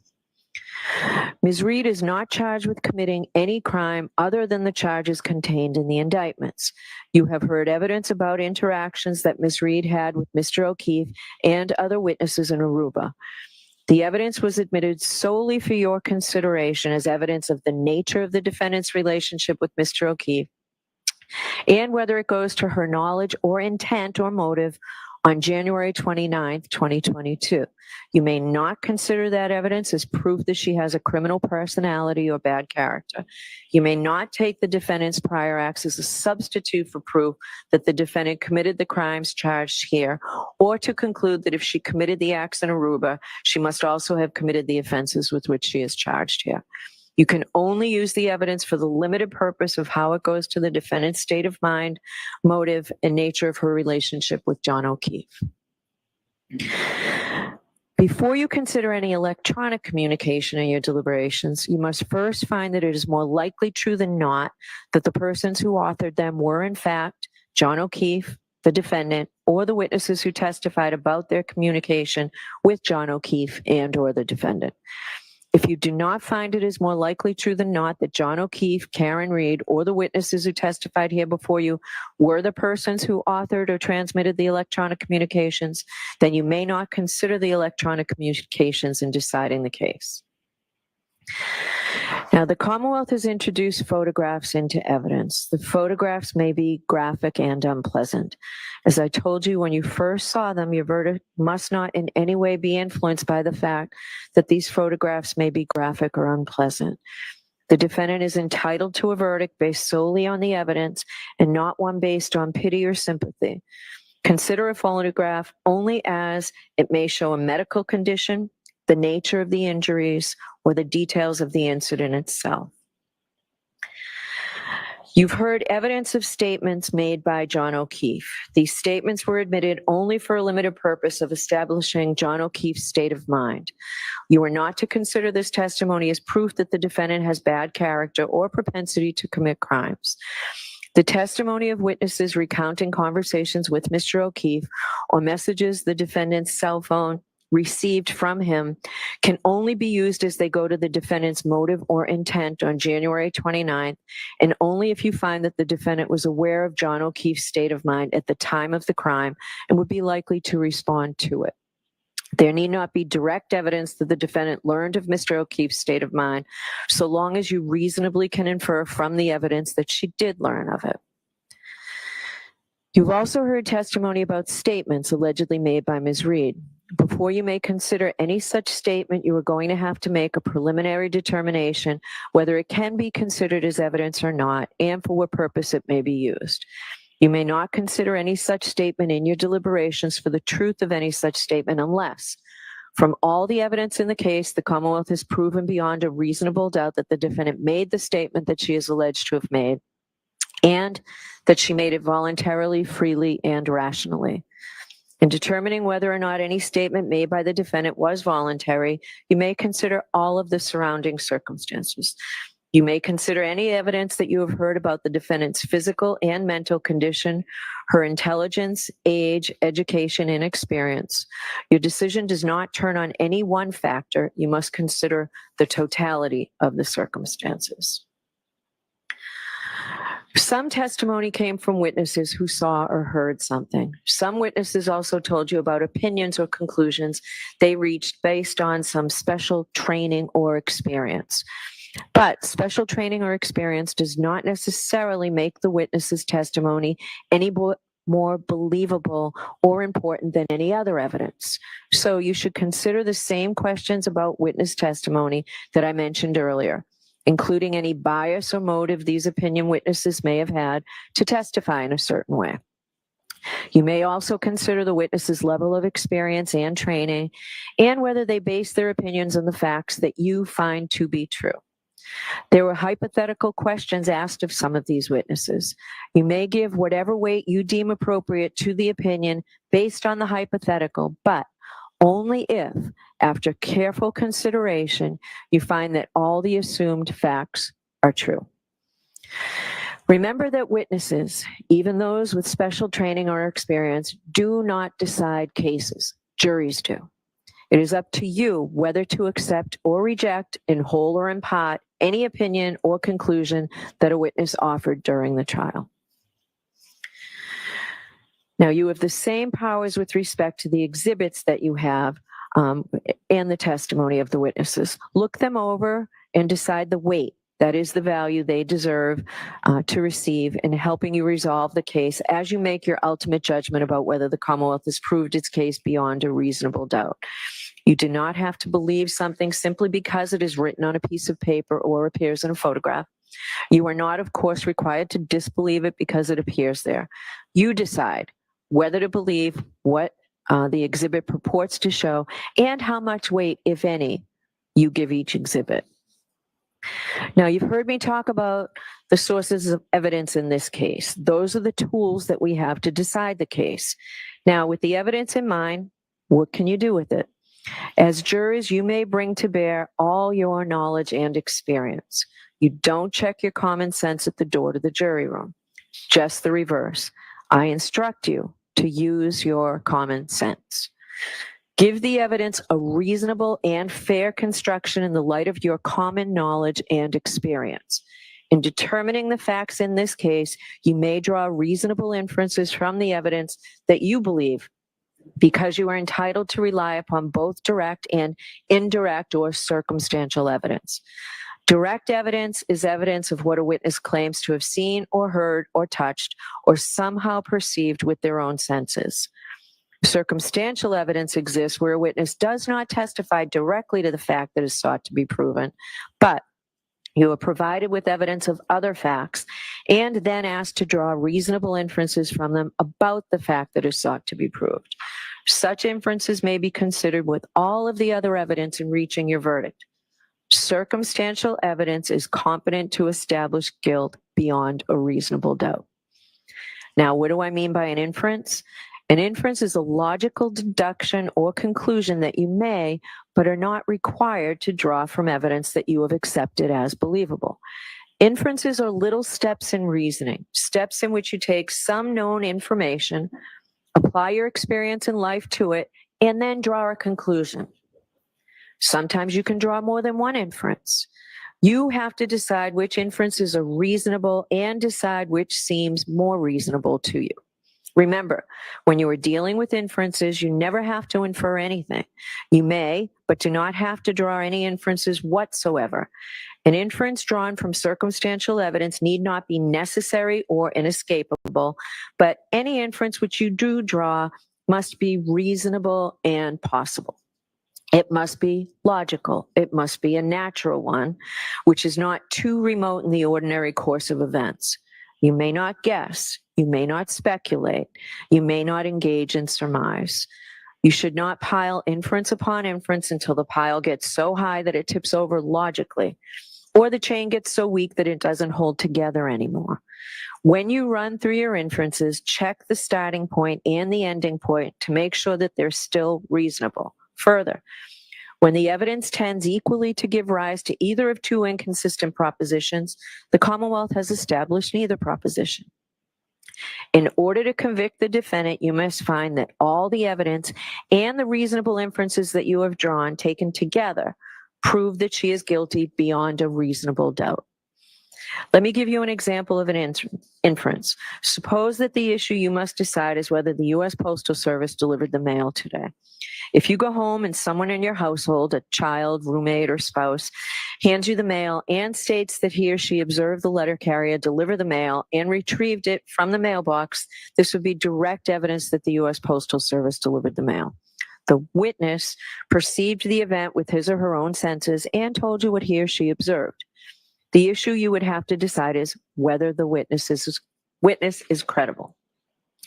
On the other hand, if you go home from court and find mail in the mailbox, you may infer that it was delivered by the U.S. Postal Service today. You draw this reasonable inference based on the following known facts. The mailbox was emptied yesterday. You know that the mail is delivered by the U.S. Postal Service Monday through Saturday. The letters in the box are postmarked. You have exactly the same power in this case, not the power to speculate or to guess, but the power to draw reasonable inferences warranted by the evidence in the fashion I have just described. You may have noticed that the defendant did not testify at this trial. The defendant has an absolute right not to testify, since the entire burden of proof in this case is on the Commonwealth to prove that the defendant is guilty. It is not up to the defendant to prove that she is innocent. The fact that the defendant did not testify has nothing to do with the question of whether she is guilty or not guilty. You are not to draw any adverse inference against the defendant because she did not testify. You are not to consider it in any way or even discuss it in your deliberations. You must determine whether the Commonwealth has proved its case against the defendant based solely on the testimony of the witnesses and the exhibits. All right, that completes my first part of the instructions. Now I'm going to turn to the elements of the charges against Ms. Reed. The Commonwealth has alleged that on January 29, 2022, Ms. Reed did assault and beat John O'Keefe with the intent to murder him, and by such assault and battery did kill and murder John O'Keefe. Ms. Reed is charged with second-degree murder. In order to prove murder in the second degree, the Commonwealth must prove the following elements. First, the defendant caused the death of John O'Keefe. 2, the defendant intended to kill John O'Keefe or intended to cause grievous bodily harm to John O'Keefe, or intended to do an act which, in the circumstances known to the defendant, a reasonable person would have known created a plain and strong likelihood that death would result. I will now discuss each of these requirements in more detail. The first element is that the defendant caused the death of John O'Keefe. A defendant's act is the cause of death where the act is a natural and continuous sequence, results in death, and without which death would not have occurred. The second element is that the defendant intended to kill John O'Keefe or intended to cause grievous bodily harm to John O'Keefe or intended to do an act which, in the circumstances known to the defendant, a reasonable person would have known created a plain and strong likelihood that death would result. As you can see, the second element has three subparts, which I will call prongs, and the Commonwealth satisfies its burden of proof if it proves any one of the three prongs beyond a reasonable doubt. The first prong is that the defendant intended to kill John O'Keefe. This means that the defendant consciously and purposefully intended to cause John O'Keefe's death. The second prong is that the defendant intended to cause grievous bodily harm to John O'Keefe. Grievous bodily harm means severe injury to the body. The third prong is that the defendant intended to do an act which, in the circumstances known to the defendant, a reasonable person would have known created a plain and strong likelihood that death would result. Let me help you understand how to analyze this third prong. You must first determine whether the defendant intended to perform the act that caused the victim's death. If you find that she intended to perform the act, you must then determine what the defendant herself actually knew about the relevant circumstances at the time she acted. Then you must determine whether, under the circumstances known to the defendant, a reasonable person would have known that the act intended by the defendant created a plain and strong likelihood that death would result. If you have a reasonable doubt as to whether Mr. O'Keefe's death was accidental because the death was caused by a negligent, careless, or mistaken act of the defendant or resulted from a cause separate from the defendant's conduct, you may not find that the Commonwealth has proved that the defendant intended to kill, intended to cause grievous bodily harm, or intended to do an act which, in the circumstances known to the defendant, a reasonable person would have known created a plain and strong likelihood that death would result. In deciding whether the defendant intended to kill, intended to cause grievous bodily harm, or intended to do an act which, in the circumstances known to the defendant, a reasonable person would have known created a plain and strong likelihood that death would result, you may consider any credible evidence that the defendant was affected by her consumption of alcohol. If the Commonwealth has proven both elements beyond a reasonable doubt, you should return a verdict of guilty. If the Commonwealth has failed to prove one or more of those elements beyond a reasonable doubt, you must return a verdict of not guilty. The next is manslaughter while operating a motor vehicle under the influence of liquor. In order to prove manslaughter while operating a motor vehicle, the Commonwealth must prove the following 5 elements. First, that the defendant operated a motor vehicle. Second, that she operated the motor vehicle upon a public way or in a place in which the public has a right of access. Third, that while the defendant was operating the motor vehicle, she was under the influence of intoxicating liquor and or the percent of alcohol in the defendant's blood was a 0.08 or greater. You'll have both these choices on the verdict slip. Fourth, that the defendant operated the vehicle wantonly or recklessly so as to create a high degree of likelihood that substantial harm will result to another. And fifth, that by such operation of the motor vehicle, the defendant caused the death of John O'Keefe. So to prove the first element, the Commonwealth must prove beyond a reasonable doubt that the defendant was operating a motor vehicle. A person operates a motor vehicle while doing all of the well-known things that drivers do as they travel on a street or highway, and also when doing any act which directly tends to set the vehicle in motion. A person is operating a motor vehicle whenever they are in the vehicle and intentionally manipulate some mechanical or electrical part of the vehicle, like the gear shift or the ignition, which alone or in sequence will set the vehicle in motion. To prove the second element, the Commonwealth must prove beyond a reasonable doubt that the defendant operated a motor vehicle in a public way. Any street or highway that is open to the public and is controlled and maintained by some level of government is a public way. This would include, for example, interstate and state highways, as well as municipal streets and roads. In determining whether any particular street or road is a public way, you may consider evidence, if any, about whether it has some of the usual indications of a public way. For example, whether it is paved, whether it has street lights, street signs, curbing, and fire hydrants, whether there are buildings along the street, whether it has any crossroads intersecting it, and whether it is publicly maintained. To prove the third element, the Commonwealth must prove beyond a reasonable doubt that while operating a motor vehicle, the defendant was under the influence of intoxicating liquor, that is alcohol, and or the percent of alcohol in the defendant's blood was a 0.08 or greater. I will now instruct you on both theories.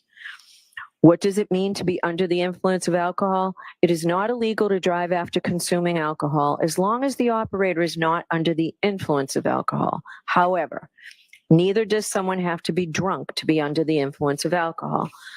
A person is under the influence of alcohol if they've consumed enough alcohol to reduce their ability to operate a motor vehicle safely by decreasing their judgment, alertness, and ability to respond promptly and effectively to unexpected emergencies. The amount of alcohol necessary to do this may vary from person to person. The Commonwealth is not required to prove that the defendant actually drove in an unsafe or erratic manner, but it is required to prove that their ability to drive safely was diminished by alcohol. You may rely on your experience and common sense about the effects of alcohol.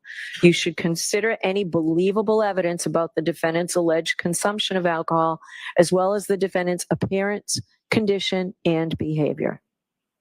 In deciding this first theory of whether the defendant operated a motor vehicle under the influence of alcohol, you may also consider whether a blood test showed that the defendant had consumed any alcohol. However, no matter what the reading is, the blood test is not sufficient itself to prove that the defendant was under the influence of alcohol. Now, under the second theory, and again, both will be on the verdict slip and you should decide each one. The Commonwealth must prove beyond a reasonable doubt that at the time of operation, the percent of alcohol in the defendant's blood was a 0.08 or greater. The Commonwealth may prove a person's blood alcohol level by a chemical test or analysis of their breath or blood.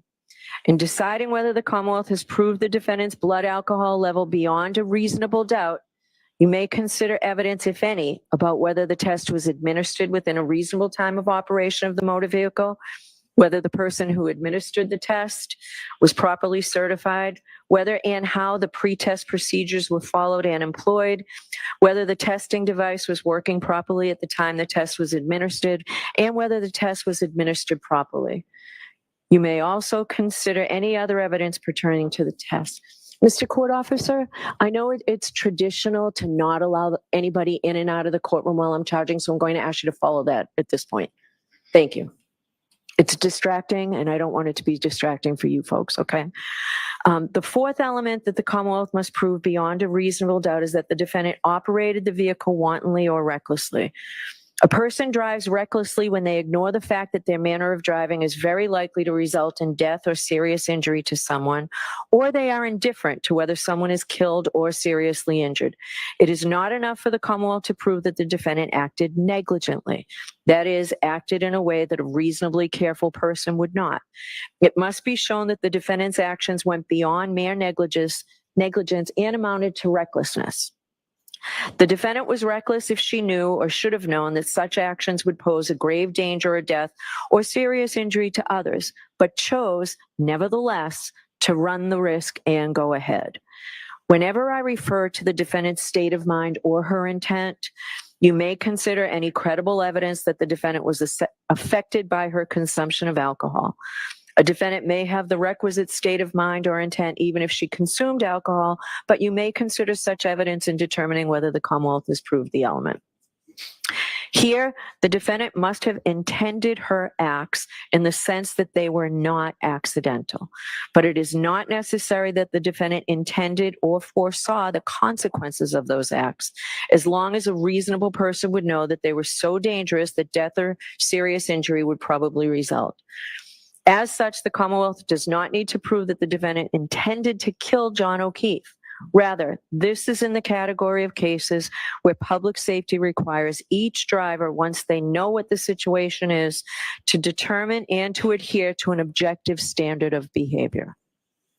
In determining whether the defendant drove recklessly, you should take into account all the facts of the situation: the defendant's rate of speed and manner of operation, the defendant's physical condition and how well the defendant could see and could control the vehicle, the condition of the defendant's vehicle, what kind of road it was and who else was on the road, what was the time of day, the weather and the condition on the road were, and what any other vehicles or pedestrians were doing, and any other factors, including the defendant's consumption of alcohol, that you think are relevant.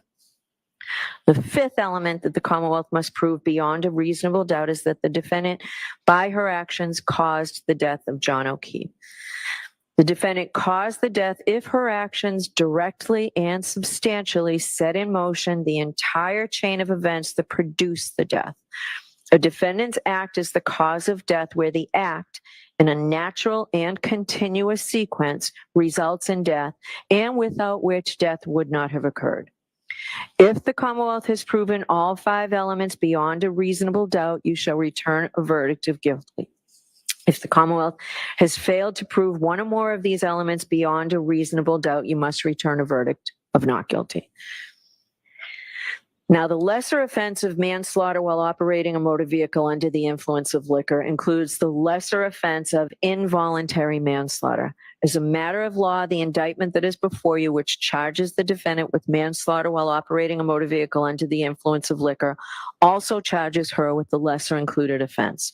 The Commonwealth may prove the lesser included charge of involuntary manslaughter even if it fails to prove the greater charge of manslaughter while operating a motor vehicle under the influence of liquor. So I will define involuntary manslaughter.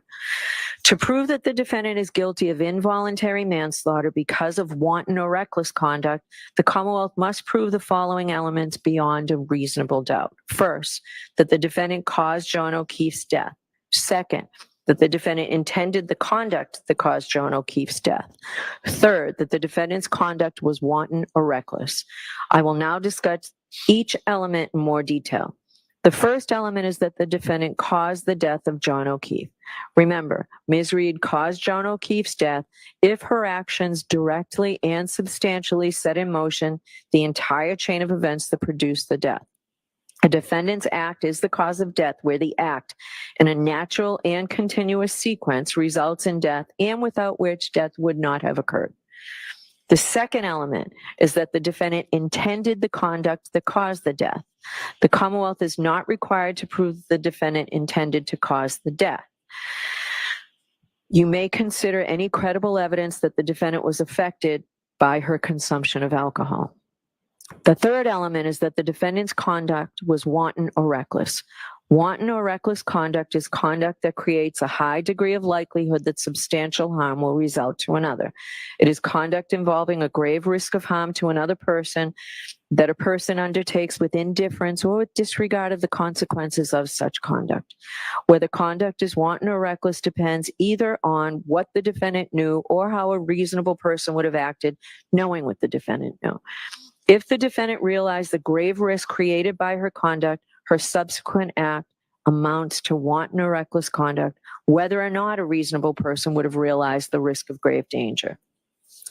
Even if the defendant herself did not realize the grave risk of harm to another, the act would constitute wanton or reckless conduct if a reasonable person, knowing what the defendant knew, would have realized the act posed a risk of grave danger to another. It is not enough for the Commonwealth to prove the defendant acted negligently, that is, in a manner that a reasonably careful person would not have acted. The Commonwealth must prove that the defendant's actions went beyond negligence and amounted to wanton or reckless conduct, as I have defined them. In deciding whether the defendant knew or should have known her conduct created a high degree of likelihood that substantial harm would result to another, you may consider credible evidence that the defendant was affected by her consumption of alcohol. A defendant may have the requisite knowledge even if she consumed alcohol, but you may consider such evidence in determining whether the Commonwealth has proved this element. Now, the offense of manslaughter while operating a motor vehicle under the influence of liquor also includes the lesser offense of motor vehicle homicide, felony OUI liquor, and negligence. As a matter of law, the indictment that is before you, which charges the defendant with manslaughter while operating a motor vehicle under the influence of liquor, also charges her with the lesser included offense. The Commonwealth may prove the lesser included charge of motor vehicle homicide, even if it fails to prove the greater charge of manslaughter while operating a motor vehicle under the influence of liquor. You may find the defendant guilty of motor vehicle homicide only if you are not convinced beyond a reasonable doubt that the defendant is guilty of manslaughter, and you are convinced beyond a reasonable doubt that the defendant is guilty of motor vehicle homicide. So I will define that for you now. In order to prove the defendant guilty of motor vehicle homicide, the Commonwealth must prove the following 5 elements beyond a reasonable doubt. First, that the defendant operated a motor vehicle. Second, that she operated the motor vehicle upon a public way or in a place in which the public has a right of access. Third, that while the defendant was operating the motor vehicle, she was under the influence of intoxicating liquor and or the percent of alcohol in the defendant's blood was 0.08 or greater. Fourth, that while operating a motor vehicle, the defendant did so in a negligent manner so that the lives or safety of the public might be endangered. Fifth, that by such operation of the motor vehicle, the defendant caused the death of John O'Keefe. Elements 1, 2, 3, and 5 are the same as manslaughter while under the influence of alcohol, as I've previously instructed you just moments ago.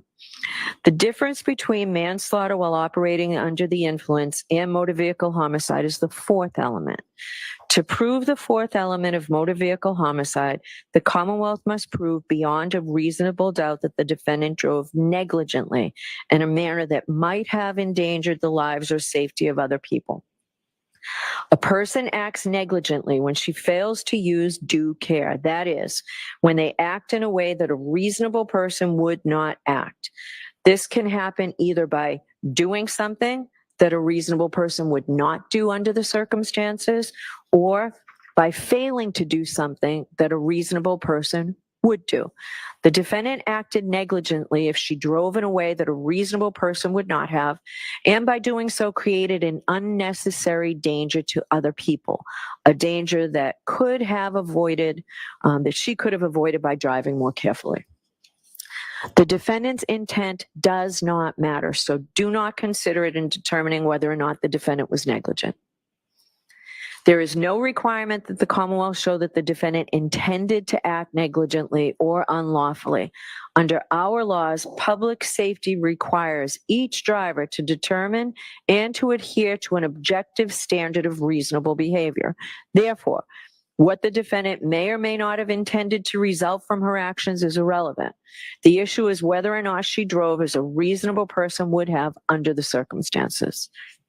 In determining whether the defendant drove negligently in a manner that might have endangered the lives or safety of other people, you should take into account evidence, if any, about the defendant's rate of speed and manner of operation, the defendant's physical condition, and how well she could see and control her vehicle, the condition of the defendant's vehicle, the kind of road it was, and who else was on the road, the time of day, the weather, and the road conditions, what any other vehicles or pedestrians were doing, and any other factors, including the defendant's consumption of alcohol, that you think are relevant. The next indictment is leaving the scene of an accident resulting in death. In order to prove the defendant guilty of leaving the scene of an accident resulting in death, the Commonwealth must prove 6 things beyond a reasonable doubt. First, that the defendant operated a motor vehicle. Second, that she operated on a public way or in a place in which the public has a right of access. Third, that the defendant knowingly collided with John O'Keefe. Fourth, that the collision caused injury to John O'Keefe, resulting in his death. And fifth, that after causing such injury, the defendant failed to stop and provide name, home address, and registration number of the motor vehicle. And sixth, that the defendant failed to do so for the purpose of avoiding prosecution or apprehension. Jurors, I've already instructed you on the first and second elements. The other 4 elements should be given their plain meaning, and the parties agree that I do not need to define them any further. Save a little time for you. Right? As a general rule, you are permitted but not required to infer that a person who intentionally uses a dangerous weapon on another person intends to kill that person or cause him grievous bodily harm, or intends to do an act which, in the circumstances known to him, a reasonable person would know creates a plain and strong likelihood that death would result. An item that is normally used for innocent purposes can become a dangerous weapon if it is used in a dangerous or potentially dangerous fashion. The law considers an item, in this case a motor vehicle, to be used in a dangerous fashion if it is used in a way that it reasonably appears to be capable of causing serious injury or death to another person. In deciding whether an item was used as a dangerous weapon, you may consider the circumstances surrounding the alleged crime, the nature, size, and shape of the item, and the manner in which it was handled or controlled. Now that completes the second part of my instructions. I will now turn to the final instructions. In order for a jury to return a verdict, that is to reach a decision in a criminal case, the law provides that there may only be 12 persons on the deliberating jury, and you will note that there are still 14 of you. To avoid the need for a new trial, if one or more jurors becomes ill or has to be excused for some good reason, we customarily impanel extra jurors at the beginning of a trial, as we did in this case. However, when you begin your deliberations, the law of Massachusetts is that there can only be 12 jurors. Therefore, at the conclusions of my instruction, the clerk will reduce your number to 12 on a random basis. The jurors not selected to serve in the jury will become the alternate jurors. If you are selected as an alternate juror, please do not feel that your efforts in this case have been wasted because, as I've indicated, it is important that we have extra jurors in the case of emergency. If we did not impanel extra jurors and a juror became ill or for some other reason had to be excused, we would have to try the case all over again with a new jury. In the event that a juror has to be excused once the jury starts deliberating, then an alternate juror will be chosen to take that juror's position, and the jury will be required to start their deliberations all over again from the very beginning. Therefore, it is important that the alternates not discuss the case with anyone, including each other, for if an alternate becomes a member of the jury for deliberations, the alternate's views should be his or her own and not influenced by anyone else. Now, different states and jurisdictions use different means to select a four-person of the jury. In some jurisdictions, the jurors select their own four-person. In Massachusetts, the judge is responsible for selecting a four-person. A four-person of a jury has been described as the first among equals. He or she is responsible for organizing the deliberations, communicating with the court if necessary during deliberations, and presenting the verdict following your deliberations. The four-person has no greater say or vote in the jury's deliberations, however, in that sense is exactly equal with all the jurors. I am going to ask juror in seat number 1, juror number 400. Would you be our four-person, please, sir? Thank you. When you return to the jury room to deliberate, the court officers will deliver to you all of the exhibits in this case, as well as the verdict slips that you will use in returning your verdict. Your four-person will be given verdict slips setting forth the charges against the defendant. 12 jurors must agree before you have a decision as to any charge. That means that to find the defendant guilty, all 12 must agree.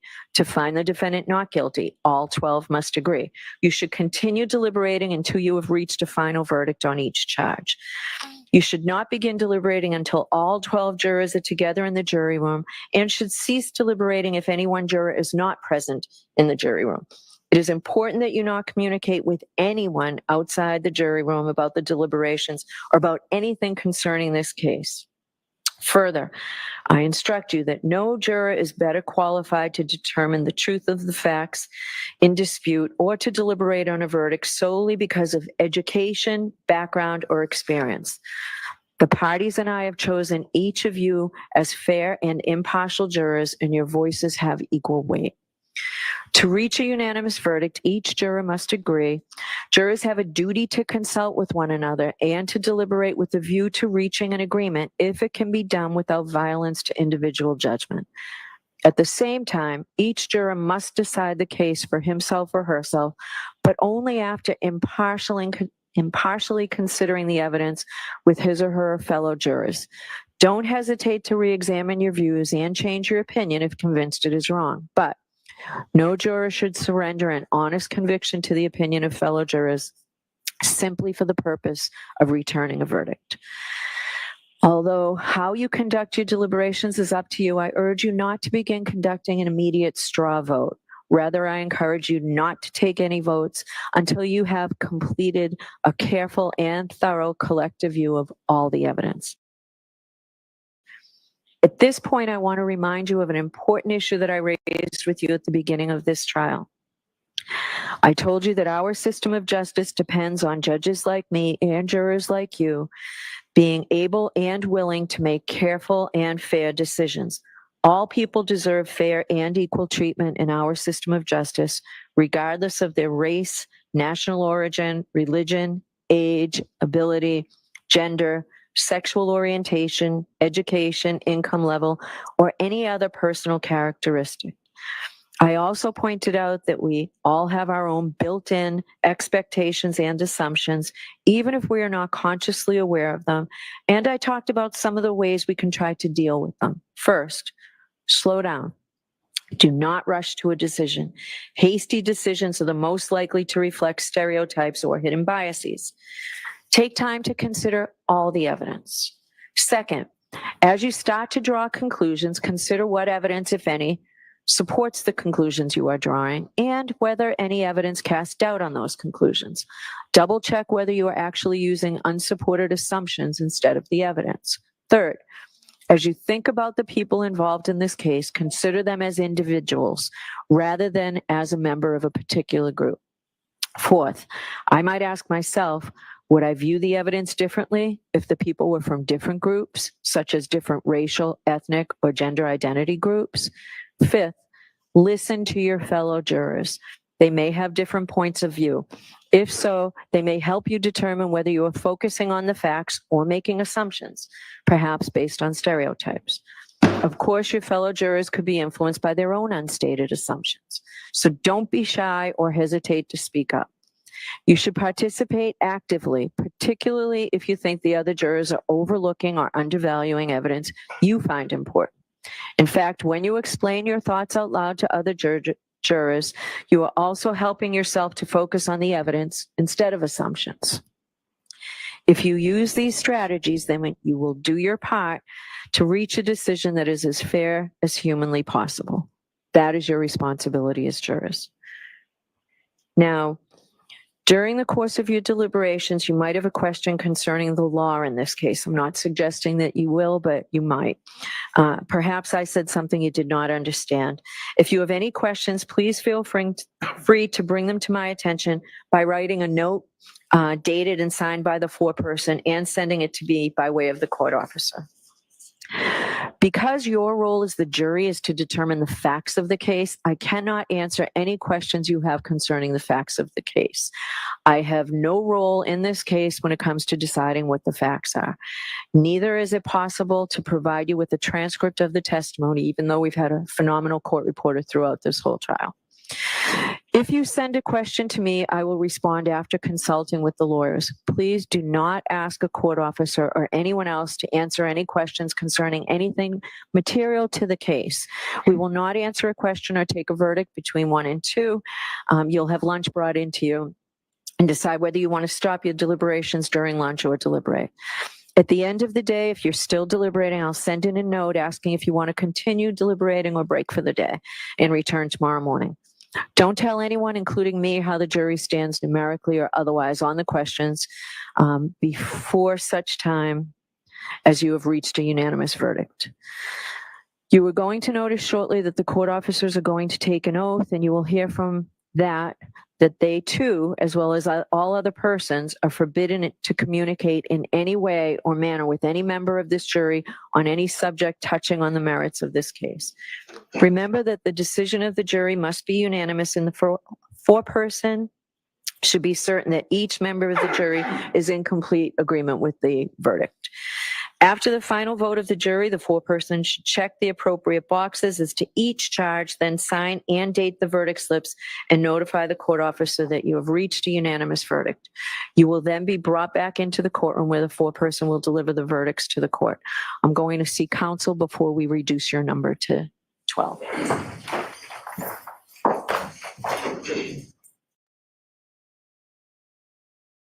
All right, sidebar over there with Bev. Okay, so I have a little surprise, and I'm going to have a little girl who gave Karen Reed all of her money. I wanted to actually do it while I was there, but then I was getting sick. I didn't want to get anybody sick. I don't know what I had. I don't know if it was allergies or what. So I was going to actually interview her on site, and since I couldn't do it, I said, well, I can bring you on the show, and we can treat you like a correspondent, and it'll be really cool. A great, a cool experience for this little girl who literally put all of her money in a bag and took it to Karen Reed, and there was change in there was dollars in there, and there was a 20 in there, and so I just think it'd be really cool. So hopefully she's able to get she's with her grandma, and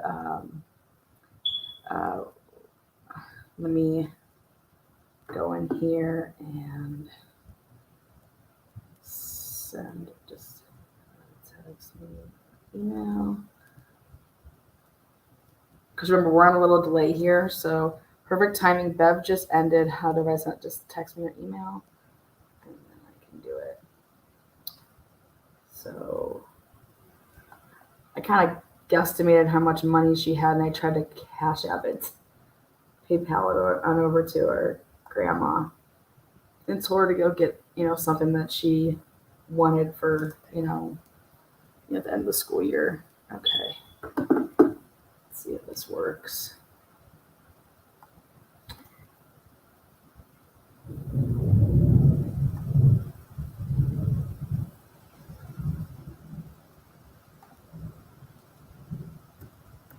I'm teaching my son how to make videos.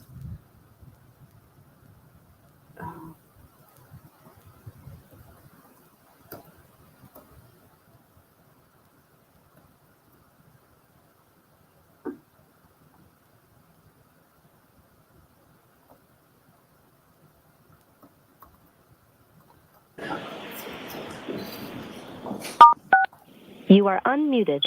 All right, so Mr. Clerk, will you choose the alternates, please?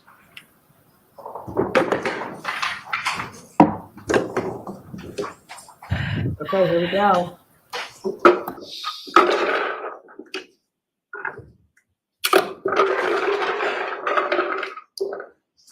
Could the juror sitting in seat number 3, who is juror 79, step down and take your place as an alternate? Ooh, alternate. And the juror sitting in seat number 2, juror 14.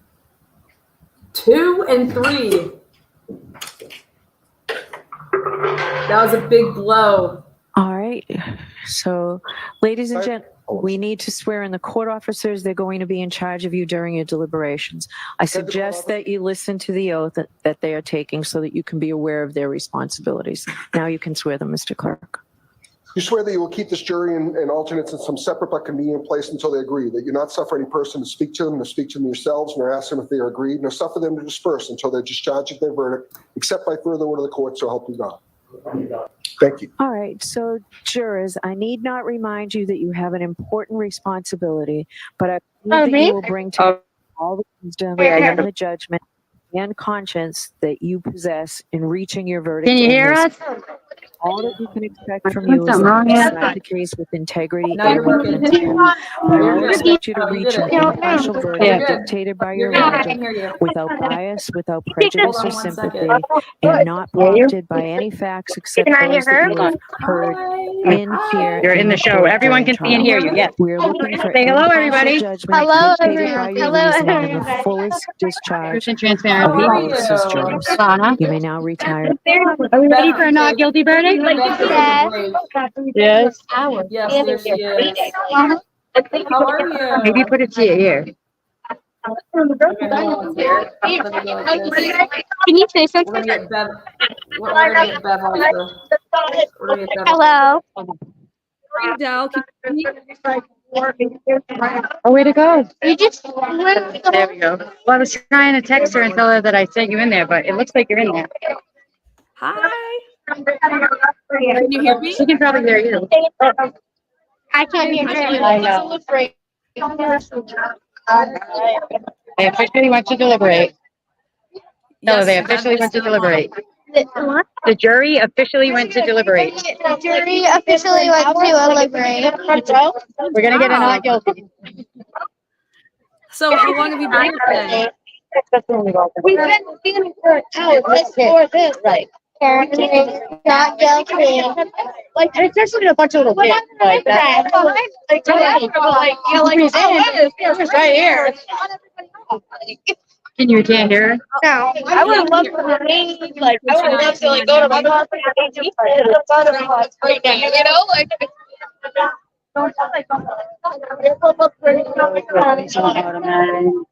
Yeah.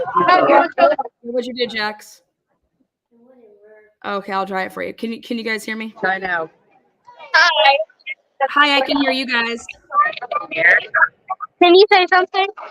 Yes, can you hear me? I don't know. Listen. Maybe if you put this in, hold on. Plan on truth and transparency. What is that? Nevaeh is like her boots on the ground. Yeah, Nevaeh is like her boots on the ground. But I can't hear her. So I'm trying to see if my headphones are right. I don't know. Hello? Yeah, Hold on, I one got it second. connected. Sorry, oh, they are on. Okay. Okay, it should be good. Did it say to connect? Can you hear them? Okay, can you guys hear now? Can you say something? Yes, can you guys hear now? I can hear you now. Well, I can. We can hear you guys. It's still on the phone. Connected to calls that remain. Okay. The headphones are on, babe. Tap it. We can hear you. Hello? We can hear you. Can you hear me? Can you hear me? Is that better? Sorry,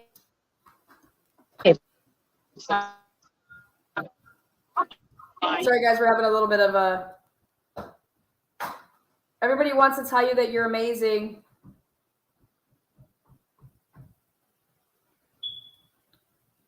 They're just in a bad spot. Is it really always that like choppy? So this is what I'll do here. We'll bring Bev back to the stage here. Oh, I was really excited to have her do it. Can you guys hear me as well, or can she just not hear me? Because I can hear everybody. So, but I'm telling you, everybody's got their phones down there, and so that could be part of the issue. Let me see here. Yes, Jax.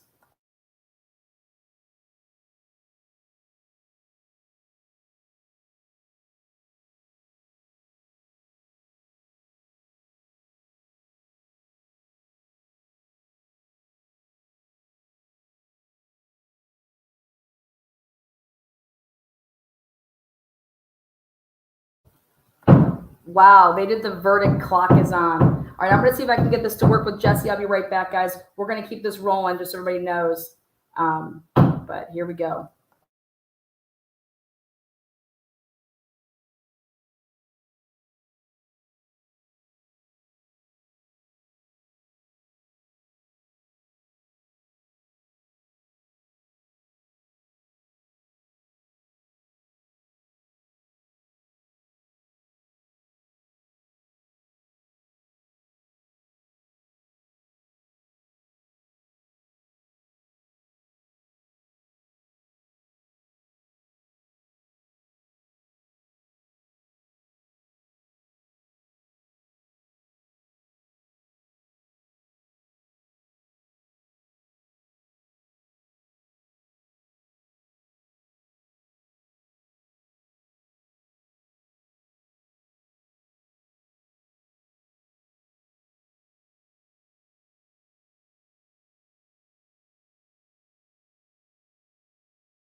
Okay. Hello? Are we back here? Let's see where we're at. Okay. Can you hear me now? Oh, I don't know. We're trying to get to work, guys.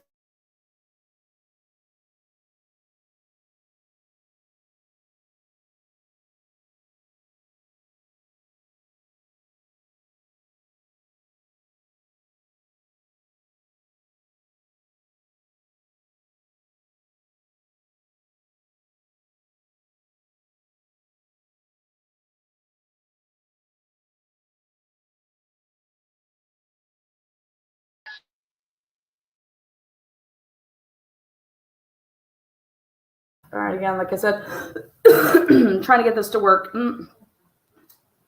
Let's try this again. What do we think, guys? They have the oh, here, let's go. All right. You guys can move.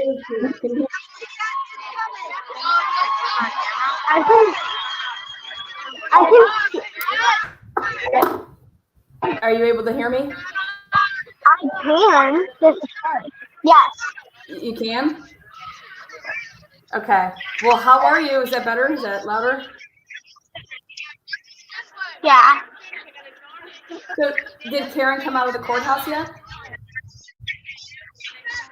She's coming right now.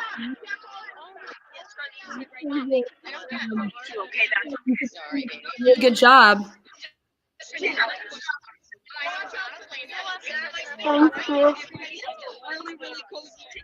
Tell her she did a really good job. You go do it, girl. Tell Karen you're doing your first interview. Okay. Say, we love you, Karen. You did a great job. Okay. Say, okay. Hey, guys, good job.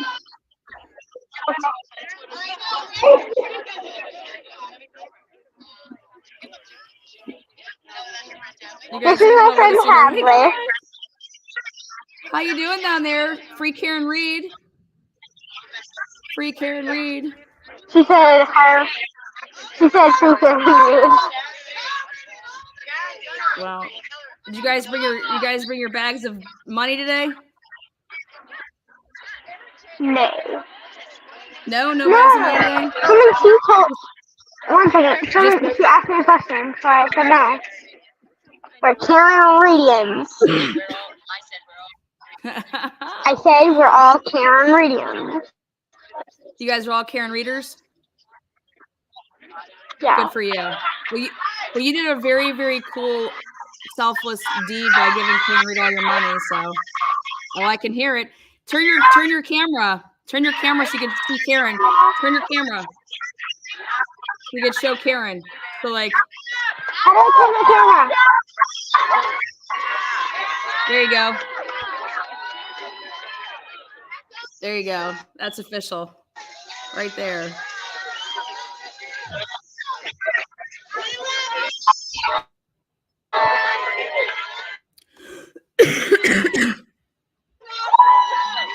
There you go.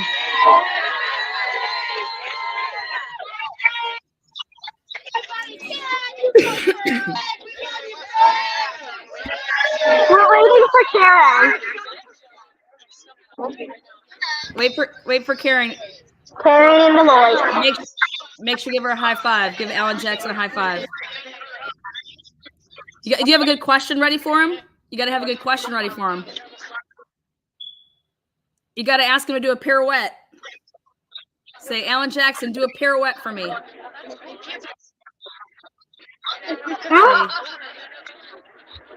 Say Karen Reed. Alan Jackson to do a pirouette.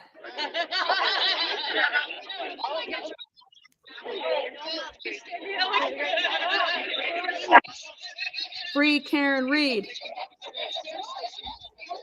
It's not every day you get to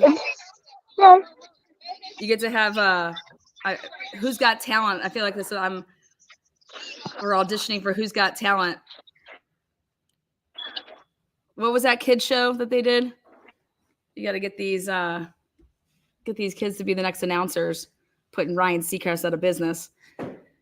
So again, this is one of the little girls that literally donated all of her money to the Karen Reed Fund and brought it in a paper bag and handed it to Karen. There was coins, dollars, and a $20 bill in there, some other stuff.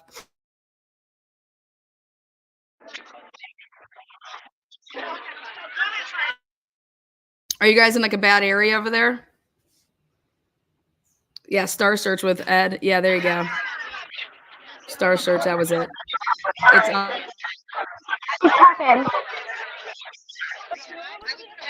Are you getting ready? Is Karen Reed? Is she gonna go have some lunch?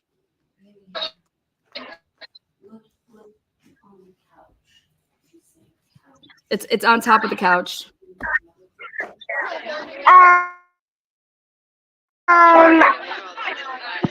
She's Gave her money from getting good grades too. Yep, she sure did. So the clock is on. In case you guys are wondering, there's the clock. 10 minutes and 29 seconds it's been so far. I'm trying to give her the opportunity right here to interview Karen Reed live on a channel just for like a second. You know what I mean? That way she could always have it and be like, here to clip this and send it off. Thought we could do something special.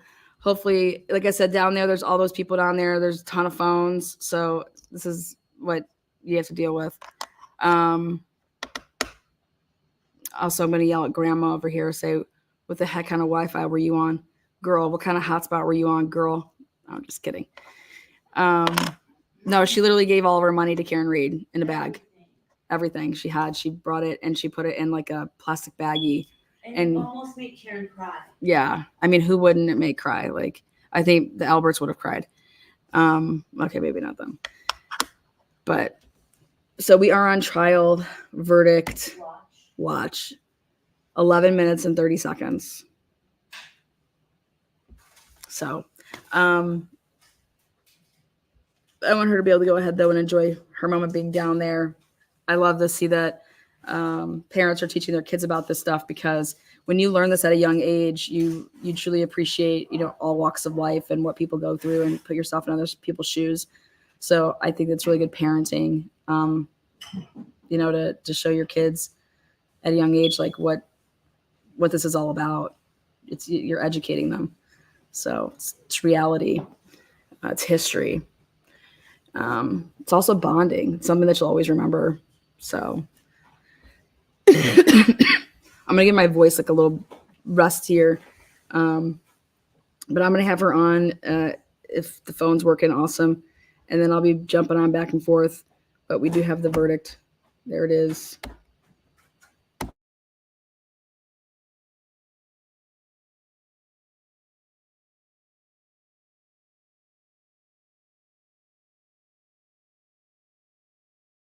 This stream will run until the end of the day, but then it would, when they call it a break for like the day.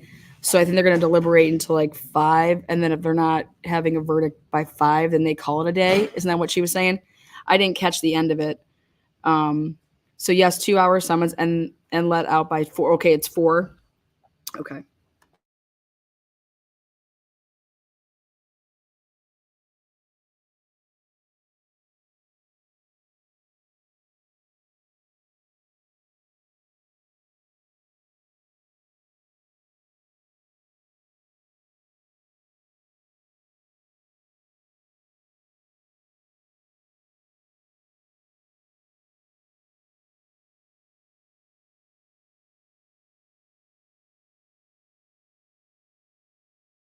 Charges. All right.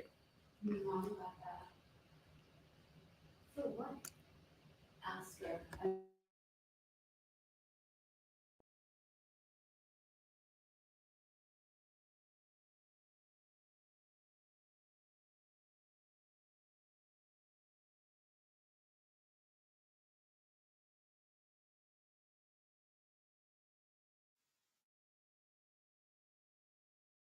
Is this muted or unmuted right now? Muted. Oh, wait, there she is. Hold on. Karen's coming.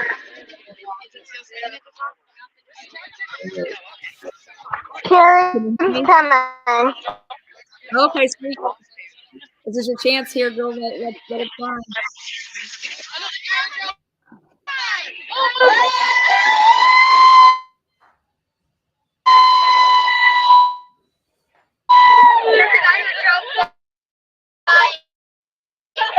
I hope this works for you.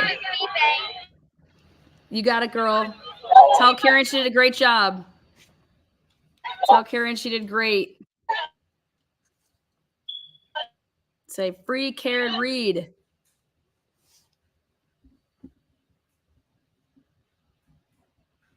Yeah, it's just that there's all those people down there, man.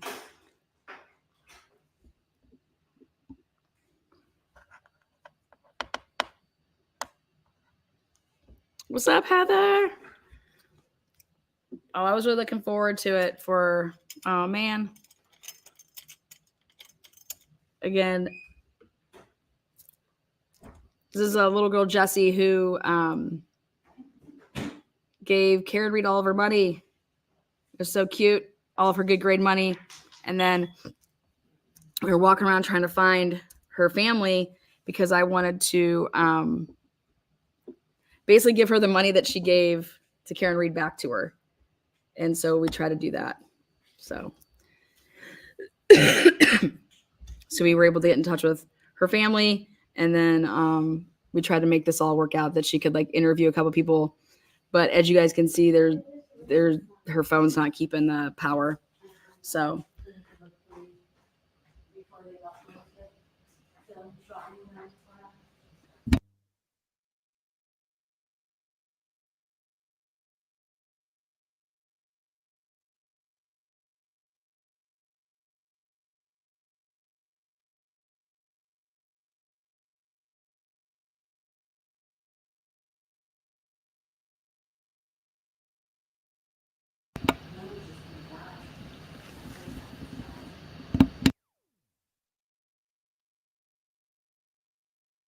okay.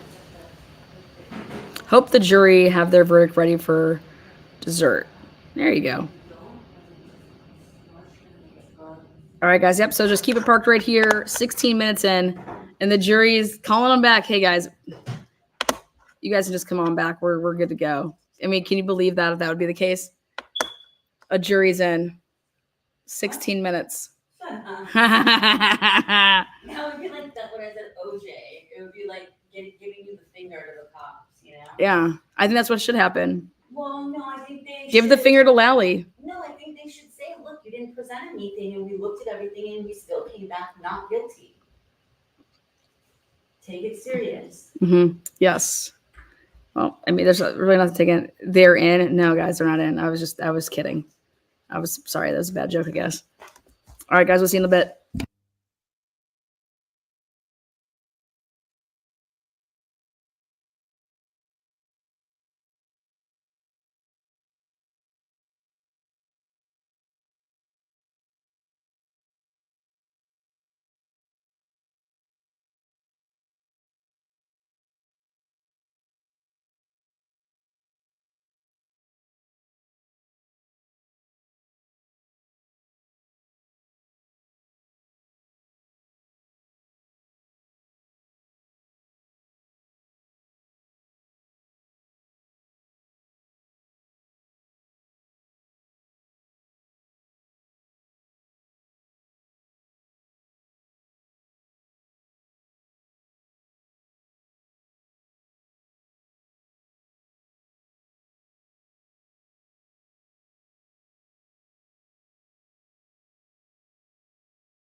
All right, news over here is so just an update here is that according to Turtle Boy here, when they did that raffle, juror number 12 was the other very obvious pro Karen Reed juror.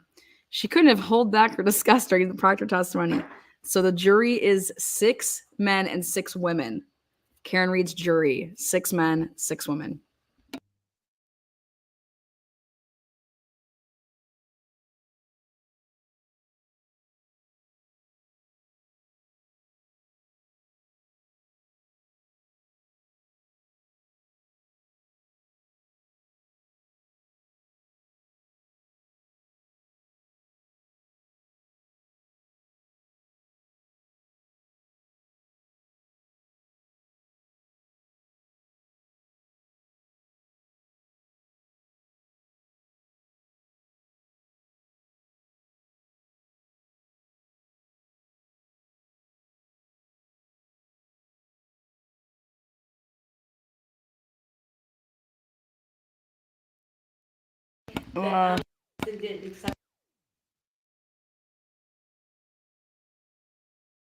Thank you, thank you, thank you, thank you, thank you, thank you. I really think it's cool. When Turbo Boy did post, one day I'll have to explain to my kids why I went to jail for 60 days. This is why I created this, and the state police and DA's office didn't like it. And he did like a pan around, and he did create it. And I think that if anybody doesn't acknowledge that and say that, then you're just being you're just um, you know, wild, wild of you, wild of you. But everyone's down there. We can go take a look if we want. Let's go see. Well, I will say this. I'll be back.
Yeah.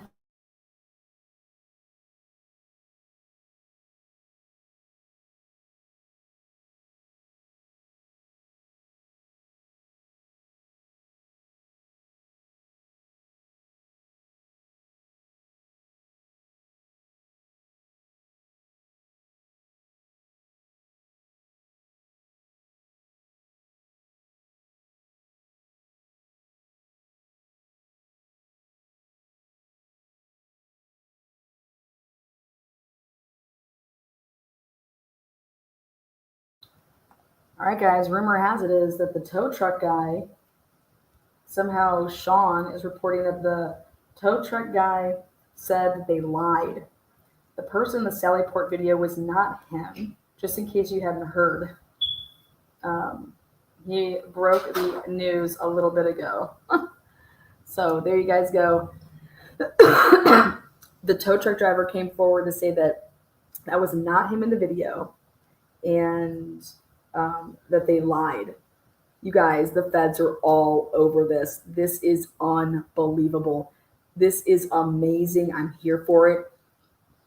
I'm telling you, go get a keg.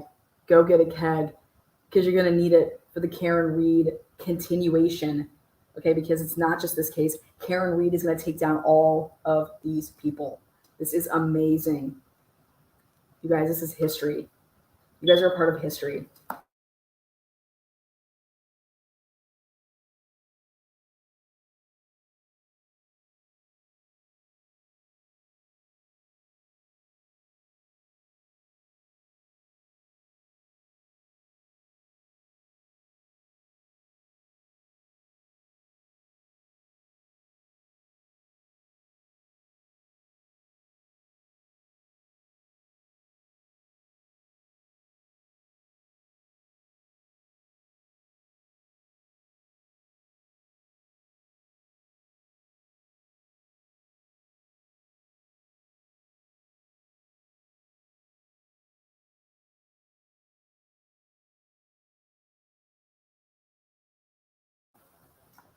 I know, right? Somebody would have made a fortune selling Higgins Had a Chub t-shirt today, right? I have the best lines. Love it. Woo! Actually, why don't we just make it? Let's get Karen Reed. Let's get a picture of Karen Reed in the outfit that she wore today. And then we can have that saying over top of it. And that's why he actually did go into the courthouse and Colin Albert went in instead. He did not bring us to change of pants. So.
Didn't die for 11 years, but he's on the wall. He died from the injury. Oh, wow. But yeah. So I love what you guys are doing. I appreciate it, Sean. I left you my number and a voicemail message. I'd love to hear out with you. Absolutely, Joe. Thank you so much for calling in, and thank you for supporting us. We got it, my friend. Thank you. Thanks for doing what you're doing, brother. All right, brother. Thank you. Right. Jimmy O'Leary, how the hell are you, my friend? Yeah. Getting phone calls like Gary Glick.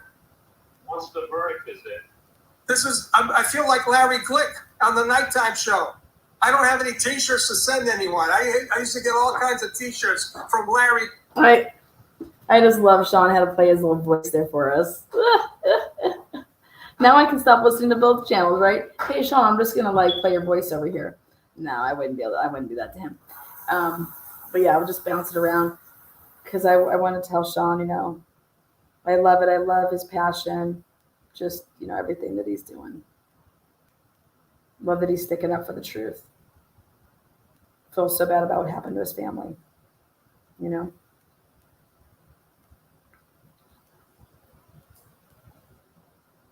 So anyways, you guys all rock. Again, we are on verdict clock, 33 minutes and 53 seconds, guys. But don't worry, because the jury's just eating right now. Okay?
All right, as I'm bouncing all over, want to let you guys know that me, Dr. Latina, Bella, Boston, Heather, who else was with us? Is everybody? Miss Kelly, Mike Droppin. Who else? Is everybody that anyways, we all go out to dinner one night, and true story, Boston's gonna hate me for this, but I don't care. Boston just completely forgot that she was taxi for the night and had to drop people off at like concerts at Fenway and stuff.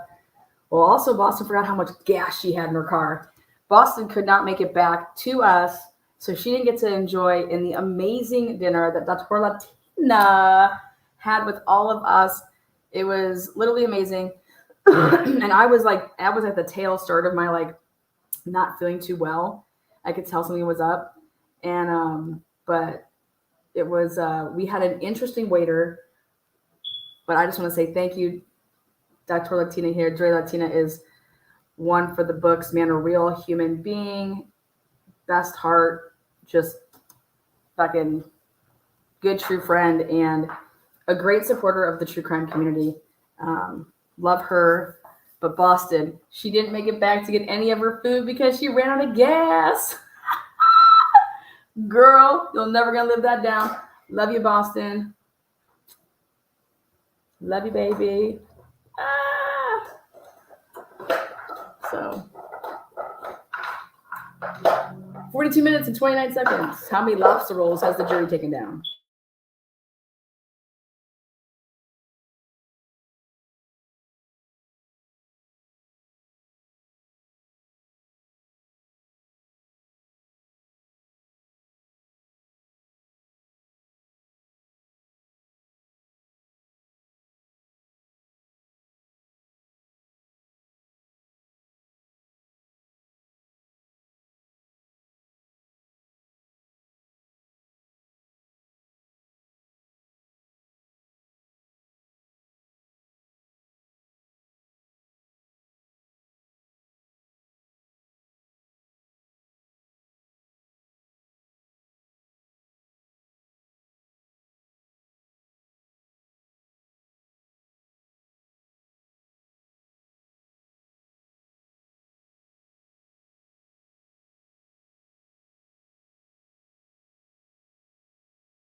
Microphone check, microphone check.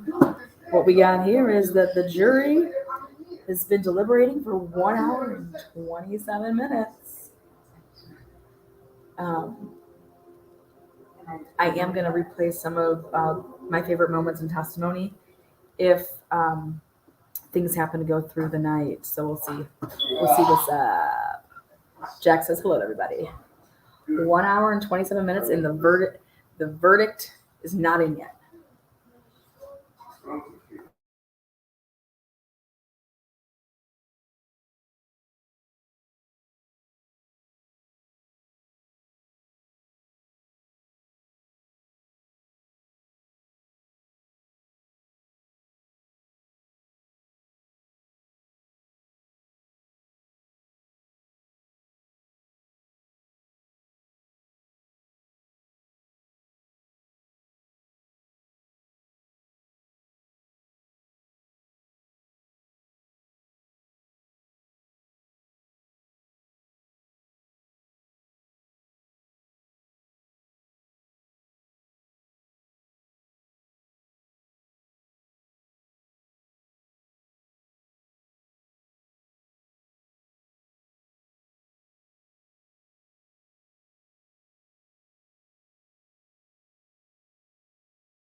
All right, what's up, guys? Welcome back.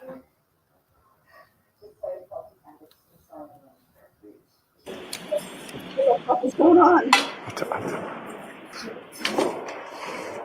Oh shit! All right, what's up, guys? Welcome back.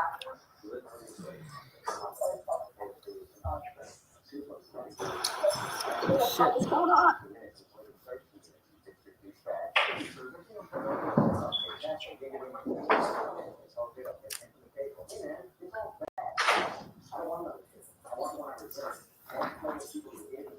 Woo! Let's light this motherfucker up. What the hell is going on around here? Oh, Yannetti. Karen Reed's laughing. Yannetti's like, what the fuck? Got pins in my bras.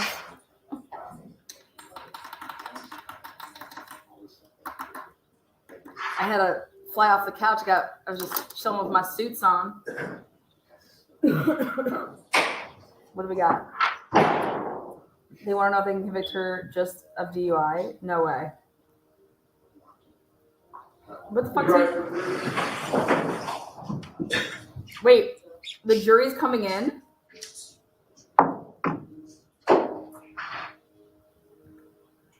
What the fuck, Bev? Why isn't she smiling at them? What is going on here?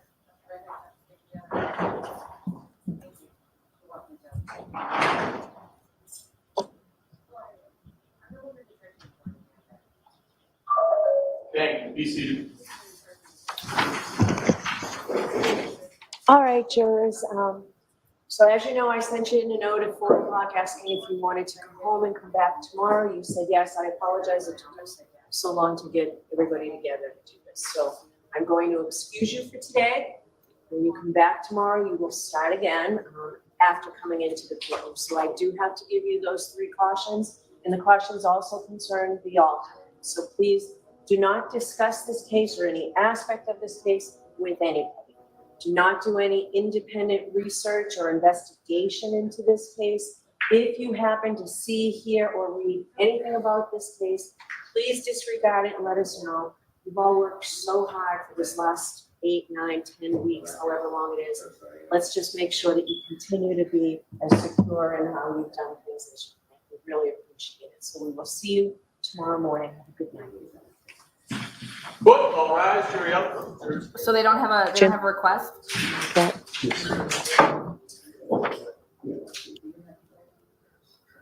Are they going to do this every day? Like in the morning, welcome jurors and go back there?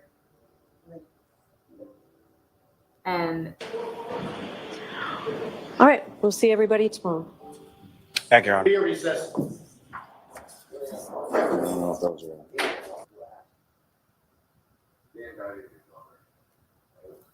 what a fucking waste, guys. I have a question. Does Alan Jackson and Yannetti and Little and everybody, so do they just get paid while on call here until there's a jury, like a verdict? I mean, you guys hear? Harvey's fucking Spencer's pissed back there.